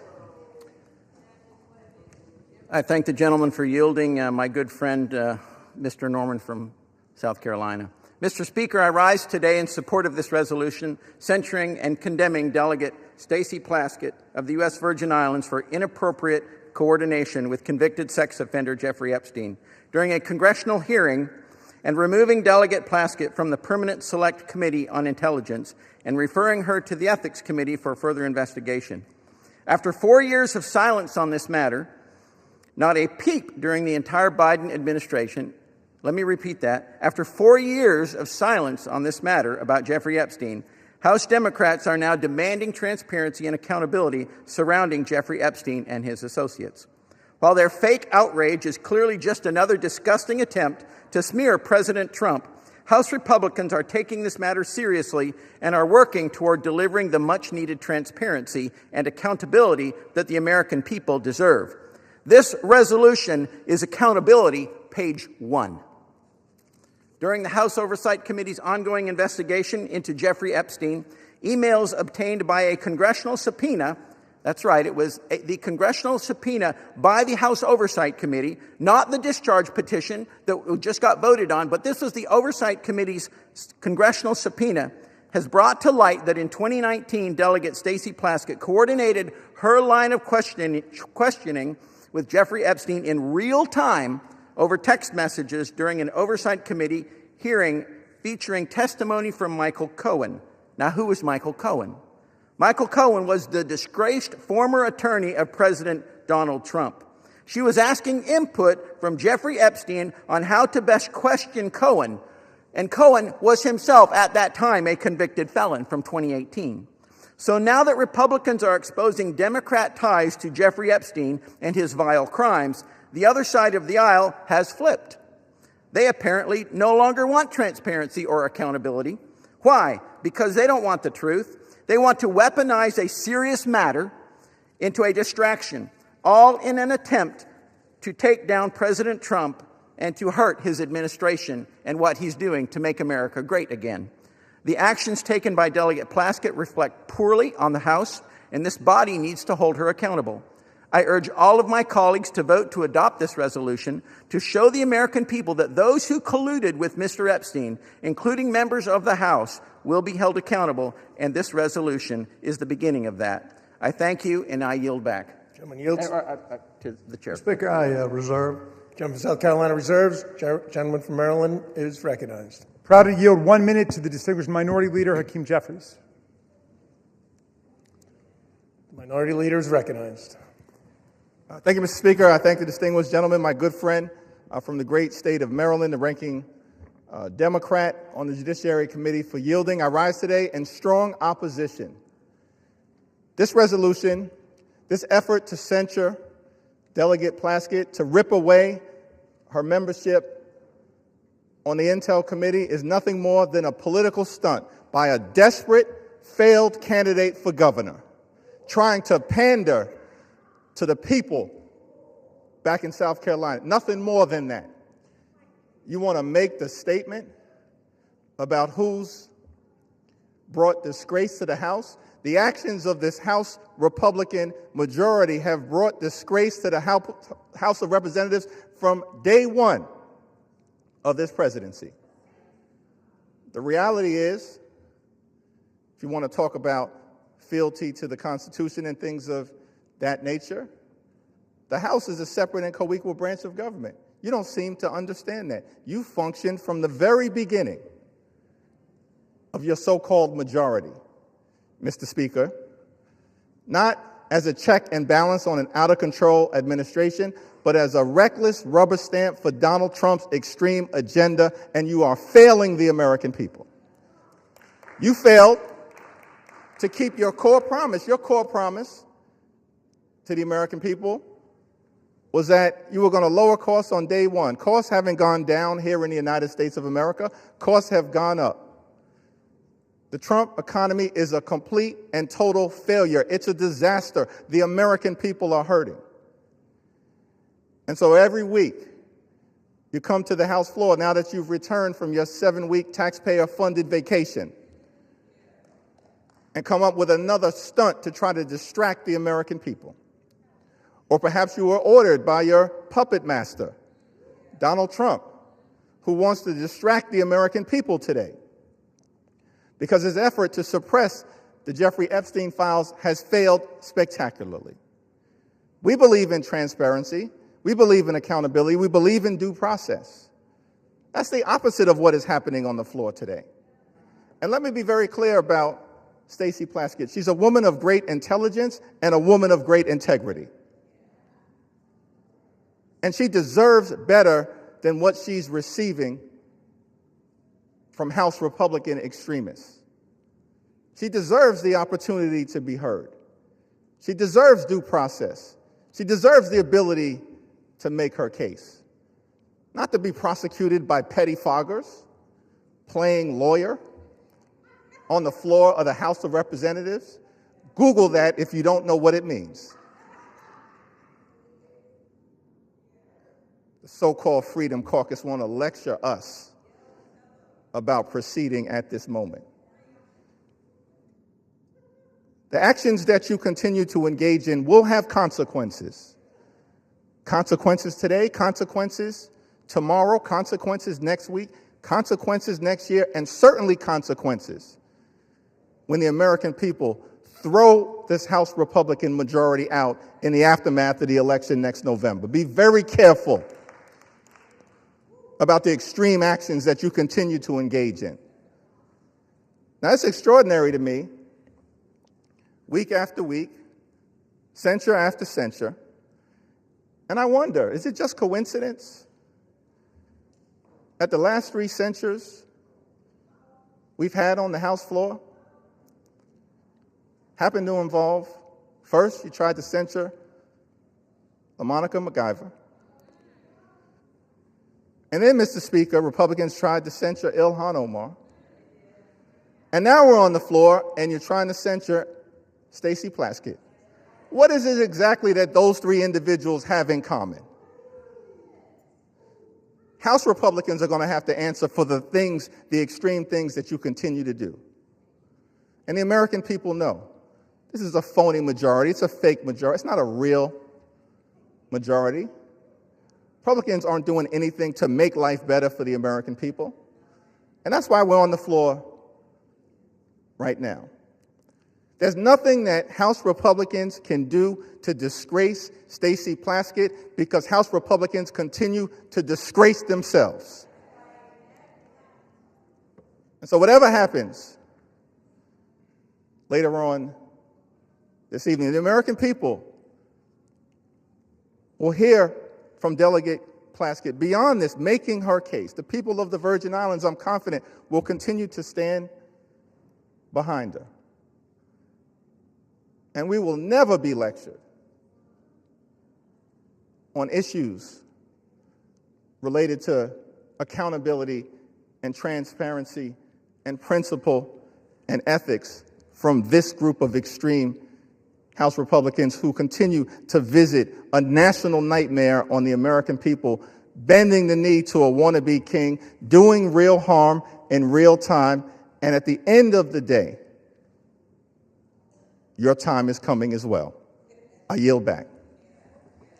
Chairman yields. Hey, how much time do we have, Mr. Speaker? Gentleman has 4.5 minutes. 3.5 minutes. All members are again reminded, including Minority Leader, to direct your comments to the chair. All members are again instructed, including Minority Leader, to refrain from engaging in personalities towards the President. The gentleman from Maryland seeks recognition. No, we'll reserve. Gentleman from Maryland reserves. Gentleman from South Carolina. Speaker, I find it interesting that the Minority Leader mentioned that, got a not really a majority. I will tell you, 77 million people are a majority. They rendered the consequences to elect the president that has revived this country from a disaster 4 years under the Biden administration. Let's go back under a little bit of history here about the hearing. The messages show that Plaskett texted Epstein before the hearings that started that day at 7:55. She texted him, the sex offender, the predator on the children she says she protects. They had comments like she told Ms. Plaskett talk about his grades. She mentioned that she had a great-looking outfit. It's from Mr. Epstein. In 10:40, she broadcast a feed cut to Ms. Plaskett showing her moving her mouth as if she was chewing something. And Ms. Plaskett mentioned that she had multiple texts. Well, according to the records, and I don't know how many of her texts came from those convicted of felonies, but on at 2:25, Epstein sent 2:25 minutes before Plaskett began questioning Cohen at 2:28. Epstein messaged back, "Good work," at 2:34, 1 minute after Plaskett finished her question to Cohen. So the whole 5 minutes was pretty much conducted under the direction of a convicted pedophile. And this dialogue, Ms. Plaskett was reached by phone Thursday.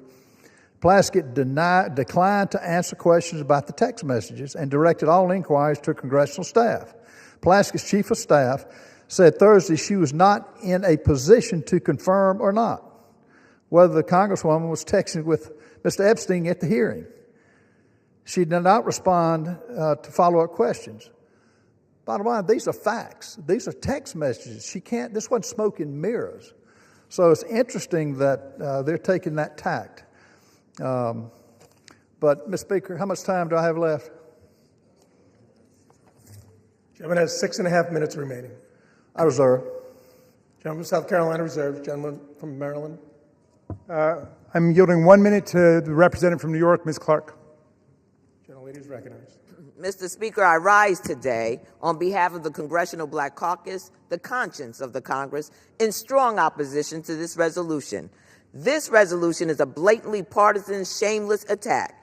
As we sit here today, Donald Trump is still the single person in this country with the authority and the ability to deliver justice to survivors and truth to the American people by just releasing the files. So instead of answering why Donald Trump chooses every single day not to release the Epstein files, they're pointing fingers at this side of the aisle. Mr. Speaker, unlike the president, Congresswoman Stacey Plaskett has committed no crime, violated no rule, and broken no promises. There has been no investigation, no due process, no inquiry into whether the Congresswoman had any connection whatsoever to Epstein's despicable and disgusting criminal conduct. This resolution would have us remove a capable and hardworking member of one of the most serious working committees in this body on the basis of a conversation from more than 6 years ago, which broke no rules, and has no connection to any criminal activity. I urge my colleagues to vote no on this partisan resolution,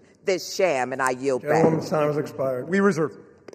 Gentleman from Maryland reserves. Gentleman from South Carolina. Speaker, I reserve. Gentleman from South Carolina reserves. And we're prepared to close. It's closed. Yeah, I'm prepared to close. All right. Gentleman from South Carolina is prepared to close. Maryland is recognized. Mr. Speaker, thank you very much. I want to start by addressing the young people who appear to be in the audience this evening, because I'm afraid some of my arguments are lost on some of our colleagues across the aisle suffering from Trump derangement syndrome. It seems to have completely warped their minds today, and they're not thinking clearly about the Constitution or about the rule of law. But the young people here will recognize, if they read this resolution, immediately what's wrong with it, because it's replete with phrases like this, that this one incident that they're referring to raises serious questions about the judgment and the integrity and the fitness to serve. Well, I think that's absurd, but in any event, if you think it raises serious questions, presumably you would want the answers to those questions. But you don't get answers by rushing to judgment and turning the whole process upside down. This resolution starts by saying we censure her, we remove her from committee, and the very next component of it says we direct the Committee on Ethics to conduct an investigation. That is the opposite of due process, and I hope at least future generations will understand that's not how we hold people accountable, whether it's under criminal law, under civil law, or under an ethics process, which they purport to want to be launching here. Again, go back to the George Santos standard. The reason we voted against just hanging him out to dry and censoring him and expelling him is because the process hadn't happened yet.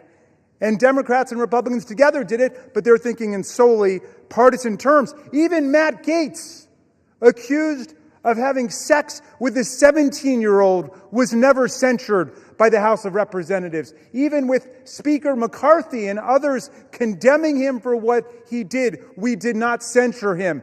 Think about what you're doing to the precedents of this body by trying to attack Ms. Plaskett. And let me just close with a personal thought. I wasn't going to bring it up because I didn't want to embarrass her, but she was one of the 3 finest students I ever had in constitutional law. She was a straight A student in the early 1990s. She's a straight A student in the 21st century. I'm proud not only that she was my student, but that she's my friend and that she's my colleague, and you don't disgrace us in any way. You go to work every day for the people of Virgin Islands, and we're proud of you. And with that, I'll yield back. Gentleman yields. Gentleman from South Carolina is recognized. Mr. Speaker, I find it interesting that the president is occupying the minds of my good friend on the left rent-free. And it's interesting they bring him up every time, and keep doing it. Keep doing it. This president's got a record that is second to none. And I hope our listeners in the audience can distinguish between just words and babbling on when they reject the facts of what's been presented. Texts don't lie. And they can offer all the excuses. And I do think Ms. Plaskett is a nice lady. She made a mistake here, a bad mistake. She took advice from a convicted pedophile that is indefensible in this discussion here today.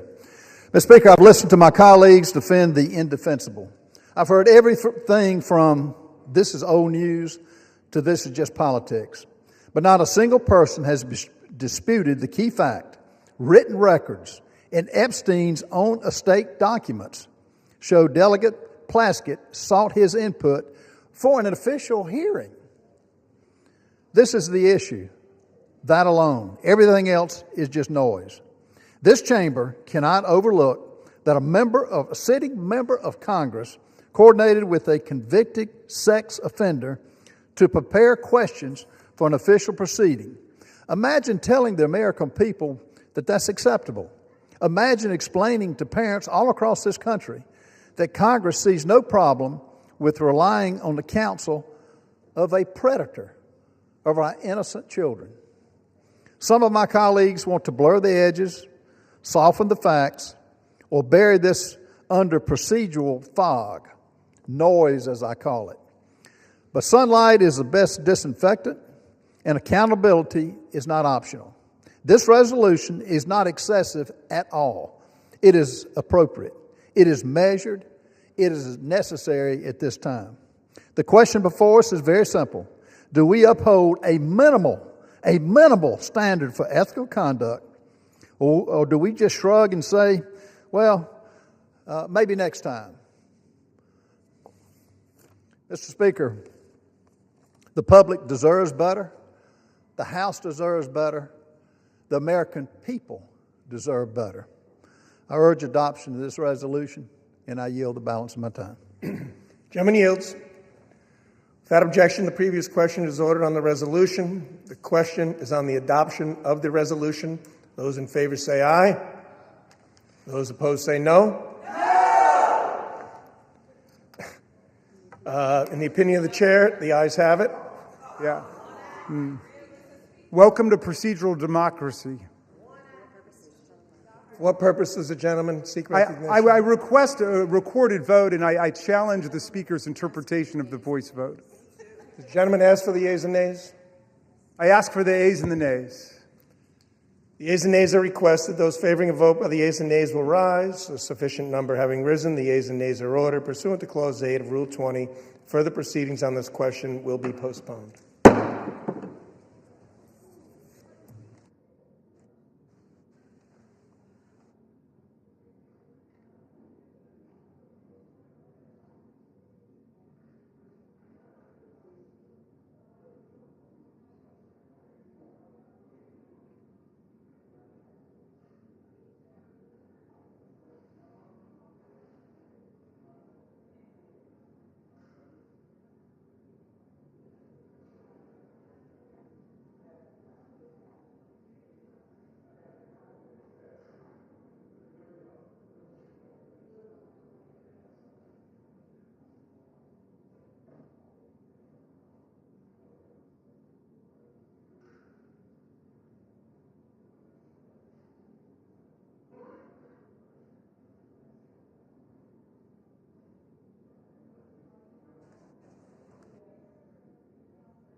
Okay. For what purpose does the gentleman from Arkansas, Mr. Westerman, seek recognition? Mr. Speaker, pursuant to House Resolution 879, I call up H.J. Res. 130 and ask for its immediate consideration in the House. The clerk will report the title of the joint resolution. House Joint Resolution 130, Joint Resolution providing for congressional disapproval under Chapter 8 of Title 5 United States Code of the rules submitted by the Bureau of Land Management relating to Buffalo Field Office Record of Decision and Approved Resource Management Plan Amendment. Pursuant to House Resolution 879, the joint resolution is considered read. The joint resolution shall be debatable for 1 hour, equally divided and controlled by the chair and ranking minority member of the Committee on Natural Resources or their respective designees. The gentleman from Arkansas, Mr. Westman, and the gentleman from California, Mr. Huffman, each will control 30 minutes. The chair recognizes the gentleman from Arkansas, Mr. Westman. Mr. Speaker, I ask unanimous consent that all members have 5 legislative days to revise and extend their remarks and to include extraneous material on H.J. Res. 130. Without objection. Mr. Speaker, I yield myself such time as I may consume. The gentleman is recognized. I rise in strong support of H.J. Res. 130, which would repeal the Bureau of Land Management's Misguided Resource Management Plan, or RMP, amendment for the Buffalo Field Office in Wyoming, which was finalized in the twilight hours of the Biden-Harris administration. Wyoming's Powder River Basin currently supplies 40% of the nation's coal. The RMP amendment in question effectively halted future federal coal leasing across a region in Wyoming larger than New Jersey and located in the heart of America's coal country. Without repeal, the RMP amendment will end coal production in the region entirely by 2041 and close 12 active mines. The RMP amendment is a death blow to America's energy security, Wyoming's workers, and the economic backbone of the state itself. It is projected that U.S. electricity demand will grow by as much as 128 gigawatts through 2029, and global energy demand is expected to double by 2050. Coal is reliable, affordable, and essential to meet the increasing power demands of the AI revolution and advanced manufacturing. The RMP amendment locked up an astonishing 48 billion short tons of coal. That's enough to meet U.S. coal demand for the next 116 years. 92% of Wyoming's coal is exported to other states, helping keep the lights on and utility prices affordable in distant places as far as Texas, Illinois, and my home state of Arkansas. Nationwide, residential electricity prices have increased by 13% since 2022, and overturning misguided policies like this RMP amendment will help make the cost of living more affordable for families across America. It's time to unleash our domestic resources to put this money back into the pockets of American families by repealing the Biden administration's anti-American energy policies. What's more, instead of working with the state, the Biden administration blatantly ignored local opposition at every stage of this process and rammed this RMP amendment through to appease environmental extremists. The Biden administration provided a limited opportunity for public comment or engagement on this RMP amendment. Wyoming's governor, unified congressional delegation, locally elected officials, tribes, and local communities all expressed strong opposition to this plan amendment. The previous administration ignored them all. According to local representatives, it is suspect and disturbing that such a dramatic change to the current land use plan would solicit such little engagement during the public comment period. Campbell and Johnson County commissioners who represent the local communities affected by this plan stated that whatever information they provided to the BLM in this process was, quote, ignored by the federal agency. Overturning the RMP amendment takes power from bureaucrats in Washington, D.C. and returns it to the people of Wyoming. The BLM also ignored tribal input in developing this RMP amendment. The Navajo Transitional Energy Company, which is wholly owned by the Navajo Nation, provided detailed comments opposing this amendment that were all dismissed by the BLM. In a letter they submitted to the agency, they stated, quote, BLM consistently downplayed the reasonably foreseeable negative impacts of the mine's closures on the surrounding social justice communities, and it did not even consider the jobs lost in the downstream communities that rely on the Powder River Basin coal, end quote. Energy security is national security, and Wyoming's energy industry remains indispensable to ensuring America stays energy dominant. Wyoming's Powder River Basin, with its low-sulfur coal, produces the world's cleanest burning coal. We should be focused on exporting this abundant natural resource to our allies abroad, not burying this baseload power under layers of bureaucracy. By passing this CRA today, we're advancing President Trump's executive orders on unleashing American energy and reinvigorating America's coal industry. We're also restoring hundreds of millions of dollars in future revenue for Wyoming's K-12 public education system and protecting more than 4,000 high-paying jobs in rural Wyoming. In conjunction with the pro-energy policies included in the Working Families Tax Cut Law, this CRA also has the potential to generate more than $260 million for the federal Treasury. This CRA helps the U.S. remain energy dominant and will lower prices for families, strengthen our economy, and boost real wages for hardworking men and women. I urge my colleagues to stand with Wyoming, stand with American workers, and stand for energy security by supporting this resolution. I reserve the balance of my time. Gentleman reserves. Gentleman from California is recognized. Thank you, Mr. Speaker. And let me wish Chairman Westerman a happy birthday. I do wish him a happy birthday, but even that goodwill does not change the fact that this is bad legislation. And so, unfortunately, Bruce, I'm going to have to rise in opposition to the bill while wishing you a happy birthday. We are, Mr. Speaker, all grateful that the Republican shutdown is finally over, but millions of Americans are still on the cusp of losing health care. They are struggling to put food on the table. And after their 7-week paid vacation, I can't imagine anything more disconnected than for House Republicans to come back here and make their first priority not helping working families to make ends meet, but jamming through more favors for their billionaire buddies. These 3 Congressional Review Act, or CRA, resolutions treat America's public lands like they are just lines on a balance sheet.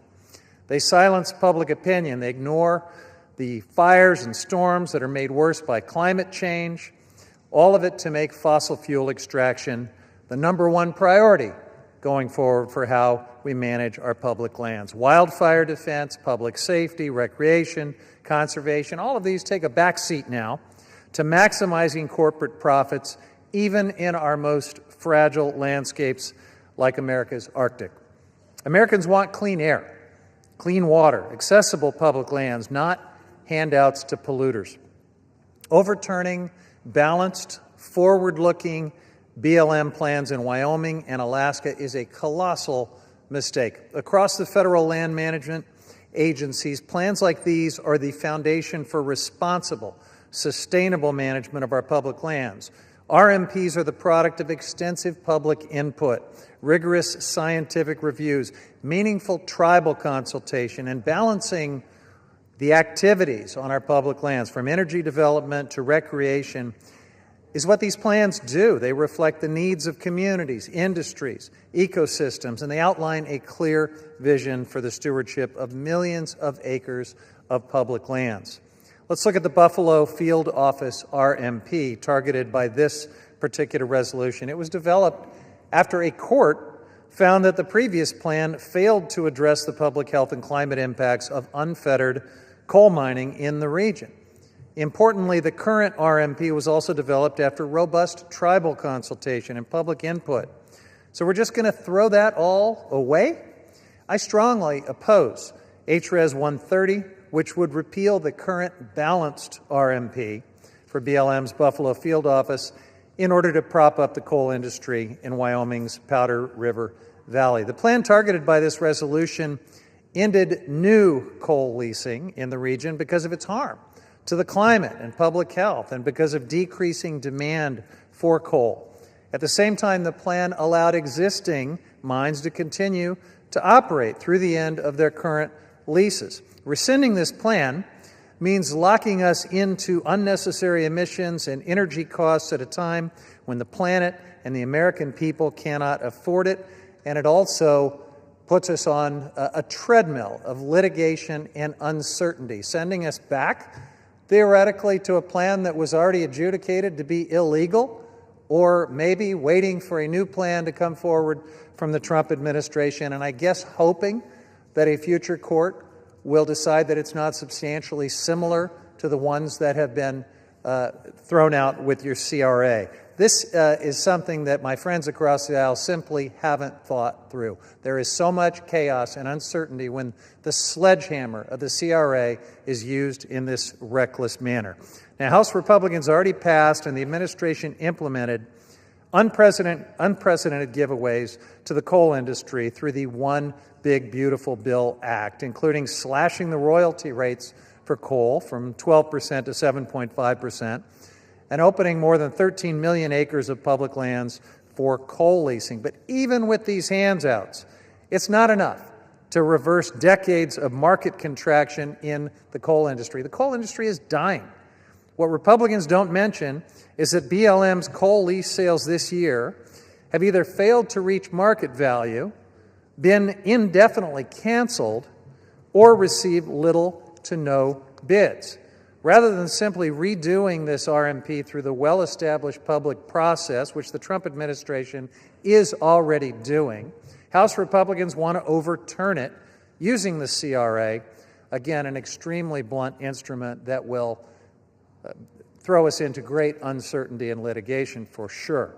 This choice would lock out the perspectives from previous tribal and public engagement and ban the agency from ever again issuing a substantially similar RMP, leaving land policy frozen in time, really more like frozen in some kind of a limbo.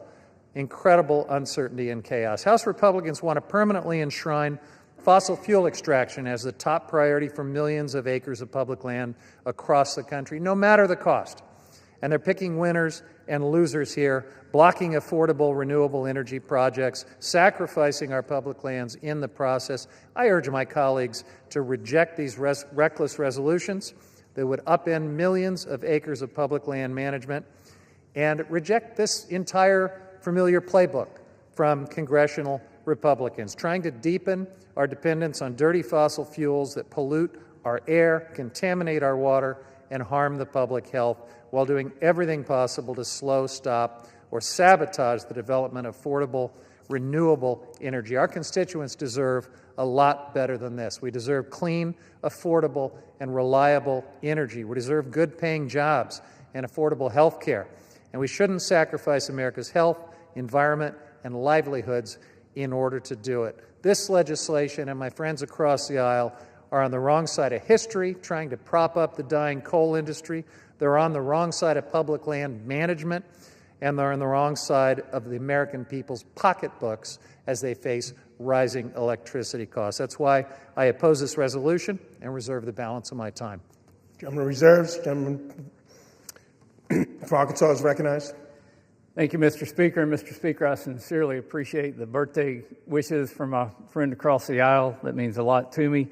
If I had a birthday wish of my own, it would be to make energy more affordable for the American people, to help the good folks of Wyoming to have a livelihood, and to not only keep prices down, but keep good-paying jobs across this country that are in the energy industry.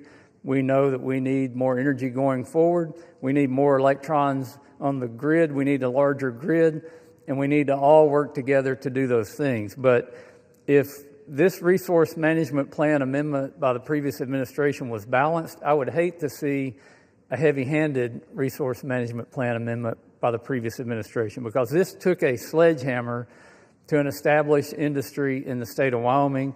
And I'm sure my distinguished colleague from the great state of Wyoming, Representative Hageman, who is the lead sponsor of this legislation, will go into detail what this would mean to Wyoming if this plan amendment stays in place. And I yield her 6 minutes. Thank you, Mr. Chairman. Mr. Speaker, I rise today in support of my legislation, House Joint Resolution 130, which utilizes the Congressional Disapproval Procedure under the Congressional Review Act, or CRA, to restore coal leasing in Wyoming's Powder River Basin. Many on the East Coast of America might be surprised to learn that the federal government owns massive amounts of the western states. In Wyoming, the federal government owns about half of our surface estate and 60% of the subsurface estate, or our minerals. In Northeast Wyoming, the Bureau of Land Management's Buffalo Field office owns and manages over 788,000 acres of land and 4.7 million acres of our mineral estate. Notably, this land encompasses Wyoming's share of the Powder River Basin, North America's largest coal deposit, responsible for the production of 40% of our nation's coal. Wyoming is the largest coal producer in the nation. We, in other words, are responsible for ensuring that you can turn on your lights and heat your home. The BLM manages its public lands pursuant to the Federal Land Policy Management Act, which is implemented pursuant to what we refer to as Resource Management Plans, or RMPs. These RMPs are designed to maximize resource values for the public. The BLM is required to comply with a multiple-use mandate, ensuring that these combination of uses meet current and future needs of the American people. In its waning days, the Biden administration issued an RMP amendment for the Buffalo Field office, which pursued the no new leasing alternative, pulling 481,000 acres of America's largest coal reserves and resources offline, making 48 billion short tons of coal unavailable and ending leasing in the Powder River Basin. Such a decision cannot be considered a legitimate or legal RMP pursuant to FLPMA, and neither does it align with Congress's multiple-use mandate. The Biden RMP is instead very clearly a mineral withdrawal enacted by climate activists in direct violation of the law. The Biden administration's decision to terminate mining in Wyoming's PRB is not only irresponsible and harmful, but downright illegal, a mechanism used by the governing elite to inflict harm on every single citizen of this great country to further climate change lunacy. If this RMPA is allowed to continue, it would risk 4,122 jobs in rural Wyoming, $1.9 billion in labor output through 2048, and millions of dollars in state revenue used to fund public K-12 education. This seemingly localized decision has national repercussions as well. In 2024, Wyoming produced 191 million tons of coal, 171 million tons of which was shipped to 26 different states for producing electricity.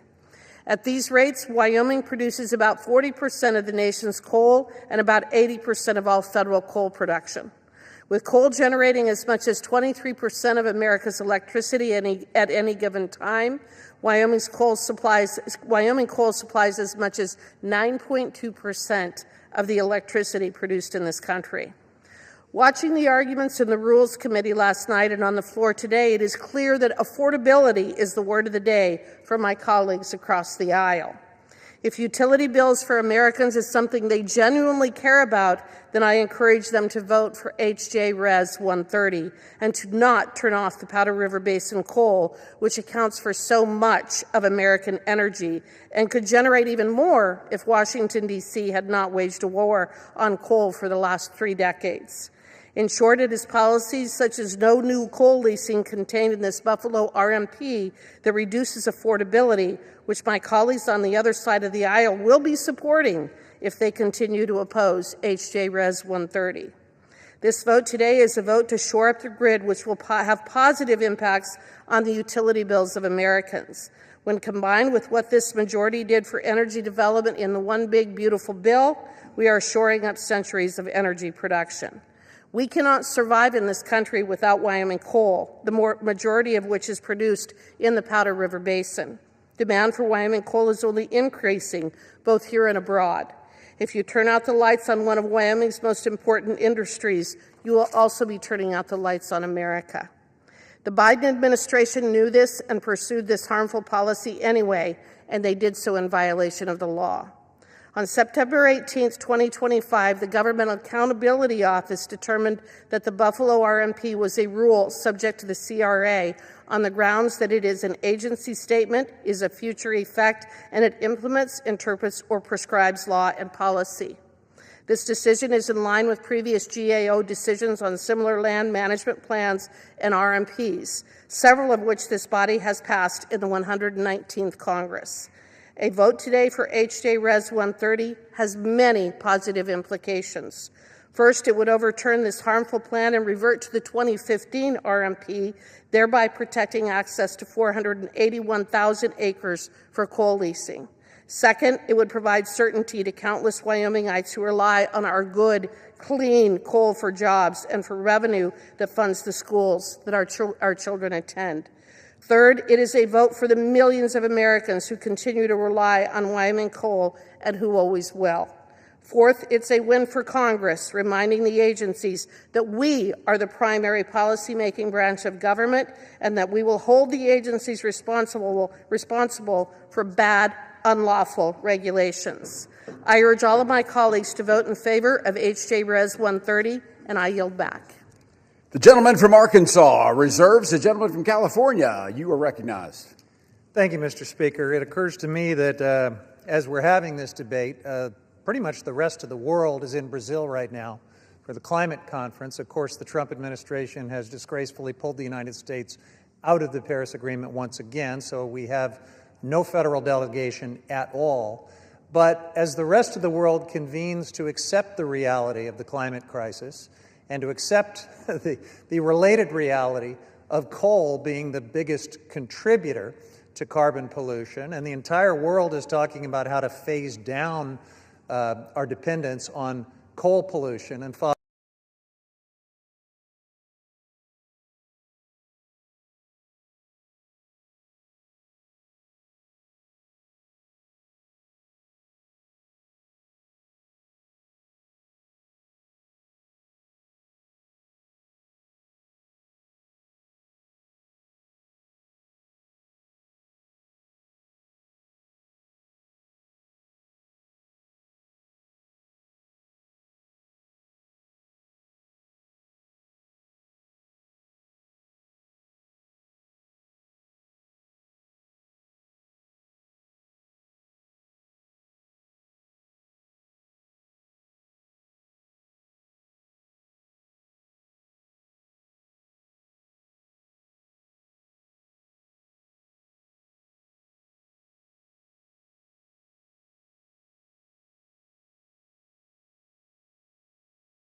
Texas can't use that newly redrawn congressional map after all. Fox 7 Austin's Katie Pratt is live at the state capitol with more tonight. Katie. Mike, the three-judge panel is blocking the new congressional maps that were passed by Texas lawmakers in a mid-decade decision this summer. The federal court issued a 160-page preliminary injunction to prevent the maps from being implemented during next year's midterm election.